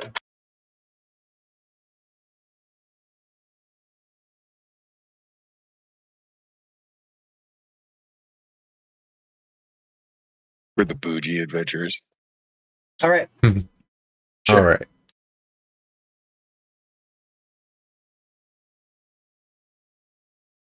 Okay. You each have a healing tablet in your inventory from Soriana. You have the 2 kobolds with you. Everybody hops into the barrel. 2 of you are polymorphed. Mizia is in the barrel with you. She has sworn that she will help you kill this dragon. We're just destroying the infrastructure to get the dragon dead later. Oh, she knows it's part of the plan. Dragon. And then she says, and then the storm kill it. Thank you. Exactly.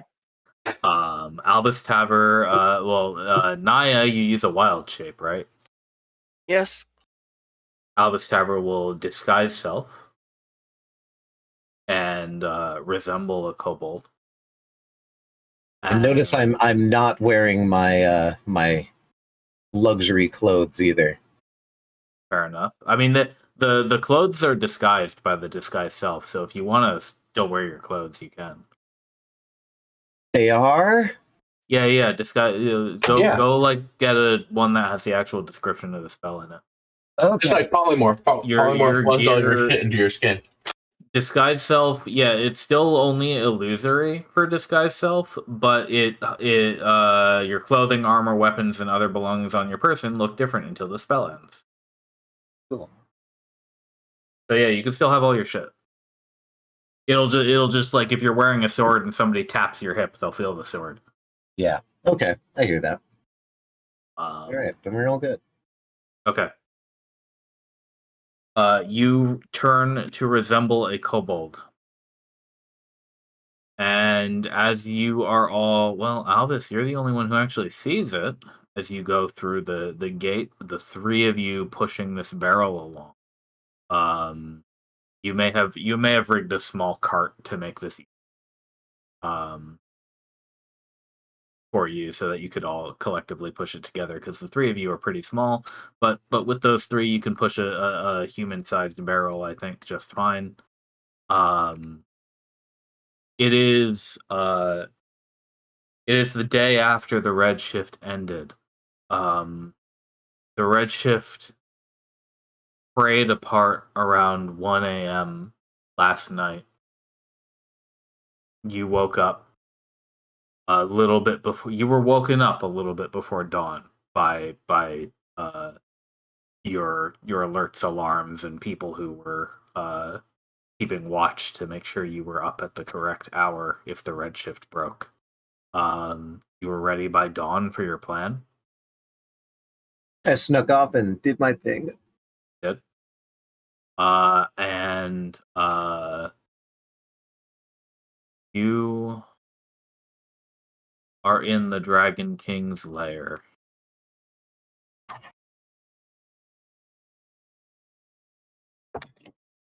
You are in Albus Tavern. Again, you're the only one who could see this. You are in an empty room, lined with 5 pillars. To your left, there's some statue of a hero that looks like it may have been defiled at some point. There are stairs both on the east and west side of the room. Tall archways over each. But they kind of slope in such a way that you can't really very clearly see anything up the western stairs. Although you could clearly see that out the eastern stairway, it kind of leads down to a gradually widening plain of ashy sand or dirt. But directly in front of you, to your south, there is in the floor and opening up before you, there's a massive circular pit. And you immediately feel the heat. You can see the glow even from below, and there's sort of a birdcage shaped lift held by a mechanism and chains that you can see can be used to kind of elevator you down into this pit. This was the lift that they were talking about, the one that we need. And Kimmick and Guza look around, and they say, Hurry up. oh, we must be very quick. Exactly. No, I just get moving silently. Albus, I want you to roll stealth. Okay. Let's go. Wow. Oh. Wow, really? Oh. All right. Well, that was to get the barrel into the elevator. Ooh, the tooth. Yeah. No, that's weird. I mean, we forgot to cast Pass Without Trace, didn't we? Yep. I don't. Is that concentration or no? Oh, I suppose it is. But she could concentrate in wild shape. I think Pass Without Trace is concentration up to an hour. We're already beyond it. The roll's been made. Yep. My Yep. apologies. The roll has been made. There is a loud clattering as you get the barrel into the swinging brass cage that you see now. Looking down is hanging over top a spiraling well that leads down to a pit with magma at the bottom. And Kimmick and Guza shush each other as the thing goes in. I just shake my head as soon as they start doing it, trying to hush them, like non-verbally. And Kimmick says, we will go down the stairwell." And he leads you to a spot where the slope actually meets up with the floor level, and you can actually start going down this spiral. And as they lead you away, the elevator starts to, with a creak, starts to go down.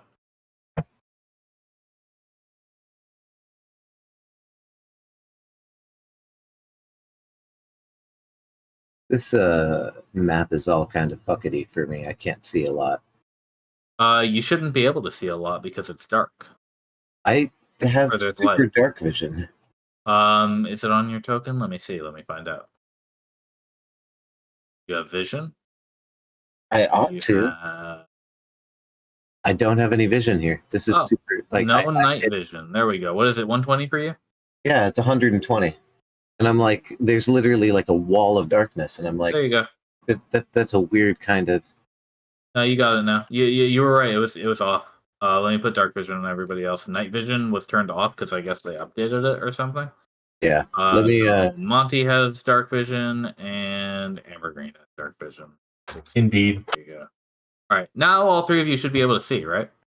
Let me load the map back up because I refreshed. Oh yeah, this is better.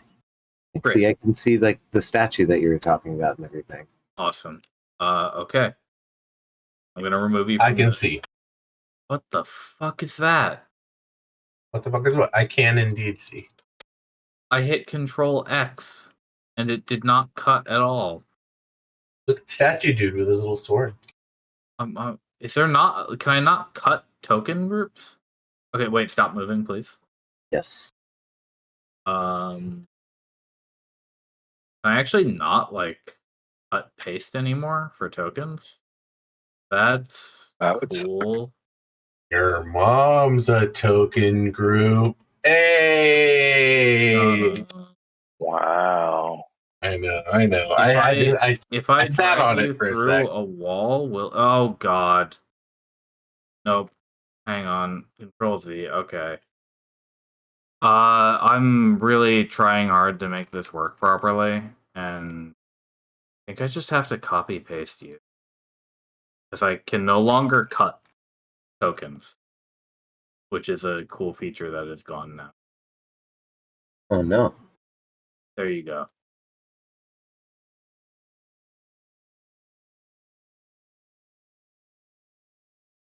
There you go. You're in here. Good enough? Can you see it down on the bottom right? I see things. Okay, I'm going to delete the other tokens. There we go. Now you should only be able to see yourselves in the bottom right circle, correct? Don't see things. You don't see yourself in the bottom right of the I map? do see it. Oh, I do. Yeah, you got to move. Yeah, you got to zoom out or move. Great.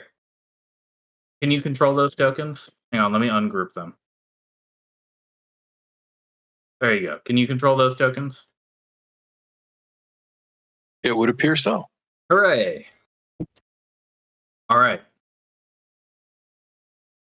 Yes, I can.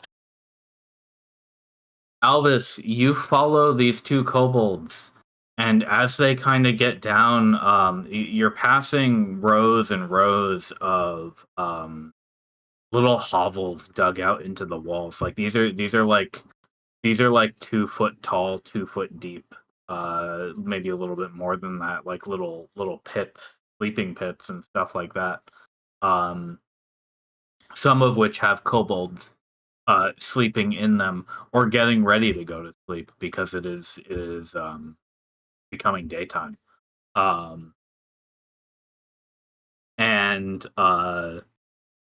But a lot of them are kind of like peeking their snouts up and looking at the elevator coming down because they want to know what's in that elevator. They see a barrel of something, and they see you, but mostly they see Kimik and Guza running, hurrying down the spiral. And this spiral, it looks like a circle here on the map, but it spirals several times down. This pit is probably 50 to 100 feet deep. Before you get to this island at the bottom that's surrounded by a moat of magma.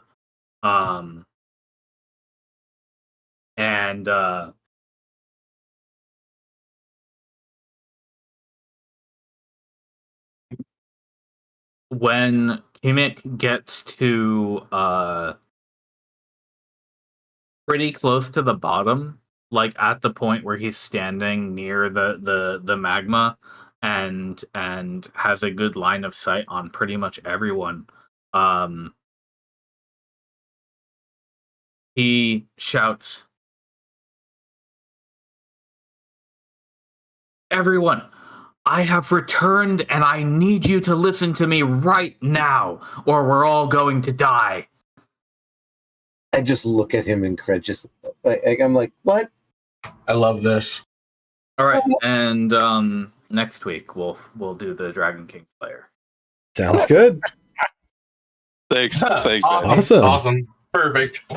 Good I stuff. was just about to say, all right, this is about where I pop the top off the barrel and climb out. So Yeah, and thanks for having the patience for us taking forever after having weeks to think about, taking forever to hatch a plan to make some choices and do a thing, because No problem.